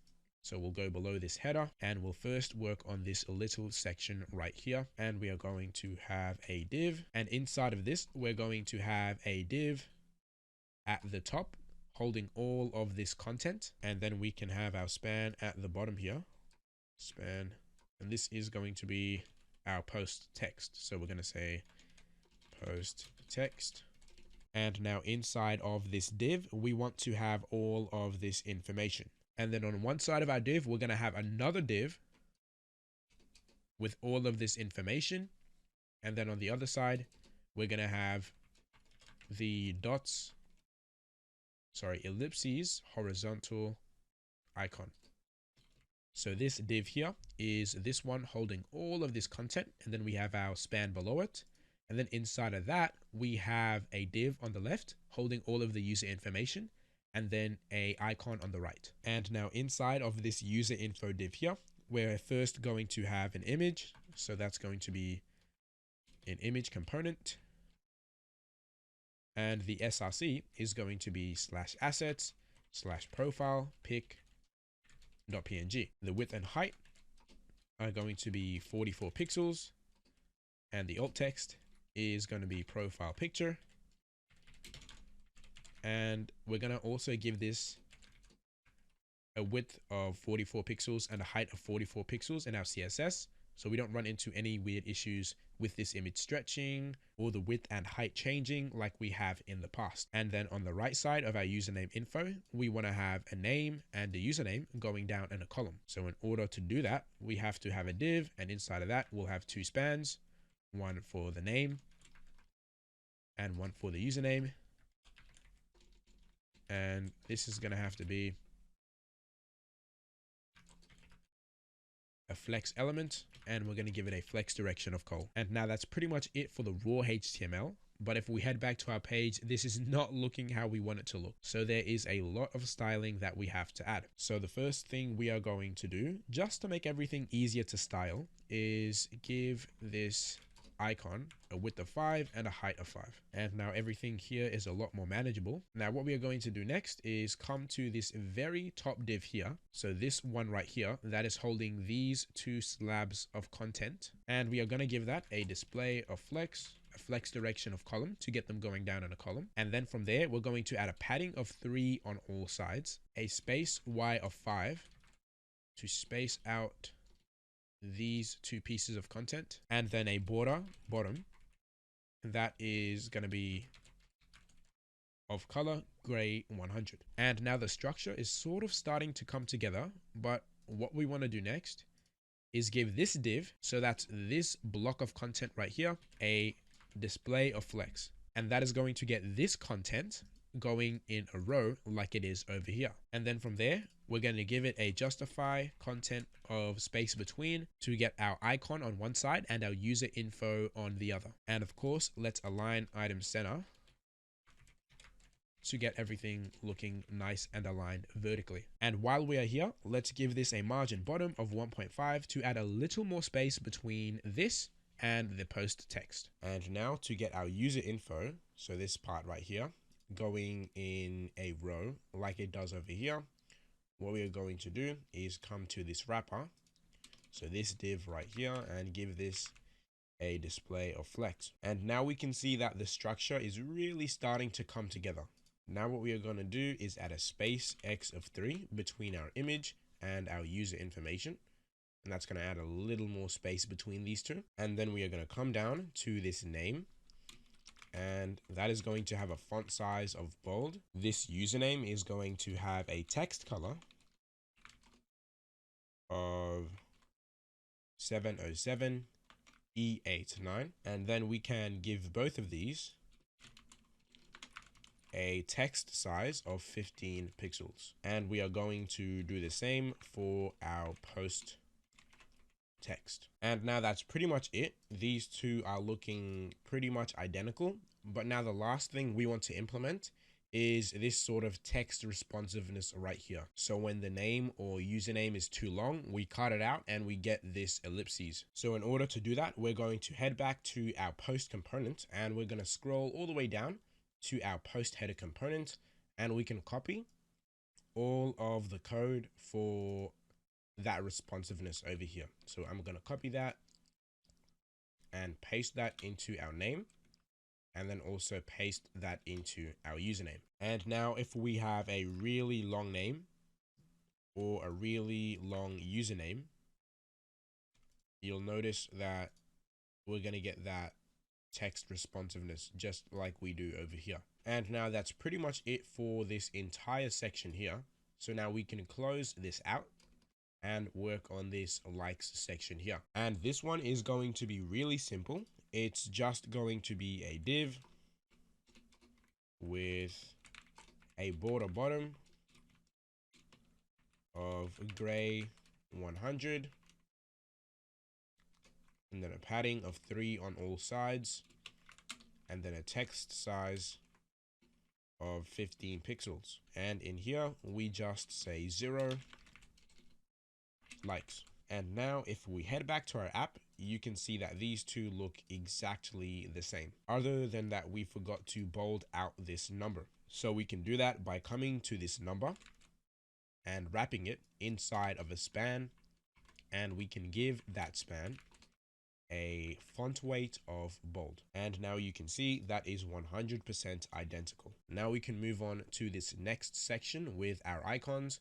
So that's going to be another div below this one.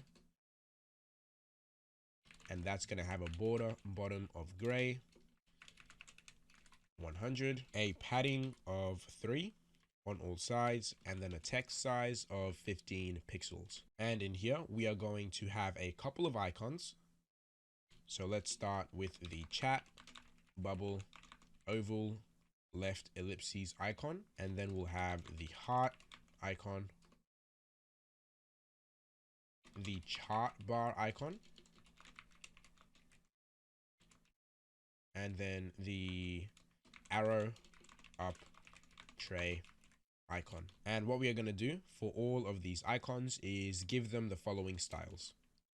We're first going to give them a width of 22 pixels, a height of 22 pixels, a text color of 707 E89, and then finally a cursor of not allowed. And now if we head back to our page, we can see we have all 4 of our icons and they're looking pretty decent, but the only issue is they are not going in a row and they are not in the center of this section. So what we are going to do is give this div a display of flex and then a justify of evenly.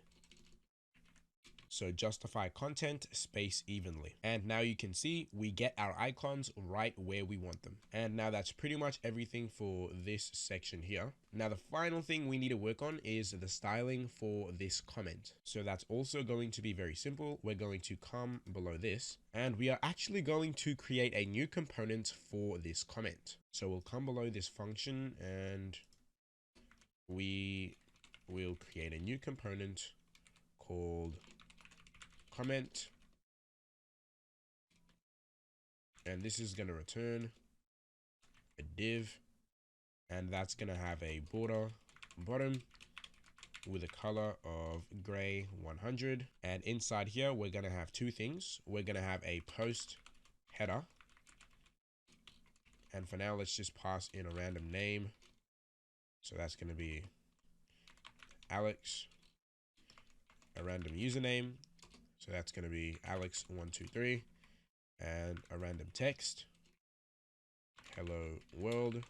And that's our first part of our comment done. And now below that, we want to have all of these icons. So we'll come below this and have a div with a display of flex. And inside of here, we can just copy and paste all of these icons. But the only difference is we're going to remove this text color that we have here. And now if we head back to our page, you can see we're going to get an error saying super expression must be either null or a function. And it looks like it's being caused by the React moment library. So in order to fix this, what we need to do is head to our post component and set this to a client component. And the reason this fixes it is because our moment component was probably using some sort of use effect or use state or some sort of interactivity under the hood. And of course we can't do that inside of a server component. So now we can head back to our comment components and continue styling, and our post header is looking good. Now what we want to do is style these icons. So we're going to give them a space X of 14. So that's going to really space out these icons, and then a padding of 3 on all sides. And then we are going to give this div a margin start of 6, and that's going to push these icons away from this edge here. That's still not enough. So I'm going to change this to 16, and that looks exactly like our finished app. Now that's all of the styling for our post page complete. Now what we want to do is actually fetch the information of this specific post from Firebase and make this page dynamic. And we're going to do it all on the server side. But before we do that, we want to head back to our post component And what we are going to do is wrap our post header inside of a link component. So let's put that inside and let's make sure that is imported. And now what we want to do is push the ID of this post to the end of the route. So now if we head back to our homepage and we click on a post, you can see we actually have access to the ID of this post inside of our route. And this is what is going to make it possible for us to fetch all of that information of that post from our Firestore database and display it on this page. And in order to start doing all of that, we are going to create a function on top of our page components, and this is going to be called fetch post. So this is going to be an async arrow function, and this function is going to take in an ID. And what we want to do is call this fetch post function inside of our page component and pass on this ID at the end of the route. So in order to get access to this dynamic value at the end of our route, we have to use the params prop.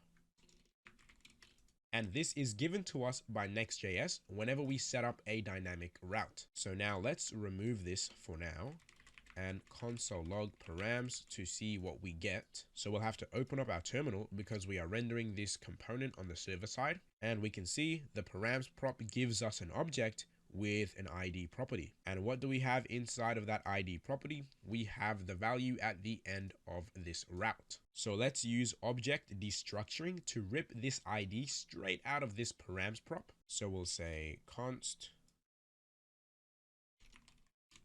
ID wrapped in curly braces equal params. And now if we console log this variable, you can see we are getting access to our unique document ID. So now what we can do is remove this console log and say const post equal fetch post and pass in our ID. And what we are going to do is wait for this function to finish running and then store the value that it returns inside of this variable. But of course, we are going to get an error saying that await is not allowed inside of non-async functions. So what Nextjs actually allows us to do is turn this component into an async component. And this is only possible when you are using a server component. So now whatever our fetch post function returns is going to be stored inside of this variable. So for example, if we return the string hello from this function and we console log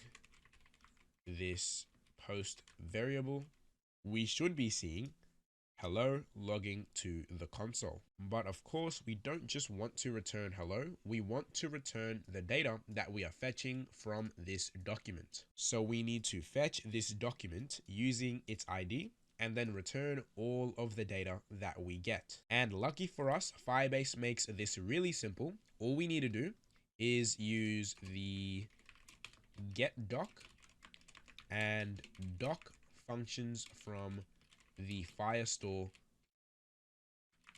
library. And then from there, all we have to do to fetch this document by its ID is first create a reference to the post that we want to fetch. So which post document do we actually want to fetch? So we're going to say that we want to fetch the document that is in our database inside of our post collection and has the ID at the end of our route. So now we have a reference to the post that we want to fetch inside of our posts collection. Now all we need to do is actually go ahead and fetch it using this reference. So in order to do that, I'm going to say const post snapshot equal await getDoc, and then we pass in the reference to the post document that we want to fetch. And then now all we need to do to get access to this data inside of our page component is return this snapshot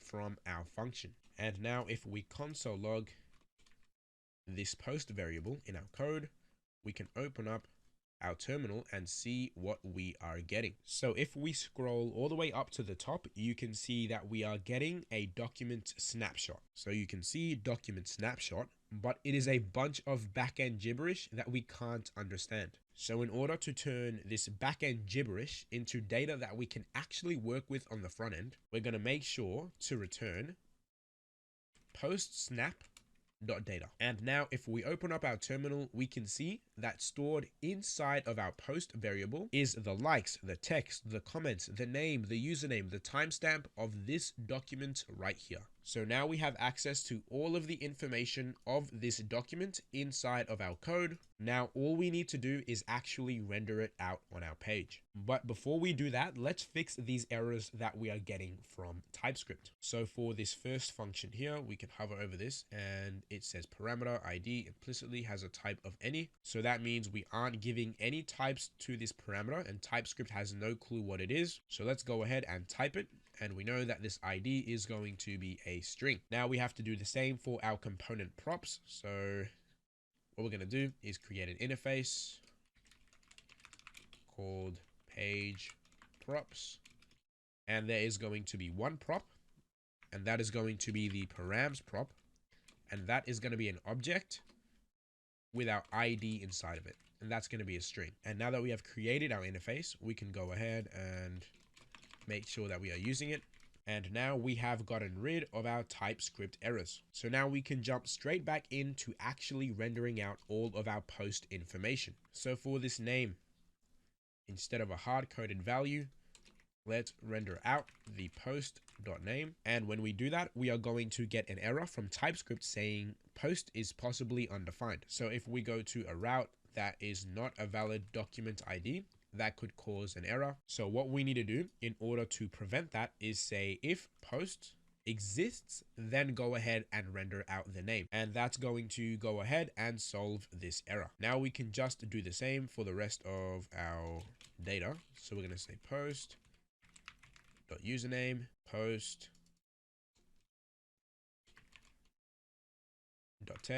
And for this likes, in order to get how many likes we have on this post, we're going to grab the post.likes and we're going to get the length of this array. And that is how much likes we have in this post. And then we can scroll all the way down now.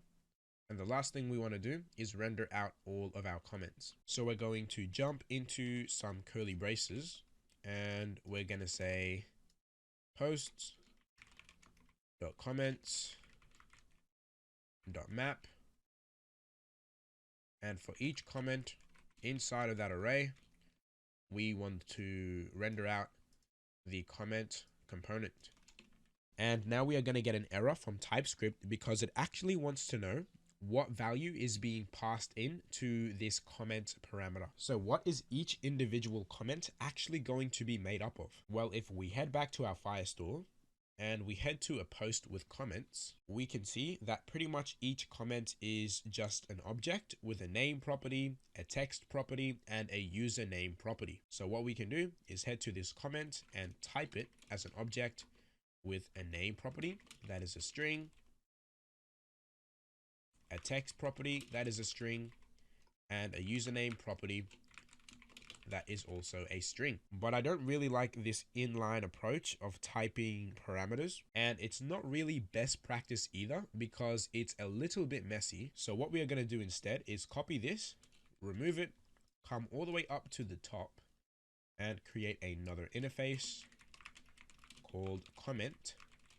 And then we can just put all of this over here. And then we can just use this comment interface to type this parameter. And now that works like a charm. Now on this particular post, we aren't actually going to see any comments because we don't actually have any. But if we head back to our page and click on a post that does, you can see that we are rendering out 4 different comment components because we have 4 different comments. So now we're moving in the right direction, but the only problem is these comment components are not actually dynamic. So what we actually want to do is make all 3 of these values that we are passing into our post header dynamic. So in order to do that, this comment component is going to take in a name, a username, and a text parameter. And let's quickly create an interface for that before TypeScript gets on our case.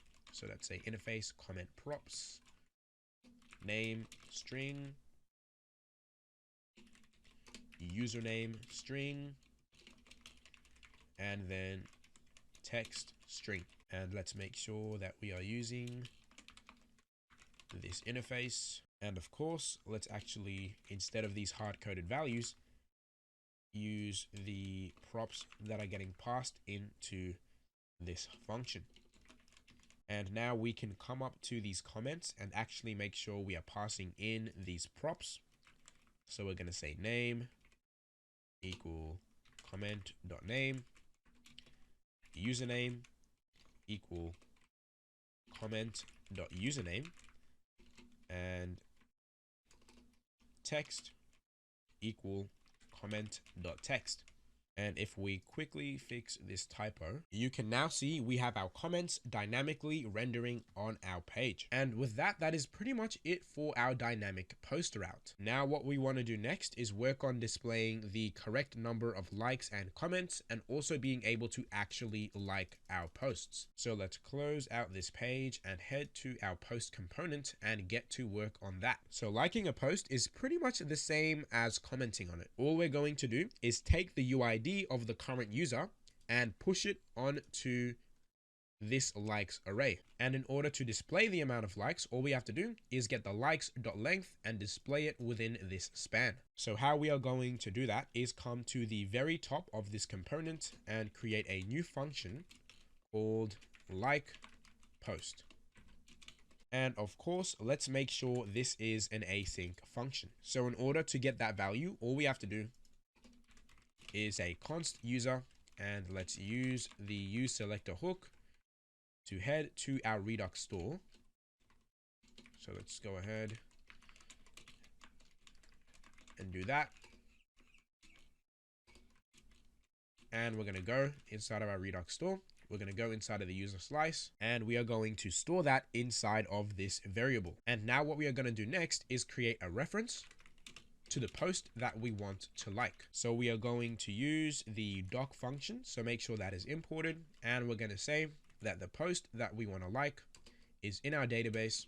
It's in our posts collection, and then we can pass in the ID of the current post. And that takes in two parameters. The first being the document that you actually want to update. So let's pass in the post ref. And the second argument is where you specify what you actually want to update inside of that doc. So in this case, we are going to update the likes field. And then what we want to do is add the user's UID onto the end of this array. So since we want to add this value onto the end of the array, we can use the array union function from the Firestore library, and then here we can pass in the user.uid. And now that's pretty much our function complete. So we can come all the way down here to our heart icon, and then we can say on click. Let's go ahead and run the like post function. And now we can give this a shot. If we go and like this post right here, you'll be able to see we have added on our UID onto our likes array. So now we can like the post, but what we want to be able to do next is unlike a post. So this is very simple. All we need to do is come back up to our like post function. And what we are going to do before we actually add this user ID onto our likes array is we're going to check if our data.likes already includes the current user's UID, because if that is the case, that means the user has already liked that post. So what we want to do when we run this function again is get rid of that like. And this is going to be almost the same as adding on a like. So we're going to say await, update doc, pass in the post reference. We're going to access the likes field, but instead of adding a like onto an array, we want to remove a like from an array. So in order to do that, we're going to use the array.remove function from the Firebase Firestore library, and we are going to remove the current user's UID. So if the like already exists in the array, we remove it.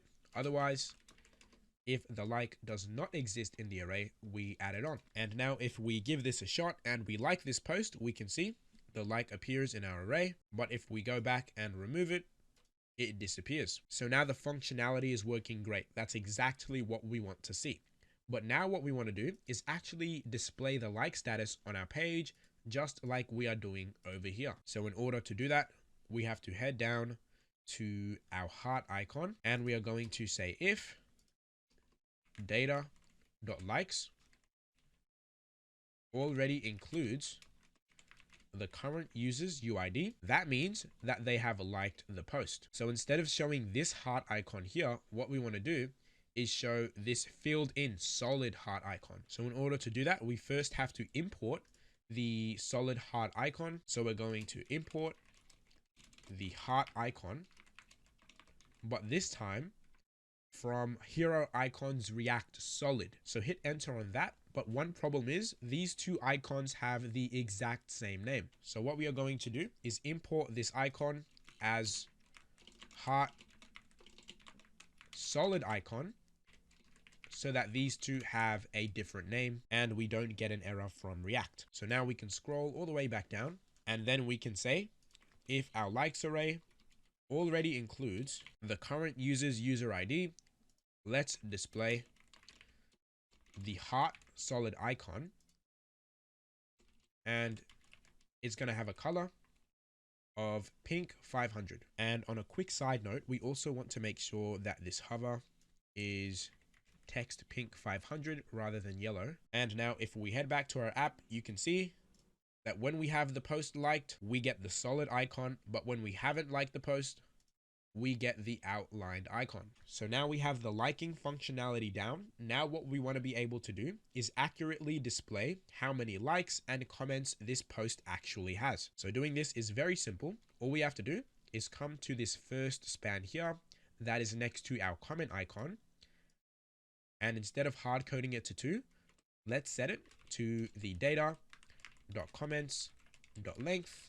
And now you can see we actually have the correct amount of comments on each post. But when a post has no comments, we actually want to hide this span entirely. So what we're going to do is come to this span, and we're going to jump into some curly braces, and we're going to say only render out this span if the data.comments.length is greater than 0. And then we do the double ampersand. And now you can see this span is only going to render when we actually have comments on this post. So now we can implement the same functionality for our likes span. So let's wrap this in curly braces, put this in here, and let's say that we only want to render this out if the data.likes.length is greater than 0. And then inside of here, let's render out our data.likes.length. And now when a post has no likes, we get no span, but when a post does have likes, we get this span. So now the next thing we want to work on is when the user is not signed in, we don't want the user to be able to like or comment on a post. Instead, what we want to do is when the user is signed out, when they click on the like or comment button, we want the login modal to pop up. So in order to do this, we're going to head all the way up to the top of our post component. And what we are going to do inside of our like post function is check if the user actually is signed in or not. So we're going to check if the user.username does not exist, well, that means that the user is not logged in. So we're going to dispatch the open login modal action,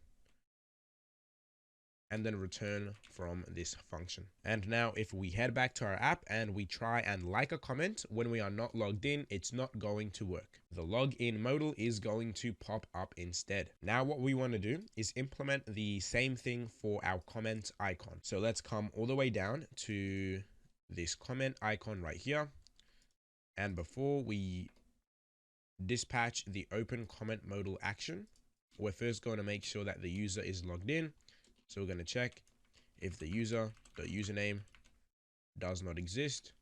And if it doesn't, we're going to again dispatch the open login modal action and return out of this function early. And now we have the same functionality on our comment icon. If we are not logged in, bang, we open the login modal instead. And now I have some good news. That is pretty much it for our social media app. Now we just have one last thing to implement, and that is this loading state when we first open up our page. So this one is actually going to be pretty simple. All we have to do is create a new component, and we are going to call this loading screen.tsx,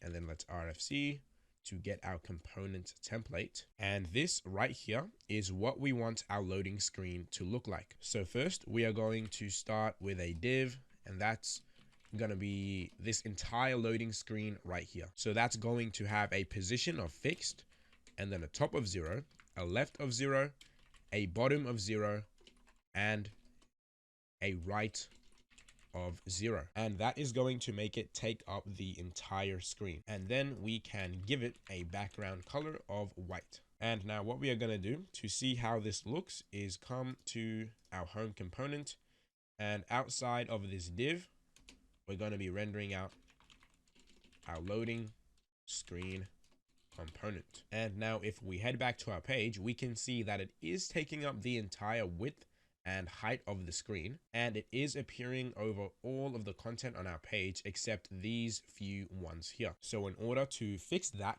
we're going to give it a Z index of 50, and that is going to put it above every single element on our page. So now we have the background all set up and ready to go. What we want to work on next is the actual content inside. So all of this content is going to be wrapped inside of a div, and that's going to have a flex, and then a flex direction of column, and then align items center.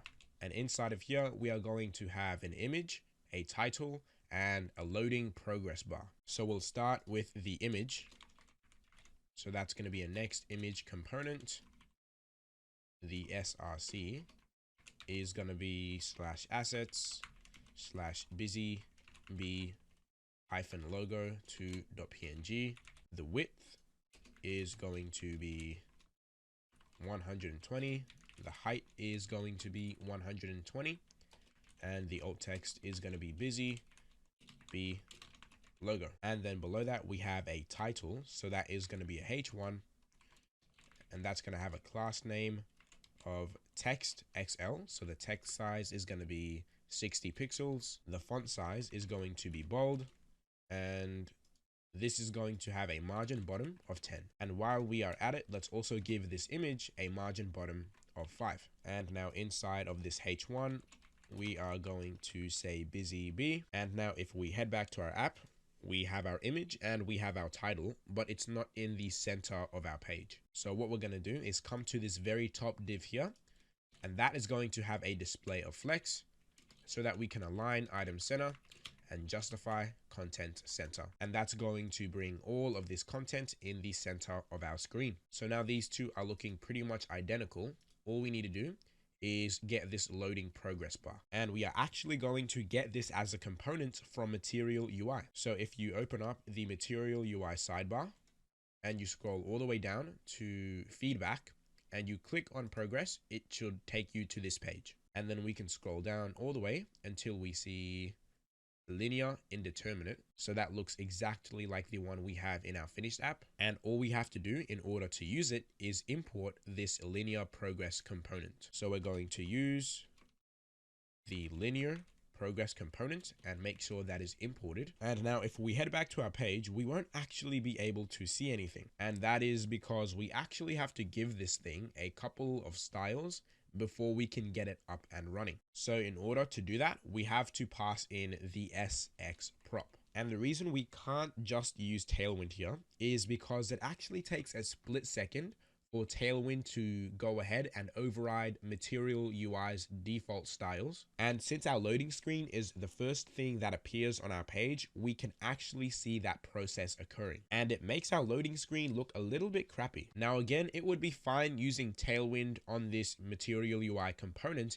if it was something like our modal and it didn't appear when our page first loaded. But since our loading screen is going to be the first thing that appears when we come onto our page, we're going to override the styles directly inside of our code to make sure our progress bar looks good. So this SX prop takes in an object, and here we have to pass in all the styles that we want to change for this progress bar. So it's a lot like CSS. We're going to say we want to change the width to 265 pixels, the height to 10 pixels. And now you can see we actually have our progress bar appearing on our page. But of course, we want to make sure that it's actually the right color. So what we are going to do is give this a background color of hashtag F4AF01, and that is going to set the background color to yellow like it is over here. And then what we want to do is change this actual progress bar to black. So in order to do that, we're going to use a really hacky solution that I don't want you to memorize. It took a bunch of just inspecting element, figuring out what are the class names of this element right here, seeing that it's MUI linear progress bar, and then going on Google and figuring out how to target this by class name inside of this SX prop. And again, I don't want you memorizing it, but all we have to do is say inside of this linear progress bar, let's target the element that has a class name of MUI linear progress -bar. So that is referring to this moving thing right here. And we are going to give that its own styles. So that's going to be an object. And then we are going to say we want it to have a background color of black. And now you can see this moving little progress bar has a background color of black. Again, this is a really hacky solution that I didn't know how to do until today. So don't try to memorize this, just Google it whenever you need to do it. So now that we have our loading screen looking exactly like it does on our finished app, now what we want to be able to do is actually close our loading screen after some time. So in order to do this, we're going to create a new slice inside of our Redux store that is going to help us determine whether our loading screen is going to be opened or closed. So we're going to head to our Redux folder and create a new slice called loading slice. And here let's rx slice. And then in our initial state, we're going to have a loading screen open, and that's going to start off as true. And then here, let's change this name to loading. And then all we want to do is have one reducer that's going to allow us to close our loading screen. And that's going to be a function that takes in the state. And then it's going to grab our state.loading screen open and then set that to false. And then we're going to go ahead and export that reduces action. And now we can head back to our loading screen component. So in order to do that, we're going to create a loading screen open variable. And that is going to use the useSelector hook. And then we're going to grab our state, so our Redux store. And then from there, we're going to grab the loading slice, and inside of that, the loading screen open state. And now it looks like we are getting an error because we actually imported the wrong root state. So we're going to actually get rid of this import, and then we're going to make sure we're importing the root state type from our Redux store. And now we're getting an error over here saying that our loading slice doesn't actually exist inside of our Redux store. So the reason we are getting this error is we actually forgot to pass in our loading slice to our Redux store. So let's head down to our store and make sure we are passing in our loading slice inside of a loading property. And now that error should go away. And yes, it does. So now what we can do is head down to our loading screen, and on this top div right here, we're going to jump into some JavaScript, and we're going to say, look, if loading screen open is equal to true, then let's have an opacity of 100. Otherwise, let's have an opacity of 0 if loading screen is false. So if loading screen is true, we want to open up our loading screen. Let's give it an opacity of 100. Otherwise, if loading screen is false and we want to hide our loading screen, let's set the opacity to 0. So now let's head back to our page to see how things are working so far. And now we are getting an error saying that this function is not supported inside of server components. And it's talking about the use selector hook. So we'll come up here and give this the use client directive. And now you can see, because our loading screen open is true, we have an opacity of 100. So our loading screen appears. But if we head back to our loading slice and we give this a value of false, you can see our loading screen no longer appears. So that works great, but the only issue is we can't actually click on anything on our page anymore. And the reason for that is our loading screen is still here. It's still in front of all of these other elements. But now, since it has an opacity of 0, it's just completely transparent. So it's still here taking up the entire screen, but we can see through it. So what we're going to do is say, look, if loading screen is open, sure, you can have a Z index of 50 and appear above all of the other elements on our page. Otherwise, if loading screen open is false, let's go ahead and give you a Z index of -50 so that you appear behind all of the other elements on the page. And if we head back to our page, we are now able to interact with all of our elements just fine. Okay, so now that's great. We are able to open and close this loading screen based on this piece of state right here. But now what we want to do is figure out how we can automatically close it after a few seconds. Well, doing that is actually really simple. So what we want to do is make it so this loading screen disappears once we finish fetching all of our posts. So what we are going to do is head to our post feed. And inside of this on snapshot, once we finish getting all of our documents and passing them into our post state, what we want to do is go ahead and dispatch the function to close our loading screen. So we are going to say const dispatch equal use dispatch from React Redux. And then once we finish fetching our posts and passing it into our post state, we're going to dispatch the close loading screen action. And now on our finished app, you can see if we reload, we have our loading screen for a couple of seconds and then bang. Once our posts have been fetched and displayed inside of our post feed, we go ahead and close our loading screen. But one subtle difference I'm noticing is the transition is actually quite choppy. Whereas on our finished app, the transition to closing our loading screen is a lot smoother. So in order to do that, we're going to head to our loading screen and we're going to give this a transition property.